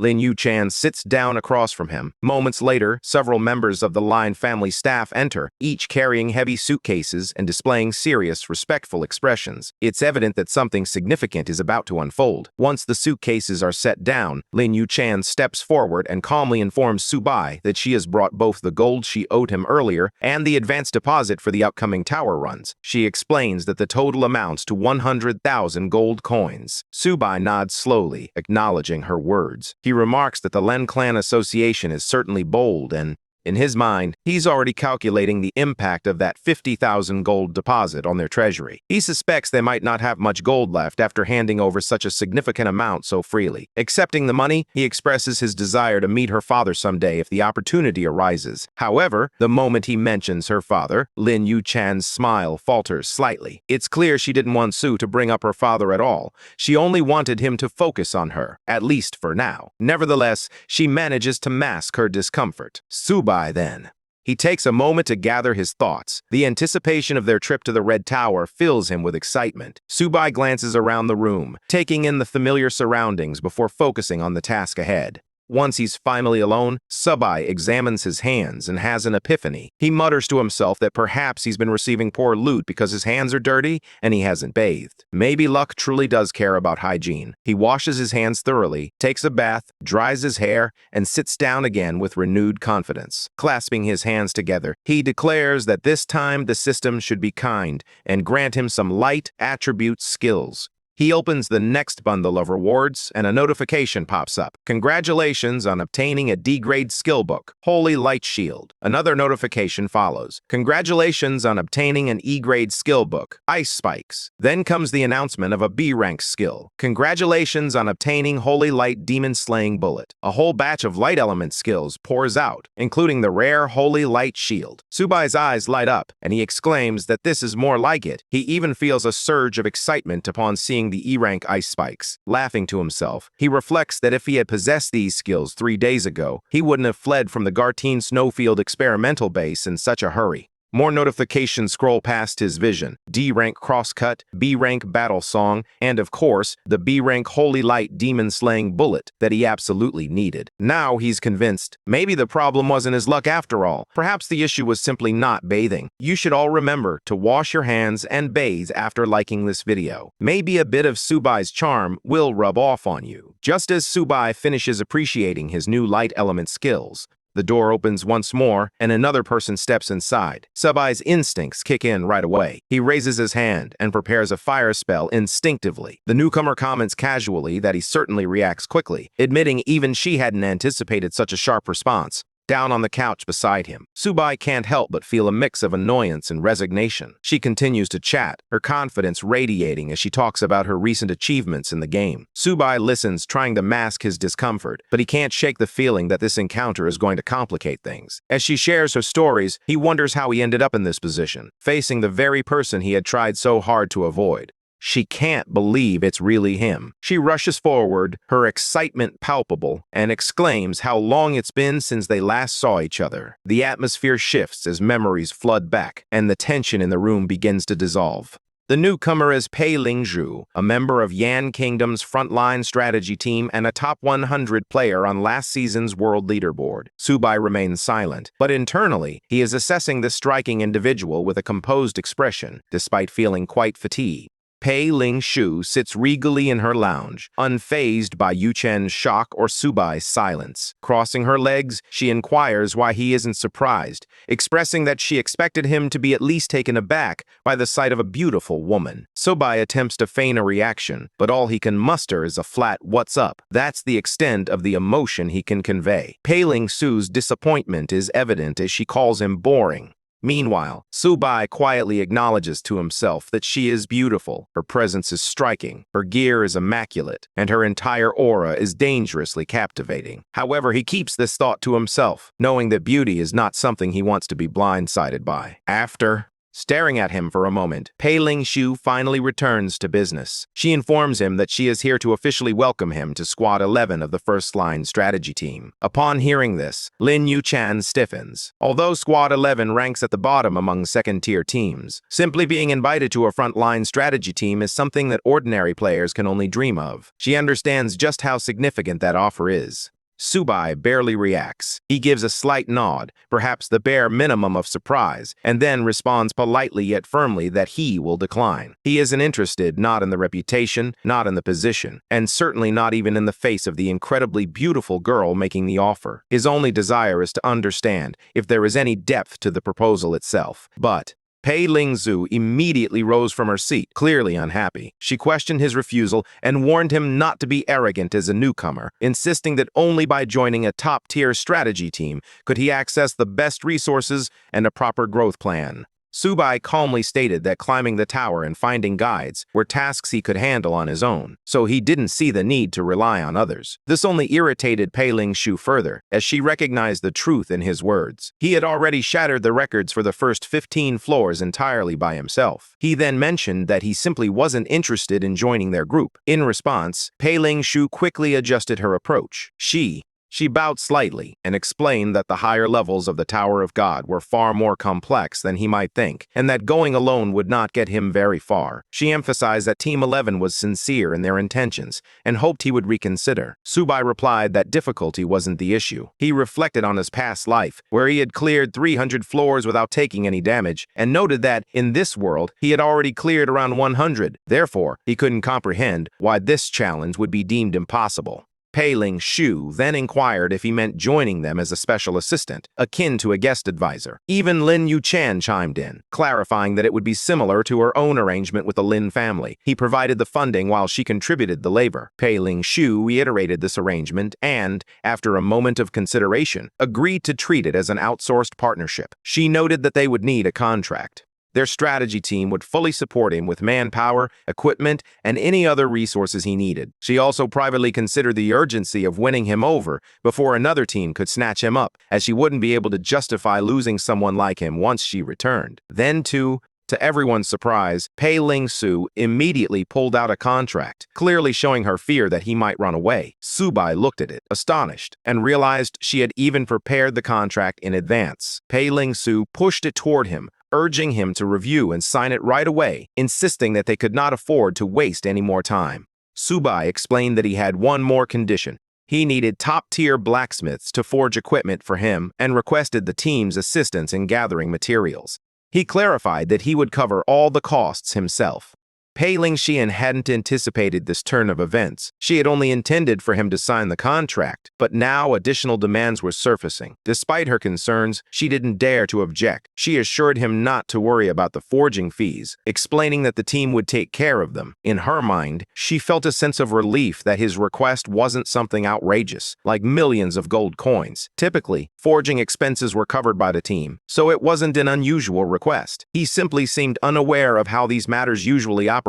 As she watched nervously, Sububai took the contract into his hand, doing so deliberately and slowly. He was fully aware of her anxiety and enjoyed prolonging the moment just a little longer, allowing her to grasp just how much she needed him. Once he finished, he handed the contract back and mentioned he would send materials list and forging requirements later so she could prepare a quote. Lin Yuchan had been quietly observing the entire process. Pei Lingxian accepted the signed contract without hesitation, repeatedly assuring him that there was no problem. In her mind, she was overwhelmed with relief. After all the trouble, the mission was complete. She felt ready to return and confidently report her success, regardless of what anyone else might say. As Pei Lingxian prepared to leave, Sububai and Lin Yuchan headed in opposite directions. Sububai suggested they get going and continue their grinding. Just then, a notification popped up, asking if he wanted to receive the material list and forging requirements. Noticing Lin Yuchan following Sububai, Pei Lingxian quickly inquired if they were heading to the 16th floor to break another record, and if they would mind her watching. Sububai. He turned back and replied that it was fine. She could watch all she wanted. He even added that he would help her keep up with him in the future. In his mind, Sububai was already planning his next move. He felt this was the perfect opportunity to demonstrate his full strength to Pei Lingxian, just enough to remind her that if she didn't handle things perfectly, he might choose to stay with Lin Yuchan much longer than she anticipated. Pei Lingxian, on the other hand, found this guy absolutely insane. His thoughts, attitude, and behavior were all beyond her comprehension. However, at that moment, she had no choice but to endure it and go along with him. Later, the group was seen trekking along a mountain path. Sububai reminded everyone to keep up, emphasizing that the last thing they needed was for someone to fall behind and waste precious time in their record-breaking quest. They had reached the 60th floor of the Tower of God, known as the Flame Rock Ground, a scorching zone heated by lava. Meanwhile, Pei Lingxian observed everything through the luxurious viewing room's holographic feed, lounging comfortably on a sofa. She muttered to herself that she wanted to see firsthand what the year's top scorer was capable of, and whether all the stress she endured to recruit him was truly worth it. Soon, crab-like monsters began leaping down from the rocks above, ambushing Sububai and Lin Yuchan. One of the crabs launched an attack directly at Sububai, but he spotted it just in time and immediately fired. Back with spiked fireballs, he wiped out the entire cluster effortlessly. For Sububai, it was just another day. For Pei Lingxian, it was jaw-dropping. She stared at the damage numbers in disbelief, questioning what level he actually was, because nothing about him felt remotely close to level 20. Her shock deepened as she watched him effortlessly wield chaos fire and fire rain, unleashing destruction without breaking a sweat. Observing from a distance, she couldn't help but feel that the entire scene was terrifying. Facing him in a PvP match would essentially guarantee instant death. Back on the floor, Sububai remarked that the smell was quite pleasant. Lin Yuchan agreed, noting it smelled delicious. That was all the cue they needed. 2 hours later, both of them sat happily together, munching on freshly roasted giant crab meat and savoring a surprisingly peaceful moment amidst all the chaos. Sububai remarked that the crab meat smelled unbelievably delicious, and Lin Yuchan looked equally satisfied as he ate beside him. What they were feasting on was no ordinary monster. It was Narek, the lord of the flame crab. The creature was so massive that they were literally sitting on its shell, using the rest of its body as an endless buffet. At this size, food wouldn't be a problem for a long time. However, right in the middle of their relaxed meal, a world announcement suddenly echoed again, declaring that Sububai and the Lin Clan Guild had shattered yet another record, this time for clearing the 16th floor in 7 hours, 8 minutes, and 59 seconds. The entire world erupted in disbelief once again. Pei Lingxian nearly jumped from her seat when she heard the news. She immediately called headquarters, practically yelling into the communication channel that they had truly struck gold this time. She wanted to convey that their gamble had paid off and that this individual was the jackpot of jackpots. She realized that the boss had been absolutely right about contacting him as quickly as possible. She also understood that if the higher-ups hadn't shown such urgency, she wouldn't have endured half the madness she experienced while trying to recruit him. But now that it was done, she finally felt the satisfaction of a painful investment paying off. Sububai was a monster, plain and simple, and Lin Yuchan's performance made it clear that the Lin clan was far from ordinary. Meanwhile, notifications continued to flood the world, announcing that Sububai and Lin Yuchan were still inside the Tower of God. Outside, however, their legends were spreading like wildfire. Crowds everywhere were constantly refreshing the announcements. After a week of this frenzy, one man in the marketplace shouted for everyone to come see the great Sububai again, only for another man to point out that everyone was already glued to the feed. Someone else remarked that the two members of the Lin Clan Guild were unbelievably active, appearing in the world announcements every single day, making it impossible not to notice them. Social media platforms. Everyone was captivated by his remarkable achievements. As the elite coalition struggled to make headway, Sububai continued to rise, leaving a trail of awe in his wake. The contrast was stark. While the combined might of the Holy Night King and his team was celebrated, it paled in comparison to Subai's solo feats. Discussions erupted in every corner of the gaming community, with players sharing tales of his exploits and speculating on what he might accomplish next. His name became synonymous with excellence, and the buzz only intensified as more updates rolled in. Sububai was not just a player, he was a phenomenon, and the world was watching. Even in the most remote parts of the world, fan groups began to emerge everywhere. People wanted to watch him play, follow his every move, imitate him, or at least get close enough to brag about sharing the same air as him. Soon, a massive crowd gathered at the Lin Clan Guild headquarters, shouting over one another in their eagerness to sign up. The receptionist struggled to calm the mob, urging them to chill while desperately trying to organize the chaos. Inside, butlers were receiving frantic orders from their masters, working to fulfill every possible requirement that Lin Yuchan might have. Everyone understood that missing the Sububai wave would be a significant loss. Meanwhile, back in Lim City, at the City Lord's mansion, the wizard's mad diary questline unfolded. The City Lord, who was practically acting like a king, asked Sububai if he was truly certain about his course of action. He reminded Sububai that once a war began, it wouldn't be just one person's concern. It would impact every resident and player in Dream City. However, Sububai simply replied that he would handle the problem he had created. In his mind, he was focused on how quickly he could complete this final Dream City mission so he could move on to more exciting challenges. Lin Yuchan stood quietly to the side, absorbing everything that was said. Even the mage present was at a loss for words, leaving the room steeped in tense silence. Eventually, the City Lord spoke again. He informed Sububai that if he wanted to participate in the war, he would need to defeat the City Lord's White Captain, Thomas Pett, an 80-level summoner. Sububai responded casually, saying it wasn't a big deal and that they could start any time. The City Lord nearly choked, clearly taken aback by such confidence. Meanwhile, Sububai thought to himself that although this challenge was twice as difficult as it had been in his previous life, it was still manageable. After all, the City Lord wasn't expecting him to defeat a level 200 sovereign. Lin Yuchan was stunned. She couldn't believe she was witnessing Sububai casually accept a challenge from an 80-level summoner. This only confirmed what she had already suspected. Lord Sububai was truly on another level entirely. Lin Yuchan was practically trembling with excitement. She couldn't shake the thought that this duel was too good to miss. If she skipped it, nothing else would feel enjoyable again. As the duel was about to begin, everyone stepped aside to watch. Sububai calmly asked if they could start, and the vice captain questioned whether he was truly certain about challenging someone of his caliber in his current state. Sububai appeared as confident as ever, prompting the vice captain to daunt his helmet. He praised Subai's commendable courage and expressed his eagerness to see what he could do. The vice captain seemed just as ready for the duel. The summoning ritual commenced, with the vice captain calling forth a massive dragon, a giant bear, and an undead bone boss, each at level 80. The dragon was Bariath, and the shadow grizzly was also level 80. These were not ordinary summons, they were boss-tier monsters straight from a high-level dungeon.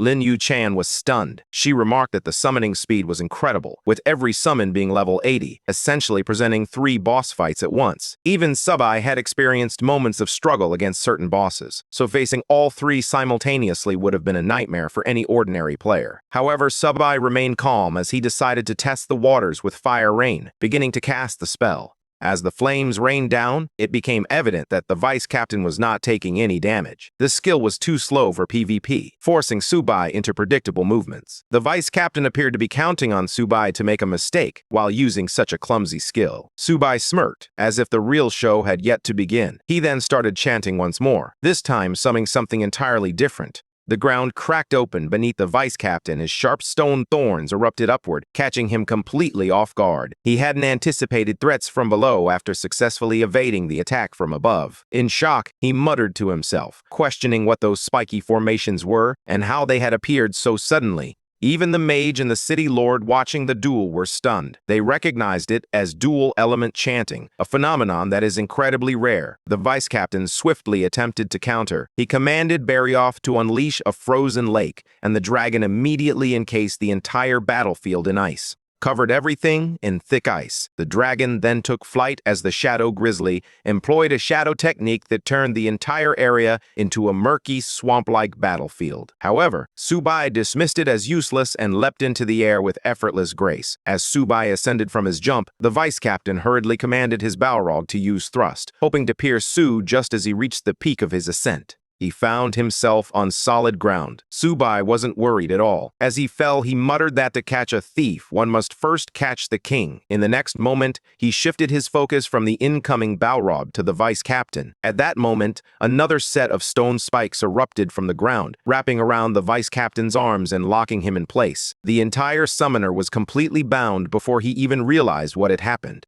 Sububai landed smoothly, glanced at the helpless man, and casually asked if he planned to admit defeat or prolong the struggle. The vice captain let out a weary sigh and agreed to concede. The last thing he wanted was for those dangerous stone spikes to threaten any more sensitive areas. Sububai snapped his fingers and accepted the surrender, showing no intention of wasting even a second more than necessary. The vice captain thanked Sububai, who watched him quietly for a moment before responding, somewhat awkwardly, that it was just a small scene, nothing impressive. However, Lin Yuchan remarked that the entire experience was amazing, clearly thrilled by what she had just witnessed. Even the king stepped forward to reassure the vice captain, telling him not to feel discouraged, as it was normal to lose against a hero. Then the mage hurried over, staring at Sububai with wide eyes. He asked if Sububai had been using a technique that required no chanting. Sububai appeared slightly surprised. Before he could respond, the mage quickly added that he wanted to learn that technique, as well as Subai's dual element chanting.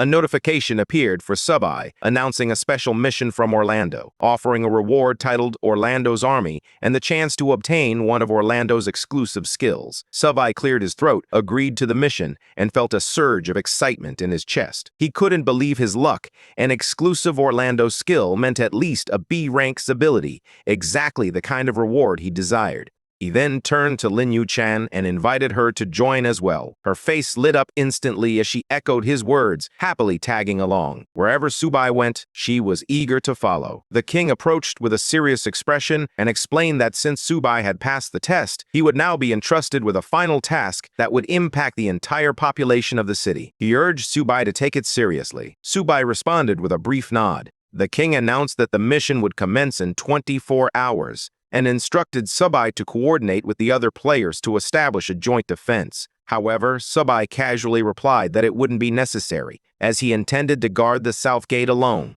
The king was stunned, questioning whether Sububai truly intended to defend it single-handedly. Sububai confirmed without hesitation, assuring him that he already had a plan for the entire situation. King eventually agreed, stating he would take care of intercepting the second-tier monsters outside the army. However, he explained that he still needed to make the news of the beast tide public. Sububai accepted this, expressing his understanding. New notification popped up, interrupting his thoughts. It announced that a special event was now live, offering additional challenges and even greater rewards for those willing to take them on. Sububai felt a rush of excitement, mixed with disbelief. The stakes were higher than ever, and he realized this was an opportunity he couldn't afford to miss. With his heart racing, he prepared to dive into the challenges ahead, eager to seize the moment and maximize his gains in Lim City. a global announcement echoed around the world, declaring that in 24 hours, Lim City would be attacked by wizards, with thousands of ferocious beasts already gathering nearby. From that moment on, the city would allow entry only, prohibiting any exits. The rules continued, stating that all players below level 30 were restricted to the inner city and forbidden from approaching the walls. The guards of Lim City and Lotus City would jointly defend the north, west, and east gates, while player Sububai would be solely responding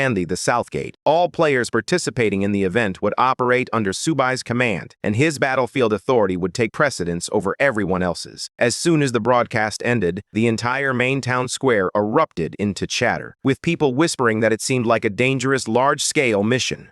Someone else claimed they definitely heard Subai's name. Another player, filled with panic, questioned whether the Beast Tide event was real. A frustrated gamer lamented that he was just one level away from leveling up, but it was too late now. Meanwhile, another player, already at level 40, pleaded with those nearby to help him get added to Subai's friend list, promising to behave. A different voice noted that they had thought Sububai would vanish after clearing the 30th floor, yet here he was again, stirring up an even bigger commotion. Later, Sububai and Lin Yuchan strolled through the quiet halls of the castle. Yuchan proposed that they request reinforcements from the frontline strategy team. Sububai calmly explained that a high level did not necessarily guarantee an advantage, especially in their current situation. The monsters involved in this beast? All tides were below level 200, and with Earth's current level cap set at 100, players couldn't fully control the situation. They would have to rely on NPCs to handle most of the burden. Still concerned, Lin Yuchan proposed inviting the strategy team once more. Understood his perspective. Sububai explained that by keeping the south gate secured on his own, he could manage the threat more effectively. However, if higher-tier players joined the fight, the system would adjust the difficulty, resulting in a much more formidable beast tide. Lin Yuchan realized that Subai's strategy was not just about holding the gate, it was about controlling the overall challenge they faced. She laughed lightly and admitted that she finally understood the logic. She now realized that Sububai wasn't just physically impressive. His strategic thinking was equally sharp. Sububai clearly knew what he was doing. Whether it was fighting or strategizing, he understood both the how and the when. Even in situations where physical strength alone wouldn't suffice, he could always rely on his intellect to prevail. At that moment, Lin Yuchan asked if she could join him in the upcoming defense. Sububai gave her a serious look and told her she could, but only if she mastered dual element chanting and refrained from any chanting for the next 24 hours. Otherwise, surviving would have been too difficult. Hearing this, she finally understood why he had been explaining everything to her. Earlier, Pei Lingxian reacted to the world announcement, noting to herself that Sububai had managed to stir up a beast tide. Clearly, he was someone capable of causing large-scale chaos wherever he went. Curious and slightly excited, she messaged him to ask what was happening and if he needed help. Sububai simply replied that he didn't need any assistance. Pei Lingxian sighed, acknowledging the truth in her thoughts. She rarely needed help, but she felt a twinge of disappointment. If the strategy team weren't currently focused on tackling the 100th floor, she would have personally joined the effort. Back at the training grounds, Sububai began instructing Lin Yuchan. He explained that the essence of dual element chanting and no chanting lies in mental reading, using pure mental power to compress a lengthy casting process into an instant. Lin grasped the logic behind it, even though executing it proved to be challenging. Sububai explained that the incantation needed to be internalized as her own thoughts, and that the rest would depend entirely on her practice. Once she mastered it, she could even pass the skill on to Orlando. This suggestion startled her. She hadn't expected to be teaching the captain. Orlando was focused on his tasks, but Sububai simply encouraged her to keep practicing. He then casually announced that he was going to take a nap, leaving her to continue her work. Meanwhile, somewhere else in the city, a crowd of players gathered at a pub, buzzing about the latest rumors. Someone mentioned that Wu Kai had apparently been recruited by Sububai and was even live-streaming Subai's Beast Tide preparation. Others were baffled, questioning how a random guy could land such an opportunity. Another player chimed in, noting that Sububai regularly posted tutorial videos and that even Pei Lingxian, along with another top-tier Pei goddess from the strategy team, had liked his posts. To them, this was proof he was gaining recognition. Some kind of absolute genius. Another player sighed, admitting he had applied to join the defense team but didn't pass the screening. When asked about his level, he replied that he was level 50, yet still didn't qualify. Someone in the pub muttered that they should disregard the complaining player, as he was a level 50 B-rank elementalist, and still failed the screening. He pointed out that the requirement was supposedly level 50, yet none of them had passed. He wondered aloud whether Sububai was really going to guard the entire place by himself. Before they could continue their discussion, a loud voice suddenly boomed from the screen. Wukai introduced himself as the livestream operations officer and apologized for the delay.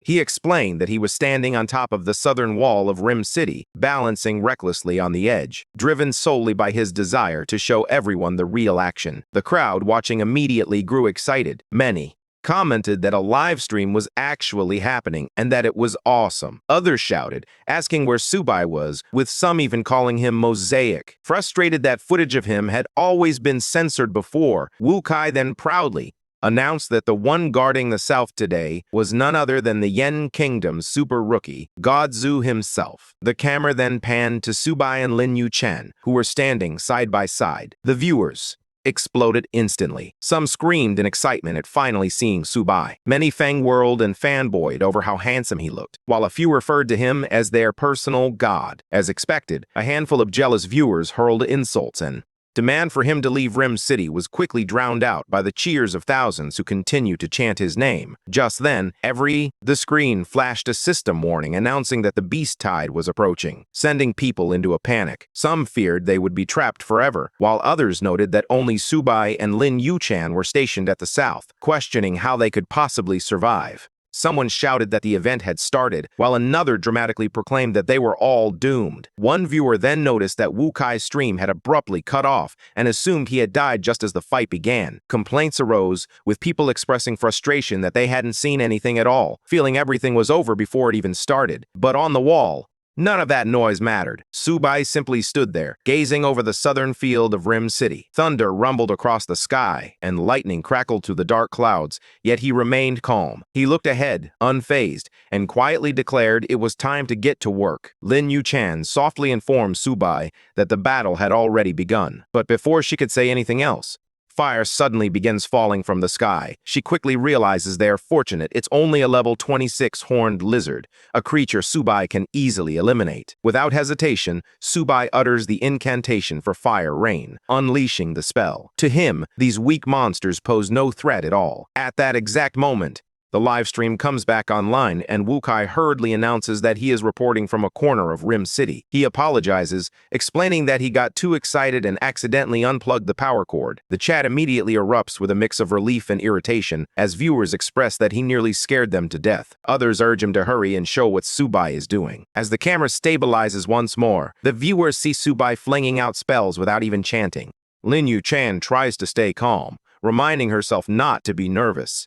She wants to keep up with. She summons the Balrog, and just as Sububai taught her, she successfully casts it without chanting. She excitedly tells him that she succeeded. Sububai simply responds with a calm, "Not bad," before ramping up the intensity. He unleashes chaos and fire rained down in layers, each one more intense than the last. Magic circles blossomed across the sky, and the fiery downpour escalated into a full-blown hailstorm of flames. If he could surpass 9 chains of fire rain, he certainly would. But for now, 9 is his limit. However, the horned fire lizards are struggling to handle even this number. They're dropping like flies. Online, viewers are going wild. Some it's unbelievable that these two are holding down the entire south side of the city. Others insist that no ordinary team could achieve such a feat. Some people believe that only an SSS-level existence could possess such power and call Sububai a god.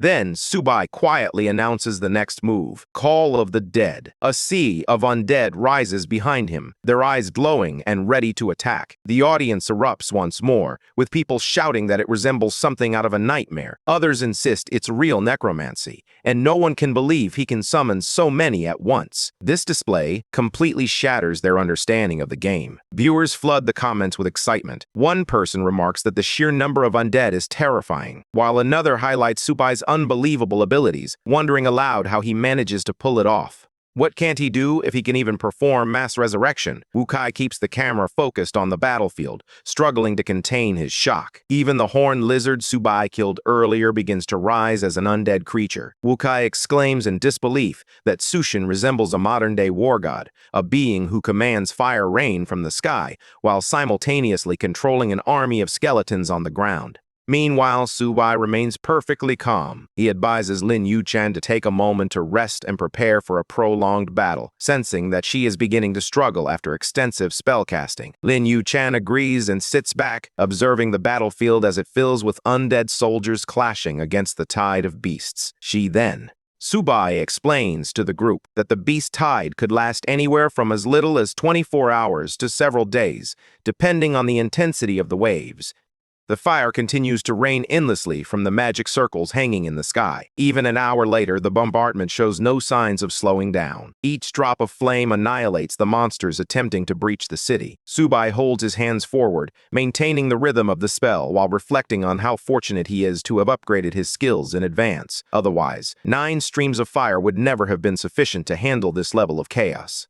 Chaos erupts as everyone watching the live stream stares in disbelief, despite the events unfolding right before their eyes. The streamer excitedly remarks that the entire battlefield has transformed into a sea of fire, with Sububai defending the entire city single-handedly. He even adds that Sububai looks incredibly handsome while doing it. Hearing this exaggerated praise, Lin Yuchan quietly reminds herself that she cannot afford to fall behind. Sububai glances back and quickly notices that Lin Yuchan is re-entering the fight. He acknowledges her effort and tells her she's doing well, reminding her to keep the chaos fire rain stable and to let the Balrog hold the defensive line. He warns her that stronger monsters are on the way and that this is only the beginning, so they must remain vigilant. They must be careful not to exhaust their strength too early. After indulging in food during a brief break, the streamer suggests that Sububai take a moment to eat as well, noting that almost a full day has passed. Sububai agrees, realizing that some food wouldn't hurt. He joins Lin Yuchan and Wukai for a quick meal before heading back into the battle. Meanwhile,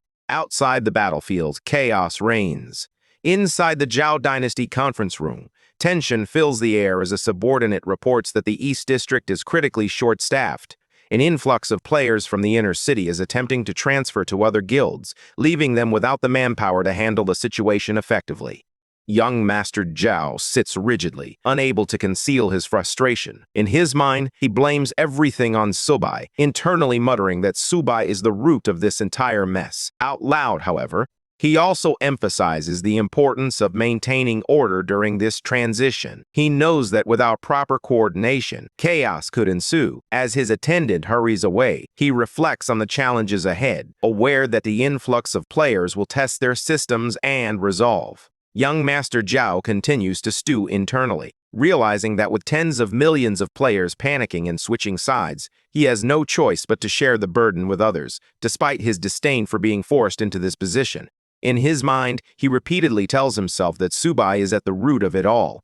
At Rimu City Square, a world announcement invites elite players to join the Zhao Dynasty Guild for a coordinated defense effort. The crowd reacts instantly, murmuring in disbelief at the news. Someone points out that the Zhao Dynasty Guild will be managing the frontline sniping forces. Another person mentions that the guild has already sent out a message. A few in the crowd begin to loudly praise the Zhao Dynasty Guild, asserting that a major guild naturally shoulders greater responsibility. In contrast, they criticize Sububai, claiming that he is still casually eating and drinking during this critical moment, playing with their lives. A voice rises from behind the crowd, declaring loudly that he wants to join the Zhao Dynasty Guild and refuses to associate with arrogant fools like Sububai.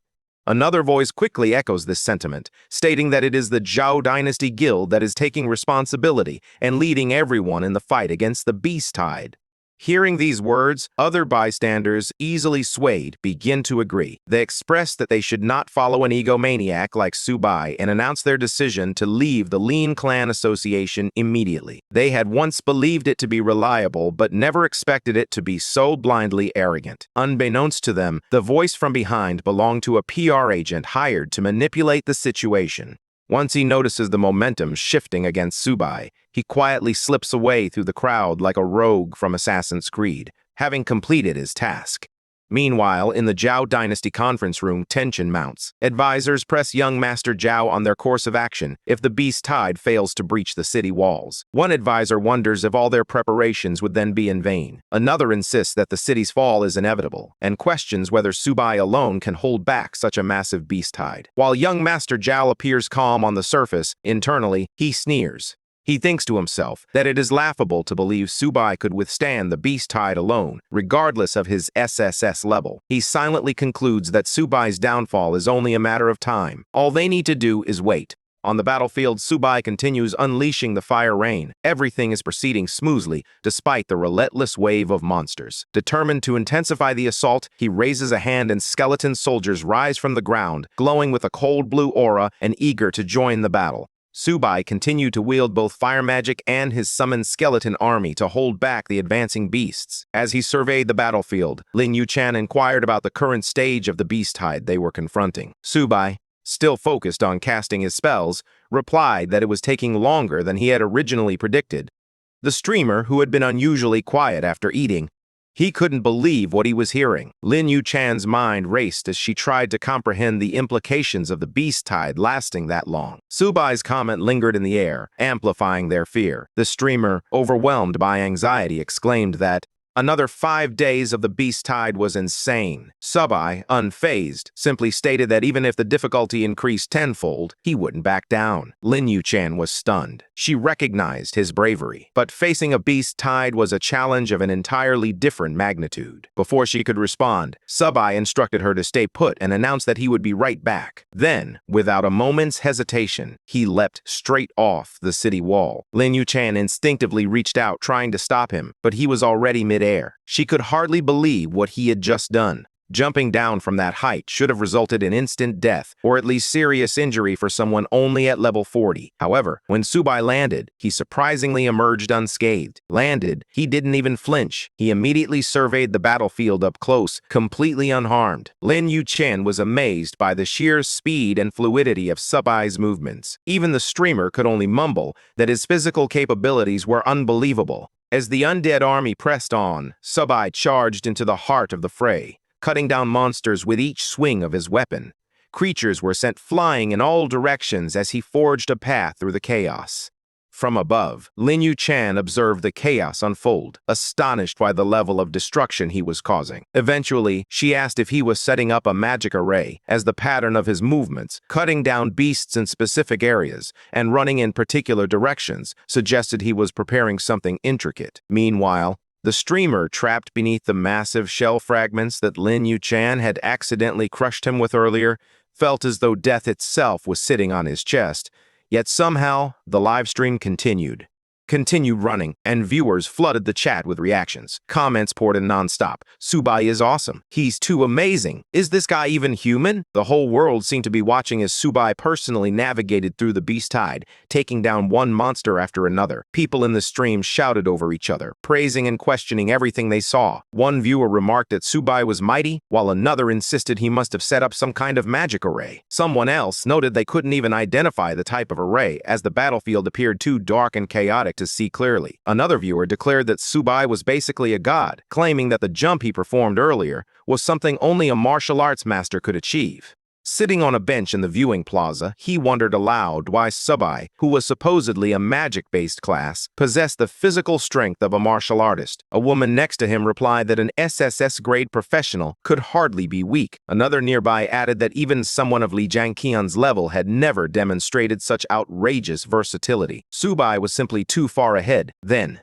Sububai leapt up once more, soaring above his own fiery domain, and within moments, he dropped back down right beside the streamer and Lin Yuchan. The streamer nearly jumped out of his skin, exclaiming that he was shocked because Sububai appeared to move freely up and down the towering city wall, as if gravity didn't affect him. He joked that Sububai immediately dismissed the jokes and explained that he had already finished setting up a magic array. He informed them that the three of them would rotate shifts guarding it, allowing them to engage in a prolonged battle without succumbing to exhaustion. Lin Yuchan understood right away and offered to take the next watch, telling Sububai to rest first. She was determined to support him in any way she could. Sububai agreed, stating she would wake him immediately if anything happened. The streamer, still buzzing with excitement, promised that nothing would go wrong on his watch. Later, the monster's creatures approached once more, but this time, every being that entered the perimeter of the array was taken down instantly. Critical hit notifications illuminated the battlefield like stars. Both Lin Yuchan and the streamer were stunned by the array's strength. Lin Yuchan realized that Sububai had effortlessly created something capable of one-hit kills, far exceeding her expectations for a simple defensive setup. Even the streamer began to tremble slightly, muttering that the array was terrifying and that the last thing anyone would want was to become Subai's enemy. Hours passed. Later, after witnessing wave after wave of monsters disintegrate upon contact, the streamer finally admitted he couldn't stay awake any longer. He told Lin Yuchan that he was going to take a short nap and asked her to wake him if she couldn't hold out or needed him to take over. Lin Yuchan immediately agreed, but after glancing at Sububai again, she couldn't shake the thought that the more time she spent with him, the less she understood the true limits of his power. He continued to unveil more incredible abilities every single day. 3 days later, the magic array continued to operate, incinerating waves of monsters without interruption. However, Lin Yuchan finally reported that they could no longer effectively halt the beast tide. The front line had advanced significantly, and boss-level monsters had begun to emerge from the horde. The streamer noted that, based on the trends observed over the past 5 days, it seemed unlikely they would be able to withstand the onslaught for much longer. Sububai, however, continued to eat his meal calmly while observing the array at work. Viewers watching the stream were losing their minds, questioning how he could remain so relaxed. One viewer suggested they should force Sububai off the wall and fight together. Another pointed out that a level 60 boss had appeared while Sububai was only level 40, insisting that defeating it should be impossible. More voices shouted that there were too many bosses and that they were all doomed. Others began declaring their desire to join the Zhao Dynasty Guild too. Even amid the chaos, countless eyes remained glued to Sububai. However, as public opinion began to shift against him, hired agitators and assassins lurking in the shadows watched gleefully, knowing they had successfully stirred up negative sentiment. All they desired now was to sit back and enjoy whatever spectacle unfolded next. Meanwhile, Sububai finished the last bite of his food, stood up, and calmly remarked that the meal had been very tasty. Then, he walked over to Lin Yuchan and told her that she should take a rest and leave the rest to him. Having pushed herself to her limits, she finally felt a sense of relief. The moment Sububai jumped straight into the battlefield, the entire scene erupted with shock. People shouted, wondering what he was planning to do. Some speculated that he might possess an even more advanced magic array, while others struggled to comprehend how a mage could have such extraordinary physical strength. The streamer was almost speechless. Viewers watched as Sububai appeared to charge in alone, seemingly preparing to take on the boss monsters one-on-one. Many questioned whether a single person could truly fight an entire group of bosses, but Lin Yuchan smiled effortlessly, completely unfazed, and confidently stated that, of course, he could. He was Sububai. Critical strike. Sububai unleashed a devastating blow that drained another 1,000 points from their HP. The wolf monsters, overwhelmed by the relentless assault, struggled to regain their footing. Each strike landed with terrifying accuracy, leaving them no chance to counterattack. They yearned to retaliate, but the sheer speed and precision of Subai's movements rendered them completely defenseless. As the final blow connected, the wolves could only stagger in defeat, their howls fading into silence. In a devastating strike, nearly 9,000 HP vanished in an instant. To the viewers, it appeared as if lightning itself had descended. Sububai moved like a living thunderstorm, tearing through the battlefield with the authority of a god. Nothing in his path was spared. Anything that stood in his way was promptly destroyed. Yet even after unleashing such overwhelming force, Sububai assessed the situation with calmness. He noted that they would need to speed up, otherwise things might spiral out of control. Amid the massive crowd, someone suddenly shouted that they had finally figured it out. Sububai was a dual cultivator of both magic and martial arts. Another person immediately agreed, exclaiming that it was absolutely unbelievable. Viewers across the live stream began chanting his name repeatedly, calling him incredible, and cheering non-stop. Even an old man watching from a distance laughed and remarked that this spectacle was far more interesting than merely clearing 100 floors of the tower. At the very top of the world combat rankings, Li Jiangshen observed the scene in silence. Even someone of his stature couldn't conceal his admiration. As another monster was pierced through the head by an arrow, an undead warrior swiftly delivered the finishing blow. Li Jiangshen praised this combination, calling it a perfect fusion of magic and martial arts. He then turned to the people behind him and asked who among them could replicate such a feat. The room fell silent as they contemplated the challenge of controlling more than a dozen magic arrays simultaneously to command a dark gold skeleton legion that could endlessly replenish while still fighting one-handed. Who could possibly match that kind of combat power? Li Jiangxian laughed helplessly, admitting that even he couldn't pull off something like that. Meanwhile, Sububai fought relentlessly, cutting down monsters left and right. He executed smooth upward slashes, combining techniques with consecutive thrusts, while his sword energy flashed like a rainbow across the battlefield. Li Jianxian observed every movement closely and noted that each skill was executed perfectly. Every transition was seamless, and every action was precise. He remarked that the kid's combat instincts and mastery of skills were flawless. Intrigued, he asked who Subai's master was. Pei Lingshan, standing behind him, replied that she had already checked. Subai was an orphan and had no master at all. This revelation caused an uproar. Someone immediately questioned how that was even possible. Li Jianxian fell silent for a moment, contemplating the situation.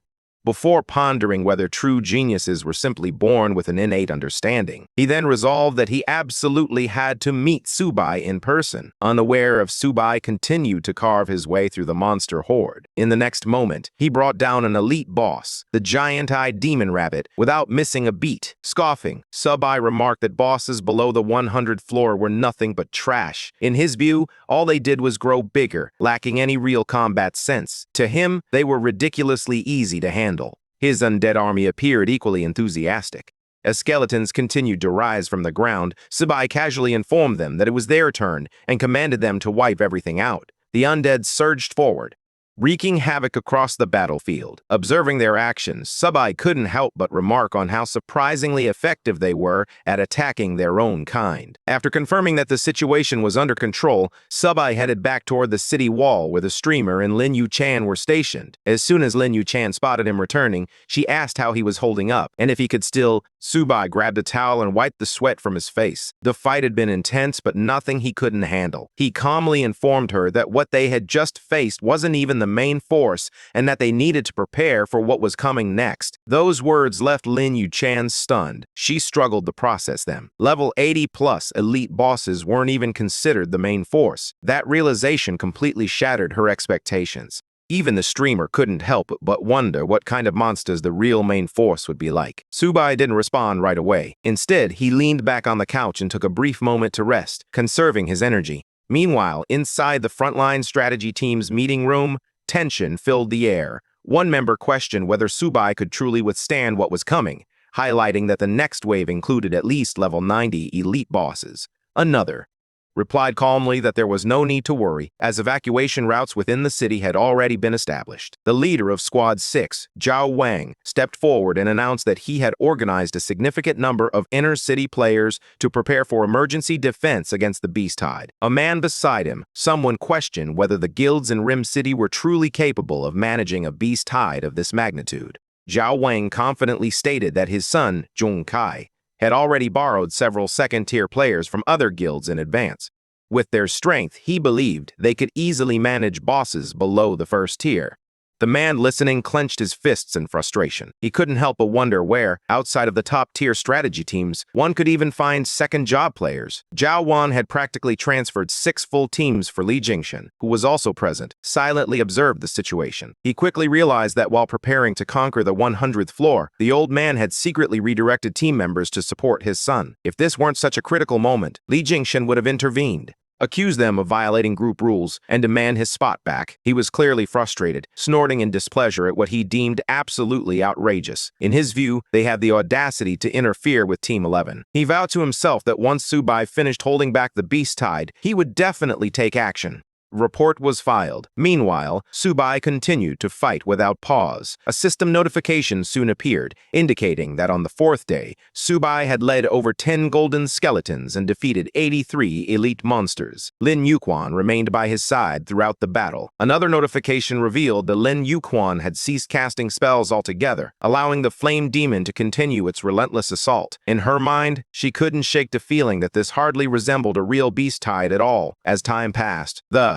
The situation escalated rapidly. A new notification announced that on the 5th day, Sububai personally eliminated over 20 enemies. A level 85 elite boss emerged, and the front line of the beast tide began to draw dangerously close to the city walls. On the 6th day, another update followed, reporting that Sububai had battled the level 90 elite boss beneath the city walls throughout the night. The front line of the beast tide was now nearly upon the city, and the number of dark gold skulls radiating golden light across the battlefield had increased even further. The situation was clearly worsening by the hour. Even so, Sububai showed no hesitation. He continued to slash and cut down everything in his path without a second thought. As long as the enemies kept coming, he would keep fighting. There was simply no other choice. After another intense stretch, after the battle, Sububai finally returned to the tower area. At that moment, Lin Yuchan's brother rushed over and asked if the beast tide was finally over. Meanwhile, the streamer noticed that the live chat was overflowing with cheers and celebrations, as countless viewers congratulated Sububai for successfully holding off the beast tide. However, Sububai, exhausted yet resolute, calmly denied the accusation. He acknowledged that the battle wasn't over yet. His expression remained tense as he looked ahead and declared that the real boss was about to make its appearance. Those words instantly shocked both Lin Yuchan and the streamer. In the next moment, a terrifying presence descended upon them. The frenzied child of Weaver M, a level 99 Lord-level elite, arrived with a massive explosion that shook the battlefield. Its entrance was impossible to ignore, as if it wanted everyone to know it had come to utterly destroy everything in its path. Lin Yuchan, visibly shaken, immediately recognized it as the strongest Lord-level boss near Lim City. The streamer, staring at the scene in disbelief, could hardly process what he was witnessing. Inside the frontline strategy team's meeting room, everyone was focused on the screen alongside Li Jingxin. Several people around him began to mutter that it was over, convinced that Sububai would no longer be able to hold the line.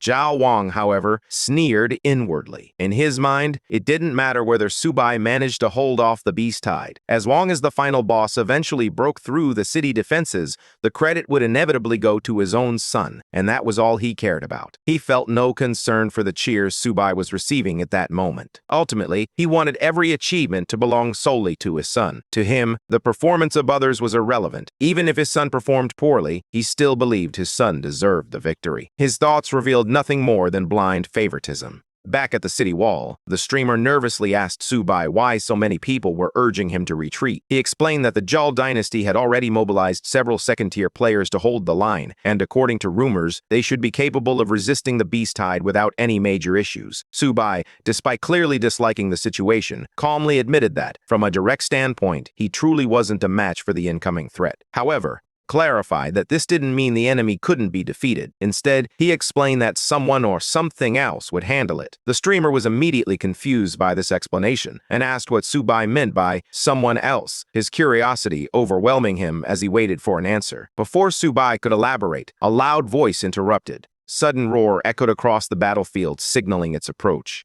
As the massive monster below continued its advance, a gigantic sphere of fire suddenly tore through the air at a terrifying speed. Clearing the 999th floor of the Tower of God is a supreme-level reward, marking a significant milestone in the character's journey.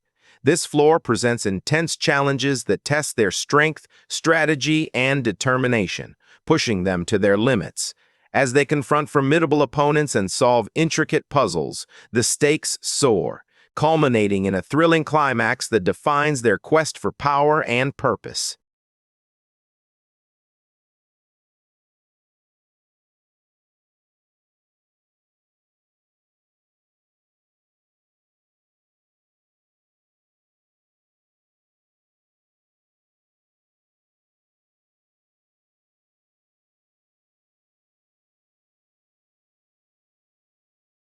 Soon after, flames once again engulfed the battlefield as all the cannons resumed their relentless firing. Each blast unleashed devastating damage, shaking the ground and scorching everything in its path. Lin Yuchan was visibly excited. After letting out a relieved smile, she expressed that it had been incredibly close and asked if it was finally over. More than anything, she wanted the nightmare to end. Sububai calmly corrected them, stating that this was not the end at all. He claimed that the true final battle would be far more intense. Lin Yuchan and the streamer were stunned, questioning whether even the divine wind cannons could face what was approaching. It became clear that everyone, Sububai, the cannons, the undead army, and all available forces would need to unite for the battle ahead. Shock was evident on their faces as they processed the gravity of the situation. They questioned how there could possibly be a final battle even more terrifying than a level 99 Lord-level boss. The idea of an even more decisive and catastrophic confrontation awaiting them was almost too much to process. Fire rained down relentlessly, transforming the battlefield into a sea of flames as monsters surged in without pause. Mages and frontline fighters were already engaged, doing everything they could to hold the line. Suddenly, those watching the live stream began to speculate that Lord Black and Archmage Orlando had arrived. The stream chat exploded with excitement as their names were mentioned, and viewers visibly relaxed upon recognizing them. Lin Yuchan watched closely alongside Sububai.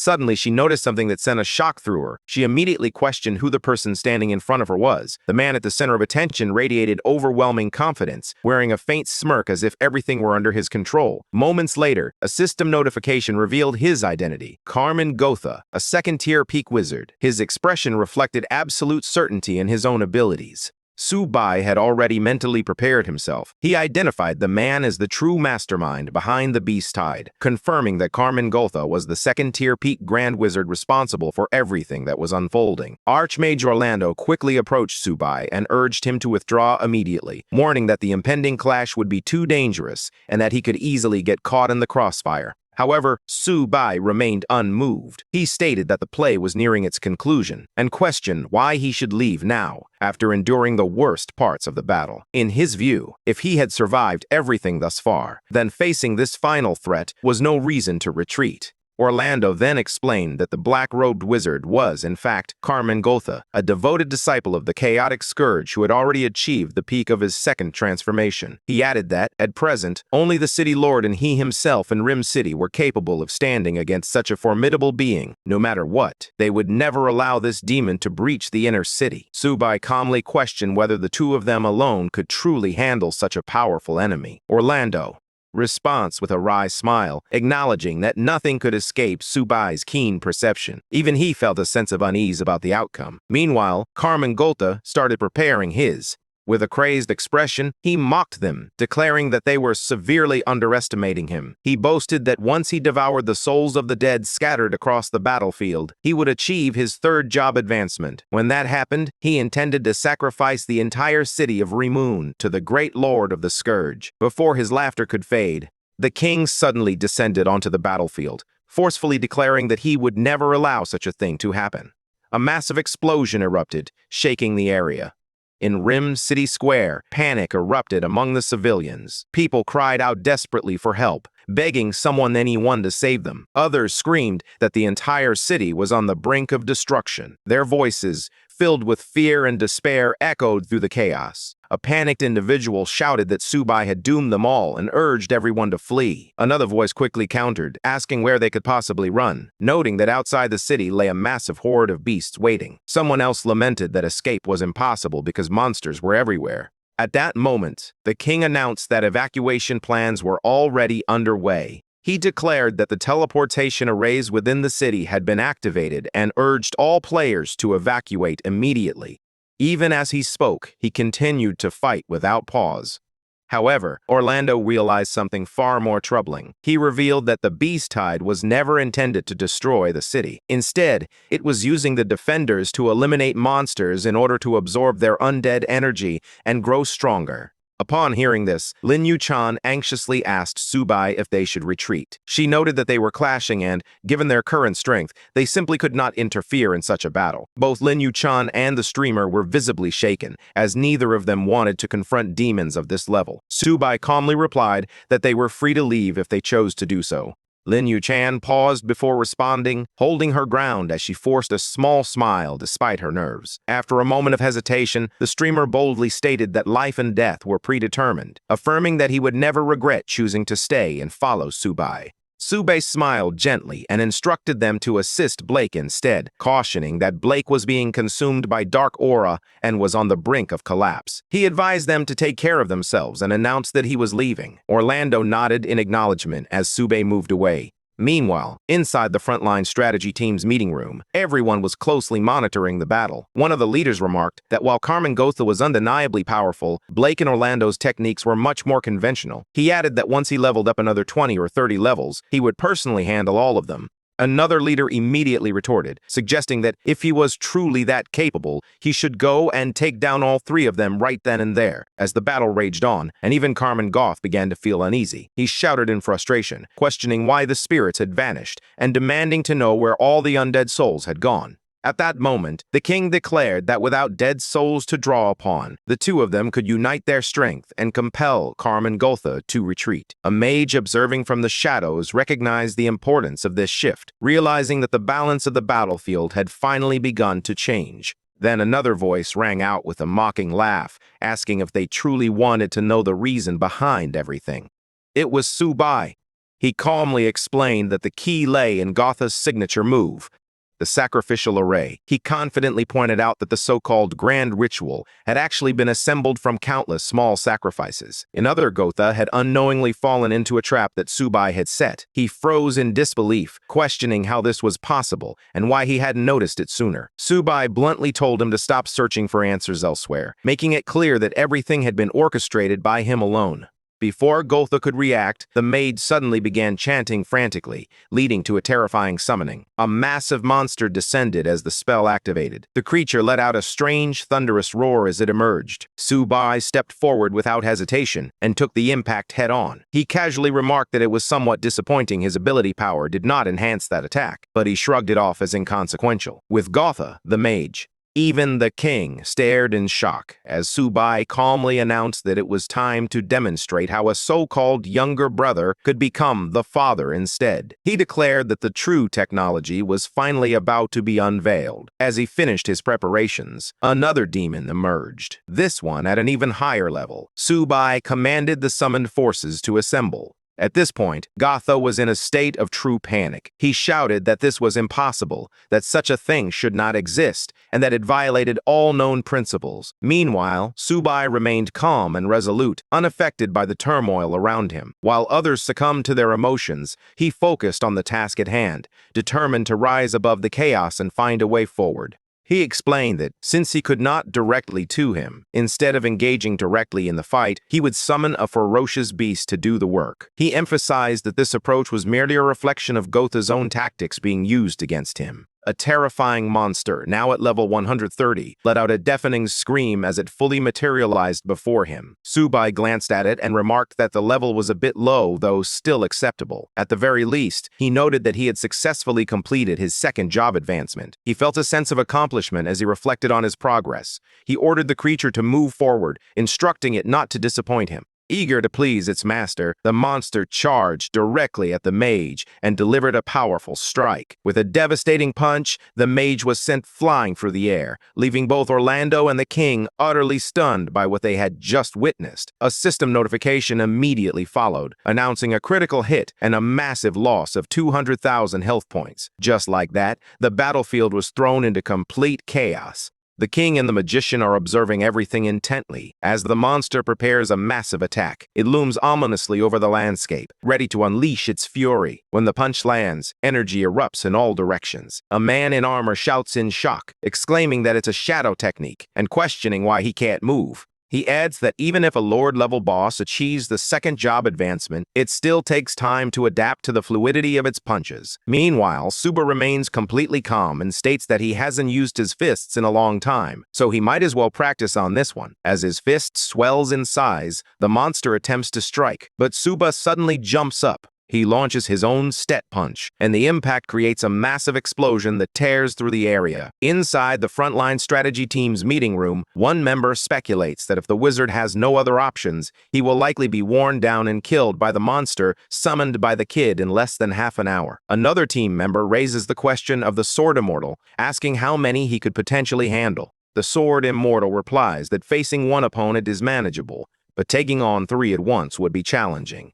Then he He pauses and adds that the only thing he's unsure about is Suba's summoned creature. Pei then speaks up. The sword immortal scolds him, reminding him that he has always advised him to train harder, and now his judgment is lacking. He explains that if the creature were fighting alone, it may be the weakest, but with that person in control, even the other three combined wouldn't stand a chance. Pei Linshu reacts in disbelief and asks if he means Suba. The sword immortal explains that each punch is enveloped in a thick layer of energy, flowing continuously and locking onto the black-robed wizard so tightly that escape is impossible. Upon hearing this, Pei expresses amazement, noting that this M set is incredibly strong. Another guy, filled with excitement, exclaims that they really struck gold by having him on their side. Meanwhile, south of Lim City, the battle rages on. The situation grows increasingly desperate as the monsters continue their relentless assault. Someone declares that if this is how it will be, then it's time to die, and orders the corpse explosion to commence. Upon hearing this, both the wizard and the king are taken aback.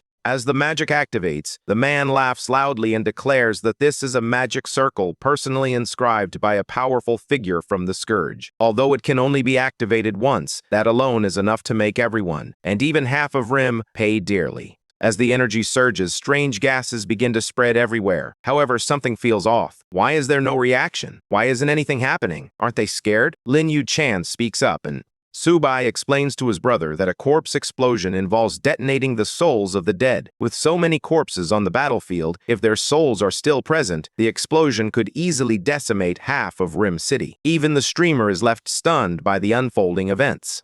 Sue points out that this idiot clearly doesn't understand that a corpse explosion requires undead souls to function. The streamer suddenly realizes something and asks if all the souls had already been absorbed into the M set, wondering if the person who inscribed the magic circle even mentioned that to him. Sue calmly replies that it's essentially over now. The monster remains confused, repeatedly shouting, "Why?" As its HP continues to plummet, massive damage numbers flash on the screen. -100,000, -150,000. The monster continues to scream, questioning why its life is slipping away. It reflects that if it had planned everything properly, things might not have ended this way. A system notification appears, announcing that the Beast Tide has ended and congratulating the player for successfully completing the last uprising in Lim City, rating the mission as perfect. The rewards are impressive: 100 skill points, a B-rank skill called Vacuum Cleave, bonus rewards of 80 additional skill points, and 5 random rare skill books. The streamer cheers loudly, exclaiming that they actually did it and praising Su Shen as simply unbelievable. Even Lin Yuchan feels a sense of relief,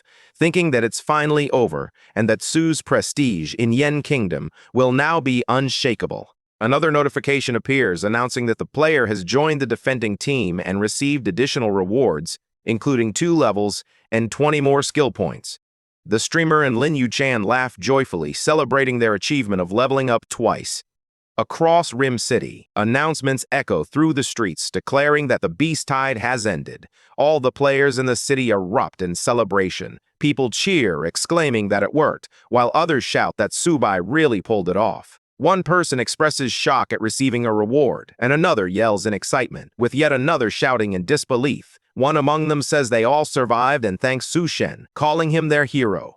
God and everything they could have hoped for. Then the king steps forward and praises him, declaring that he truly is amazing. As they walk away, Su suddenly feels something strange. Something just doesn't feel right. He begins to wonder why no one else seems to notice. It feels like whatever this is, it's meant only for him. He wonders if this could be linked to the Demon King profession. Just as the hero enjoys special privileges, perhaps the Demon King possesses an exclusive system of his own. As he continues to ponder, another notification appears. A new task pops up: collect 0 out of 10 million vengeful spirits. There's also an option to confirm something called burning anti-subordinate. Seeing this, Su can't help but think that this explains a lot. He contemplates the enormity of the challenge ahead. The stakes are higher than ever, and he knows he must prepare himself for what lies ahead. The thought of 10 million souls weighs heavily on his mind, and he understands that achieving the required level will demand everything he has. This mission is not just another task. It's a pivotal moment that could change everything. As he gears up for the journey, he feels a mix of excitement and trepidation, knowing that this is a defining moment in his quest. Another message arrives. It reads, "Little Sue, congratulations. Where are you right now? We're coming to find you. Li Jiangxian wants to see you, and the top-tier strategy team is on their way. They don't want to waste any more time." Sue is stunned and asks if the top-tier strategy team is truly coming, and if Li Jiangxian himself is also on his way. Upon hearing this, Lin Yuchan is shocked and asks if it is truly him. She quickly becomes excited and suggests that the Lin Clan Association host the meeting. She adds that once everything is settled, the two gets excited as well, but he still wants to be certain, so he asks if the deal is genuine. If it is, he's more than ready to accept. There's no reason to delay any longer. As they leave the Lin Chamber of Commerce, people nearby begin to whisper and talk excitedly. One person mentions they've heard the news, while another confirms that Li Jiangxian is indeed coming to the Lin Clan Chamber of Commerce. A third voice questions whether it's real or fake, but someone quickly assures them that it's definitely real. This is insider information. Another individual exclaims that the Lin Clan Guild has truly climbed the ladder this time. As Sue moves ahead, another voice rises above the crowd, announcing that Lin Yuchan, the heir of the Lin Clan Association, has issued a message. It states that players who previously left the Lin Clan Guild are welcome to return and will receive the same benefits as before, with no membership fees required. Nearby, someone clicks their tongue, remarking that the Dynasty Guild has truly wasted their time this time around. The atmosphere is fast-paced and chaotic. Pei Lingzhen spots them and quickly announces that Sububai has arrived. As soon as he enters, everyone becomes excited and greets him enthusiastically. One of the men steps forward. He steps forward, shakes Subai's hand, and greets him politely. He introduces himself, but then laughs, saying there's no need for Sububai to introduce himself since everyone already knows who he is. Instead, he introduces himself as Sakura, the captain of Squad 11, and mentions that his class is Monk. He adds that Pei has probably already mentioned him. Soon, everyone takes their seats for the meeting. As Sububai surveys the luxurious setup and refined atmosphere, he can't help but think that these are all top-tier strategists. Sakura. He casually walks over and pats Sububai on the shoulder like an old friend, complimenting him by saying he truly deserves to be called a young hero, and that he has a real presence. Sububai smiles lightly and greets everyone, directly asking who was looking for him, clearly ready to get straight to the point. The man nearby snorts and remarks that young people shouldn't be arrogant, or they risk facing significant consequences. The man beside Sububai is clearly displeased. He quickly states that if King Zhou can't express himself properly, he should remain silent, and that it's not his place to lecture the members of their 11th squad. He goes on to explain that this man is Zhou Zunkai's father, the president of the Dynasty Guild. Sububai instantly recognizes this in his mind.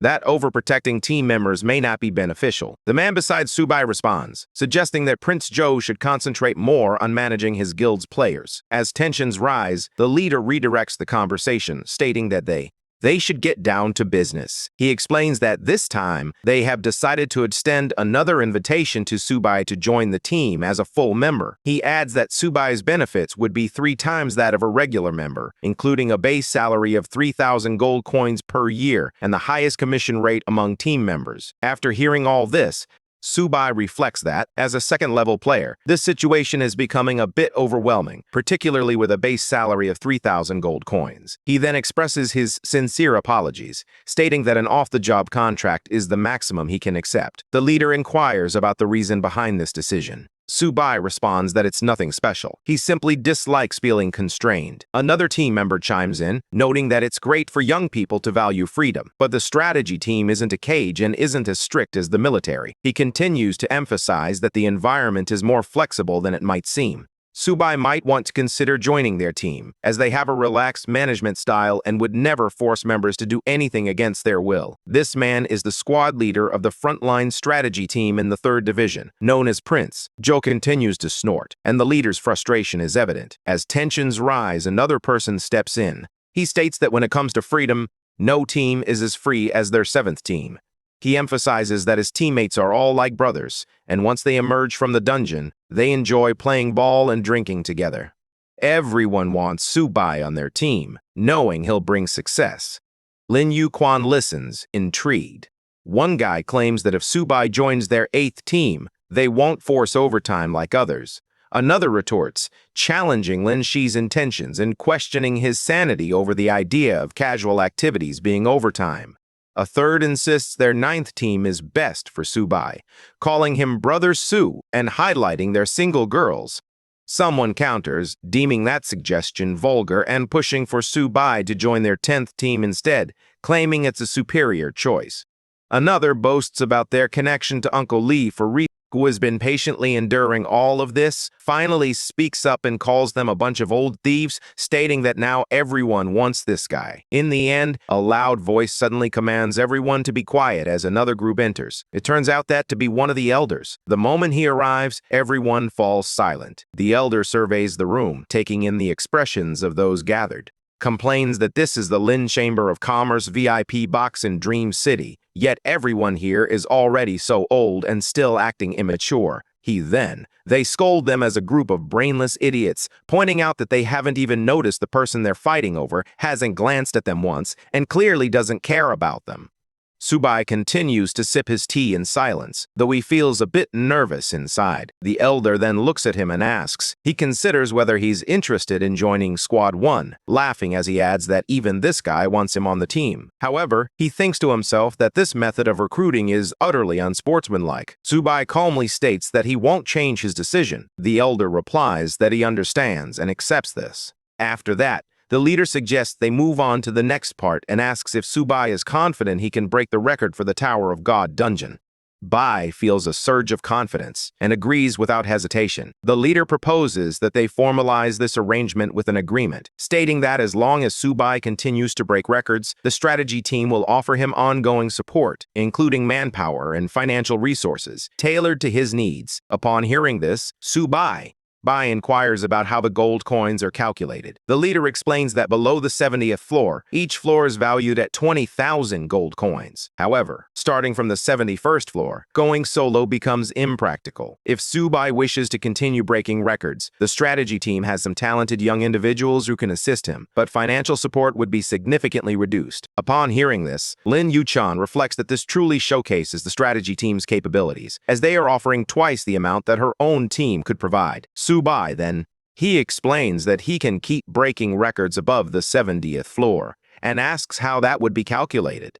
The man responds that, in that case, Sububai wouldn't be utilizing any of their strategy guide resources. Everyone present falls silent for a moment. Then Sububai speaks again, concluding that if they can handle things on their own, there's no reason for them to need him. After hearing this, King Zhou sneers, questioning whether Sububai is naive or simply foolish. He claims that Sububai genuinely believes he is invincible, looking down on all the heroes and warriors in the world, and labels him utterly arrogant. He points out that even the King of War cannot clear a dungeon at level 70 or higher, much less anything beyond that. In reality, for dungeons with 90 floors or more, each nation invests all its resources, and some alliances even unite to take on the challenge. Sububai calmly asserts that just because others struggle doesn't mean he will. He confidently claims he can break the record for a 100-floor dungeon without any external assistance. This only intensifies Zhou's frustration. He calls Sububai a brat and claims he's far too arrogant, then questions what will happen if he fails to break the record. The leader quickly intervenes, telling King Zhou that just because he can't achieve it doesn't mean their brother Su can't either. He even mocks him, asking if that implies Zhou is admitting to being short-sighted and worthless. King Zhou laughs coldly, declaring that if Sububai can break the record for the 71st floor dungeon, he will not only admit defeat but will also reward Sububai with 100,000 gold coins. Sububai then inquires about what will happen if he succeeds. King Zhou's response is that if Sububai cannot comply, he will join the Wang Zhao Guild, where he will receive the highest level of compensation. Upon hearing this, the leader becomes furious. Realizing King Zhou expresses his desire to participate, but he angrily points out that Zhou lacks the ability himself, and yet expects an SS-level rookie to work for his guild. Zhou dismisses the comment with a wave of his hand, suggesting they forget the conversation. However, he adds that if Sububai truly has the capability, he should consider joining Team 6. Zhou will personally mentor him, seizing the opportunity. Sububai declares that 100,000 gold coins are beneath his stature. He raises the stakes, challenging King Zhou to gamble 1 million instead. After a moment of consideration, King Zhou immediately agrees, stating that 1 million it is, and that they should sign the contract right away. Sububai promptly begins signing while everyone else watches. Many look disappointed, realizing they've completely lost their chance. At this moment, the atmosphere shifts as tension fills the air. The elder, who has been quietly observing everything, suddenly speaks up and commands everyone to leave. The room is cleared without hesitation. Once they are alone, the elder turns to Sububai and asks if he has a method to conquer the 100th floor. Sububai replies immediately, calmly enjoying his cup of tea as he does so. He speaks, and the elder responds by asking him to name his price, expressing his desire for a complete walkthrough of all 100 floors. Deep down, the elder reflects that it's no surprise he didn't encounter any S-rank or higher skills during the beach tide. He understands that the reason those individuals were able to surpass the records of SSS rank players one after another is that they themselves possessed SS rank skills. Sububai expresses his desire for the first-time clear reward for the 100th floor, specifically the 7 white robes of freedom. The elder is left utterly speechless, contemplating how this young man is aware of the level completion rewards and questioning what could possibly be going on with him. He introduces an additional condition, stating that he requires the country's finest blacksmiths to craft equipment for him and assist in gathering all the necessary materials for forging. The elder agrees without hesitation, assuring him that it can be accomplished. Suddenly, Sububai tosses the contract forward and suggests that they should discuss how to catch up with other countries' dungeon progress within 3 months. The details of the territory. The elder swiftly takes hold of the contract and hands over a map that outlines the area in question. As they transition to a new location, the elder cautions Sububai, expressing his hope that he will honor his promise, as betrayal is the last thing he can afford. Sububai casually responds by asking if the elder is interested in joining his team, noting that he would only need assistance with some minor tasks. Lin Yuchan interjects, mentioning both Sububai and Lin Yuchan, the elder. Meanwhile, she reflects that even the slightest disturbance could set off a chain reaction, one that would require a highly capable person to handle. She then expresses her interest in joining, but asks Sububai what she would gain in return. Sububai responds by proposing that they aim to make the Lin clan guild the #1 guild in the Yan kingdom and asks for her thoughts. Upon hearing this, Lin Yuchan feels a surge of nervousness and begins to mention the current popularity and reputation of the guild. Sububai quickly interjects, emphasizing that the goal is to make her guild the first to reach beyond the 100th floor of the Tower of God. Hearing this, Lin Yuchan feels an overwhelming sense of joy, as this is precisely what she desires. She quickly agrees, assuring him that there's no problem and that she will do her utmost to serve him. Sububai informs her that he will be leaving Lim City tomorrow to head to Lin Wu City, and asks her to make the necessary arrangements. Lin Yuchan immediately responds that she understands and has received the order. She then asks him if he plans to participate in the upcoming annual ranking tournament. Sububai confidently replies that he certainly will, and adds that he can't wait for it. Attacks are occurring all over the place. Monkey-like monsters swarm in, attacking while simultaneously being attacked. They scream and struggle desperately as they attempt to overpower their enemies, as Sububai continues his relentless assault, declaring that it's almost over. He leaps into the air, surveys the battlefield, and exclaims, "Wow, it's pure chaos with fire raining down everywhere." He clearly revels in the scene, observing all these monkeys just having fun. The more monkeys are struck and system notifications begin to flood the screen. Critical hit, 1-hit kill. As before, it doesn't matter how many there are. Every attack results in a 1-hit kill. Sububai dispatches them all with ease. Soon, a world announcement appears, congratulating player Sububai for breaking the record for clearing the 40th floor of the Tower of God. The clearance time is revealed to be 26 hours, 8 minutes, and 59 seconds. The chat buzzes with excitement as a player announces that Sububai has shattered the dungeon record again. Another notes he's been doing this almost daily for 2 months, and it seems unlikely he'll stop. A third warns that if this continues, things will only get crazier. One player sighs, revealing he's reached 90% completion of the 100-floor Lighthouse Country walkthrough. He congratulates Suri for a record-clear time of 8 minutes and 59 seconds, gaining control of the Tower of God. However, he questions how to address the situation, likening it to Lin City under Yan Kingdom's control, where newcomers must follow their rules in a battle for territory and power. Someone remarks that the United States has been stuck at 90% for many days. Another person agrees, noting that the difficulty at this stage is quite evident. Suddenly, someone points out that the United States' progress has now reached 93%. Hearing this, another person groans, expressing that even though they knew it was hopeless, it still hurts to witness. Suddenly, someone announces that there's new information. A notification appears, congratulating the Yan Kingdom frontline strategy team for reaching 91% completion. The chat erupts once more, filled with people expressing disbelief, exclaiming that their Yan Kingdom strategy team has actually caught up, and they can't believe what they're witnessing. While Sububai enjoys a nice meal, Lin Yuchan asks Brother Su whether their strategy team can truly surpass the progress of the United States. She wants to understand why he sounds so confident. Sububai thinks for a moment and then explains that all she needs to know is the strategy for conquering the 100th floor of the Tower of God will be ready within 3 days. Once the 100th floor is cleared, a completely new phase will begin. A new situation will unfold inside the Tower of God, impacting the entire human world. 3 days later, a massive notification appears, congratulating Yan Kingdom player Li Joy for leading the team. It announces that the Yan Kingdom Conquest team has broken free from the mountain shackles and successfully breached the 100th floor of the Tower of God. Cheers erupt everywhere as people shout in celebration, proudly declaring that it was their Yan Kingdom that conquered the 100th floor. The mountain prison has opened, marking the Tower of God's entry into the Endless Continent era. Blue Star now borders the elf, orc, and goblin races, creating a world of coexistence and wild beasts. Lin Yuchan recalls Su's earlier words, realizing he was right. Yan Kingdom has truly achieved this. A new notification warns that danger, opportunity, and resources now coexist, and only those who reach the top of the tower can claim ultimate victory. The Tavern lady acknowledges the world's transformation. The message emphasizes that one's fate, whether to gain unparalleled power or become mere bones, depends on their choices, urging all to fight bravely for blue.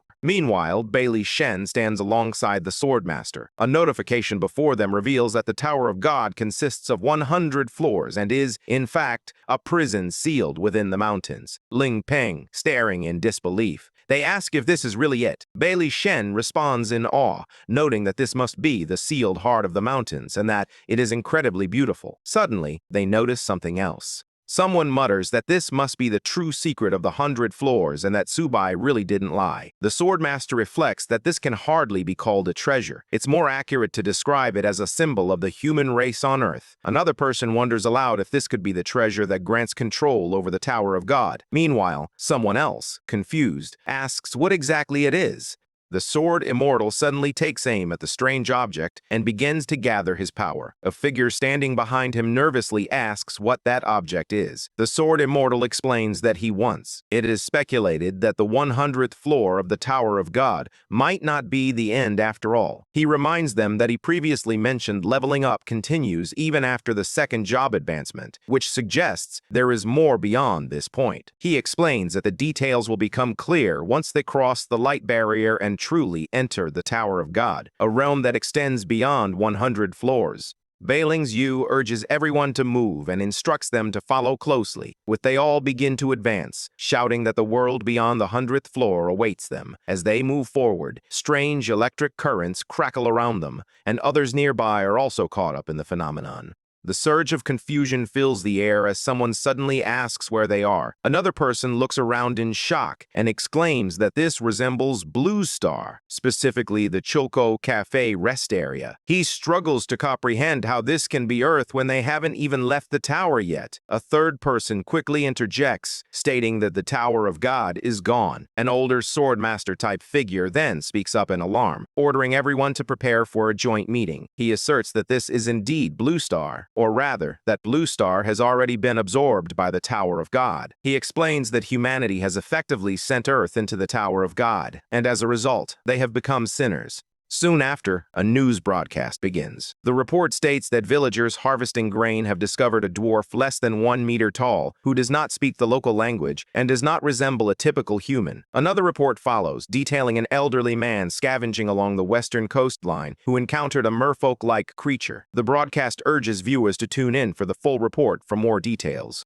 The Sword Immortal explains that, just as the rumors suggested, this is the endless continent that connects all races. He reveals that Blue Star has already merged with the Tower of God, and the surroundings are no longer filled with stars, but with races from countless worlds. From this moment on, all of humanity has the right to become players of the Tower of God, with no assessments or competitions required. Soon after, the system notifications begin spreading across the entire world. One of them displays the time and date according to the Pantheon calendar and announces that this is the endless continent. It declares that from this moment forward, all of humanity is qualified to become players of the Tower of God, emphasizing that no assessments or competitions are required. Another notification follows, announcing that Earth has officially entered the era of the Tower of God, an era where everyone participates in martial arts. As the days pass, new notifications continue to appear, including one dated December 5th on the Pantheon calendar. It announces that the Blue Star Top Strategy team has successfully registered for the annual Tower of God All Races tournament, and that the Grand Tournament of All Races is about to commence.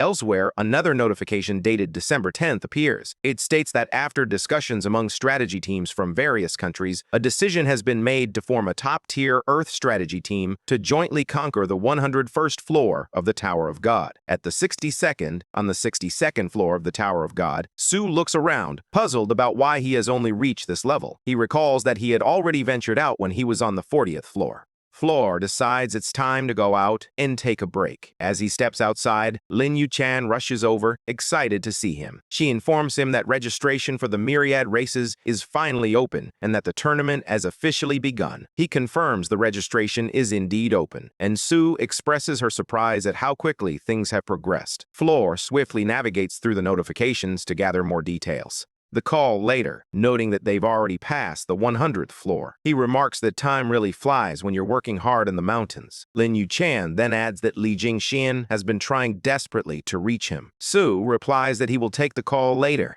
Takes a deep breath, overwhelmed by the influx of messages. Li Jingxian has reached out multiple times, frustrated by the silence. He mentions that several races are seeking guidance and accuses Su of focusing solely on pushing towers instead of urgent matters. Li urges Su to respond quickly. Moments later, another message reprimands him, revealing that Brat is already registered for the Myriad Races tournament, forcing Su to participate. Just as he processes this, another notification arrives. Blue Star has made initial contact with the Forest Spirit race, achieving the first stage of diplomatic relations. After reading everything, Su says that Li Jingxian has already signed him up for the Myriad Races tournament. He warns Lin Yuchan that this tournament is extremely dangerous and advises her not to register for now. Lin Yuchan responds quietly. He reflects that the races truly do border one another. In his past life, it all felt like just a game, but this time, these are real humans from Earth. As a result, he understands that some of his plans will require slight adjustments. Far away in the southwest mountains, deep within Orc territory, many semi-humans are moving about. In the royal garden court, a cat-like figure chases someone around, confidently declaring that no matter how fast they run, they'll still get caught. This is Mia, the daughter of Garden Joshua, the lord of the garden court.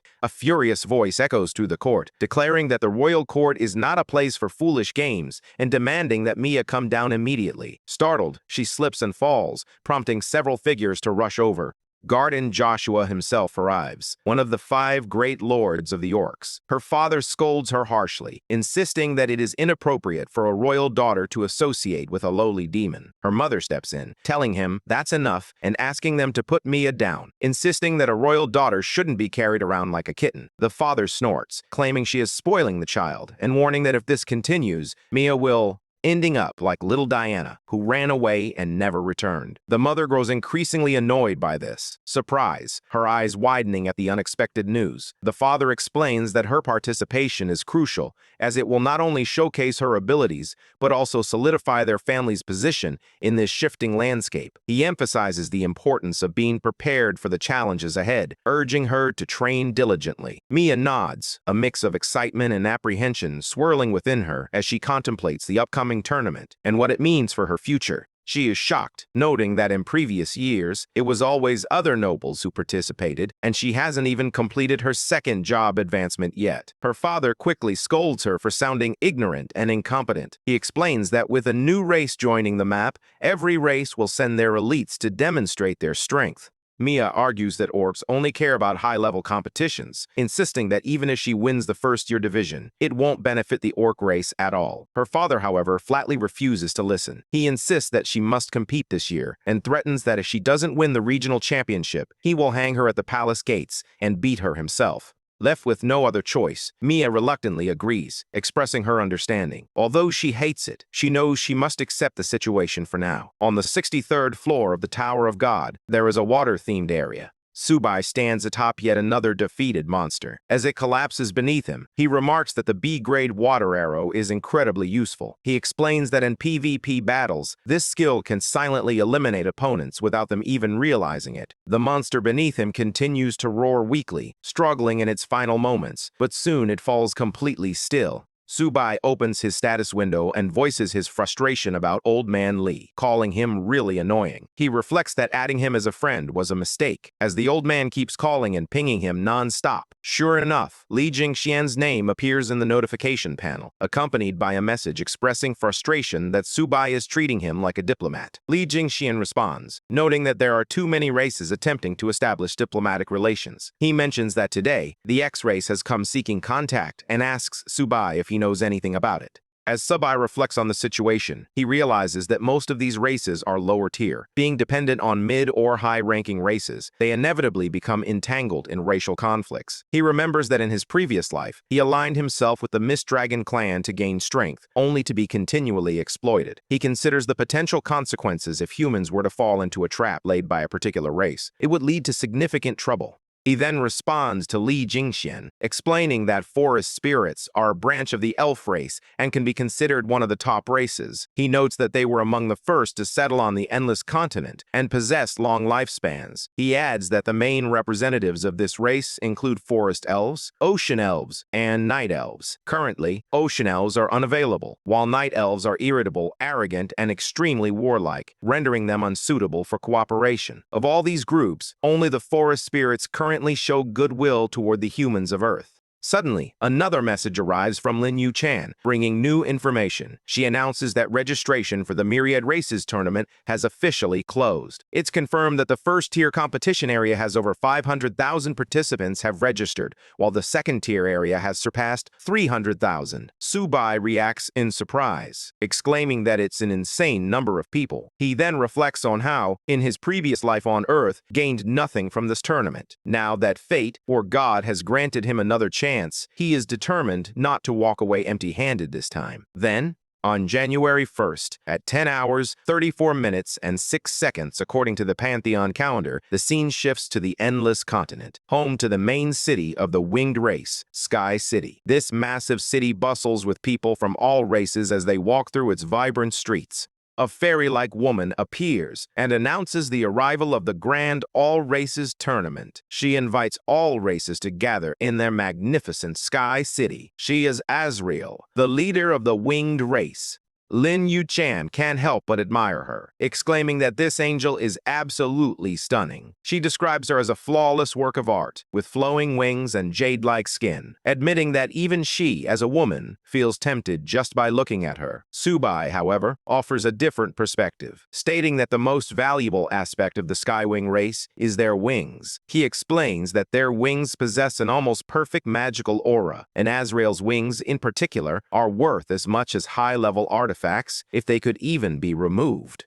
Lin Yuchan immediately disapproves of that way of thinking and scolds him, insisting he shouldn't view such an elegant and dignified lady in that manner, reminding him that she is not some dungeon monster. Sububai reflects to himself that he had wanted to try something like that in his previous life, but Azrael was one of the key leaders of the Alliance at that time. Changing the subject, Sububai inquires about the progress of his 7 white robes of freedom. Lin Yuchan explains that the process is quite challenging. She mentions that they have been studying the blueprints for more than half a month, and according to the technical team, the materials have only completed the initial smelting phase. The secondary smelting has yet to begin. Upon hearing this, Sububai worries that at this pace, it's uncertain whether they will finish before the first job change after graduation. In the background, a nearby competitor if they are ready for the tournament. The competitor nods, looking determined. Lin Yuchan takes a deep breath, feeling a mix of excitement and nerves. She glances at her ticket, reminding herself of the hard work she put in to reach this point. With the preliminary rounds about to begin, she knows she must stay focused and give it her all. Sububai considers what rank he's aiming for this time.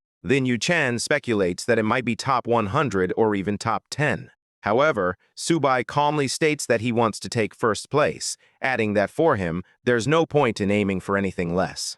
Sububai continues, stating that if someone can't even win the championship in the first division, then discussing the possibility of reaching the top of the Tower of God is nothing but wishful thinking. He emphasizes that there's no point in dreaming big if you can't even conquer the first step. Lin Yuchan hesitates for a moment before telling him that it's almost time and he should get going. Perhaps she simply doesn't want to hear any more of his overly confident talk. Still, even she has to admit he has a point. In the end, it really is a matter of standing at the very top or not standing there at all. Asriel notes that His Excellency Joshua's youngest daughter will compete in this year's All Races tournament, remarking on her unruly nature. Another voice suggests it's time for her to explore the world. Meanwhile, the Red Dragon Queen, a fierce dragon with a girl's appearance, recalls a cat-eyed girl named Mia from the last conference, finding her so adorable that she felt an urge to swallow her. Also present is Sid, the Titan King and leader of the Giants. The Red Dragon Queen casually asks if any Giants have signed up for the lower tier.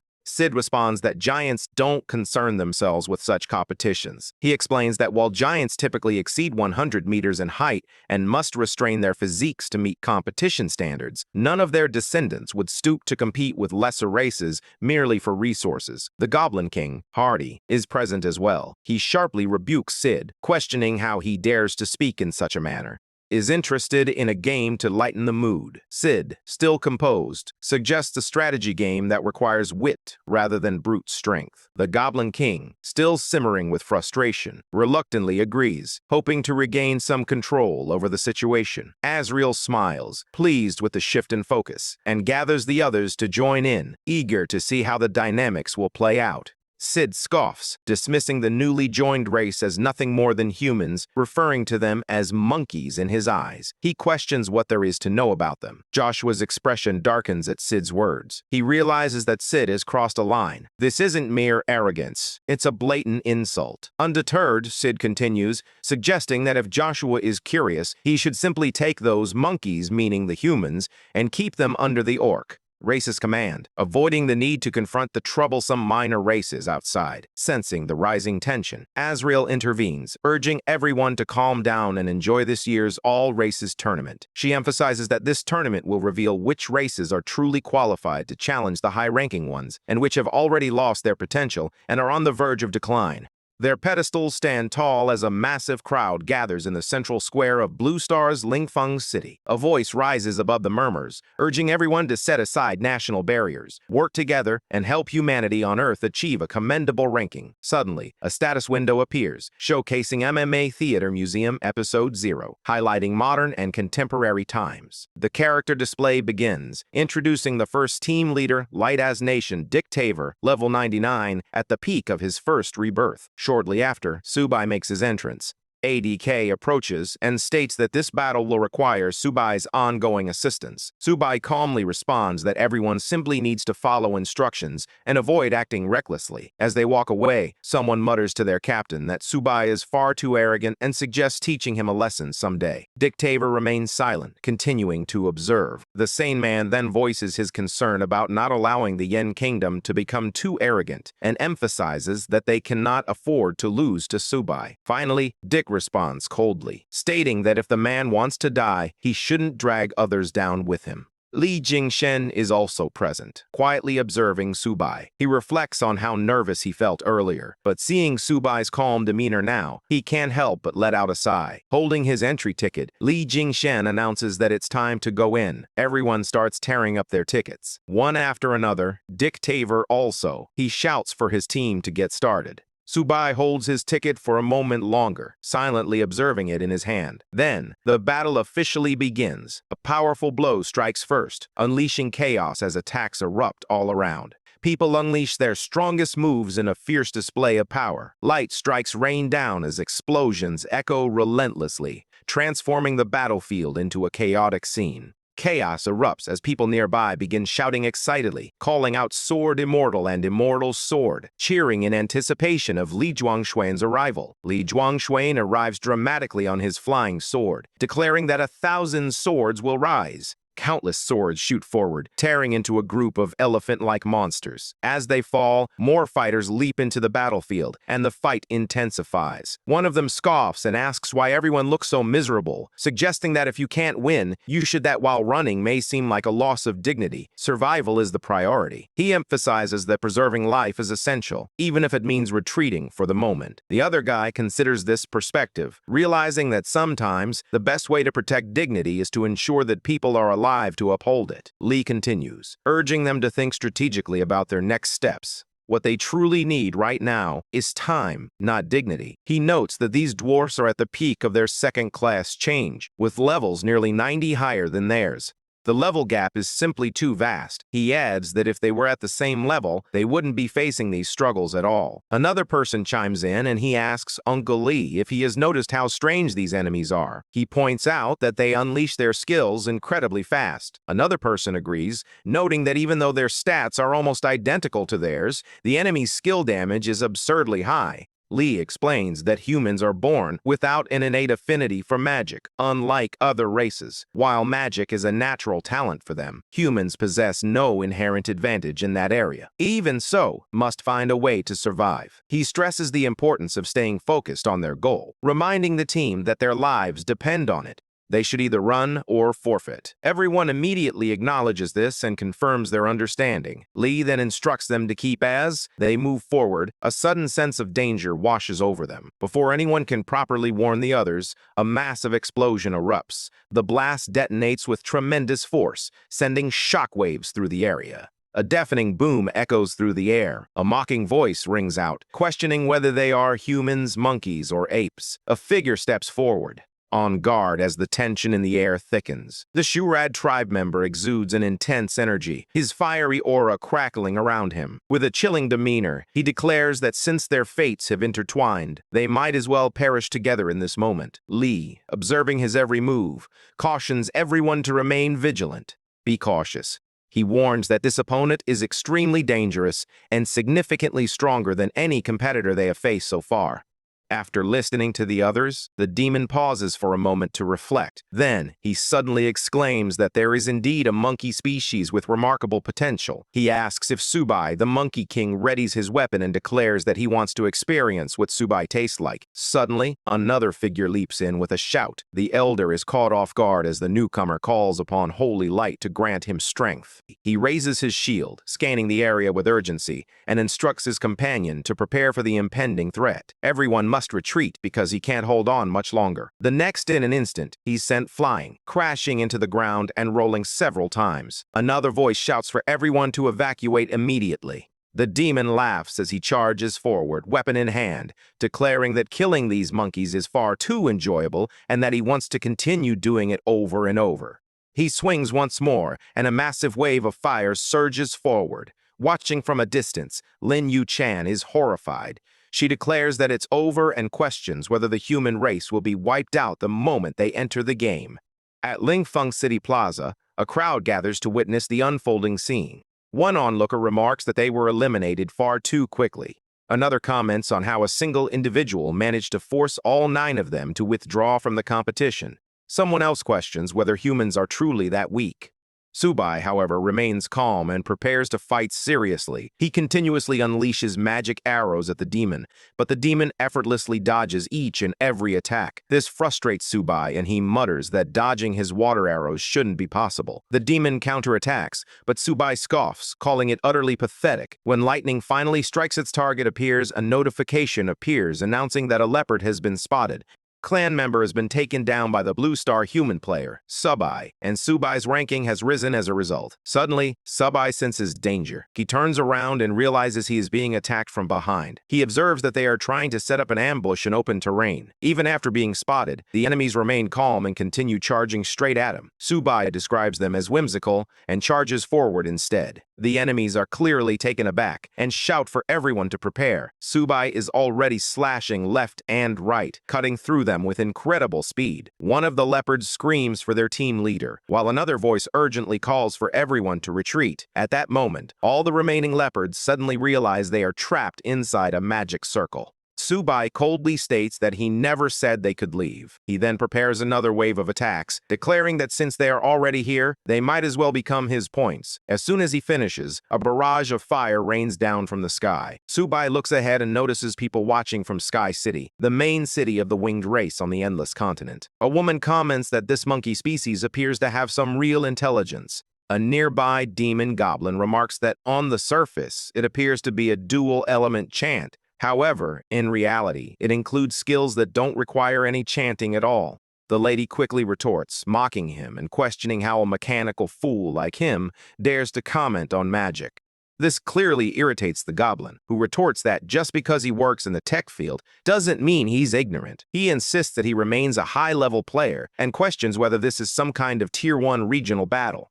Nearby, a one-eyed demon casually enjoys his meal, clearly savoring every bite, before stating that they have completely missed the point. He explains that this isn't about chanting at all, it's about cooldowns. Another voice responds in shock, asking what he means. The one-eyed demon elaborates, explaining that this is a skill that cannot be acquired through practice alone. The angel with wings agrees and notes that typical water-based skills do not function in this manner. Forest. King Eve speaks up, noting that despite their race's extremely high elemental affinity, they still cannot achieve true zero cooldown output. Another king wonders whether Sububai possesses only one skill without cooldown, or if all his elemental skills share that trait. The winged angel responds that it doesn't seem that simple. High-level elemental skills or highly destructive abilities complicate the situation.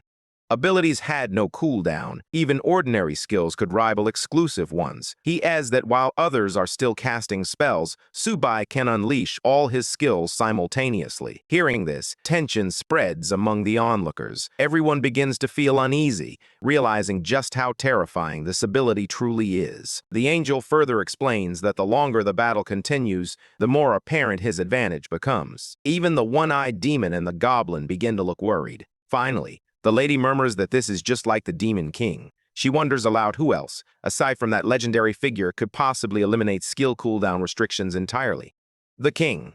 He speaks up, stating that an ancient prophet once foretold that whenever the Demon King reappears in the Tower of God, a violent storm of blood will follow. He adds that if Sububai truly is the Demon King, then he must be eliminated as soon as possible. The lady calmly raises her hand and states that if no one minds, she can handle it herself. She adds that even if he truly is a Demon King, his level is far too low and he could be easily defeated. The winged angel disagrees, stating that if this human named Sububai were truly a demon king, he should at least be at the 4th rank. She adds that only a hero would appear in such a weak form, not a demon king. The king frowns and asks if Angel suggests that this child might possess unexpected abilities that could change their situation. Surprised by her words, even the king leans in, eager to understand what she envisions.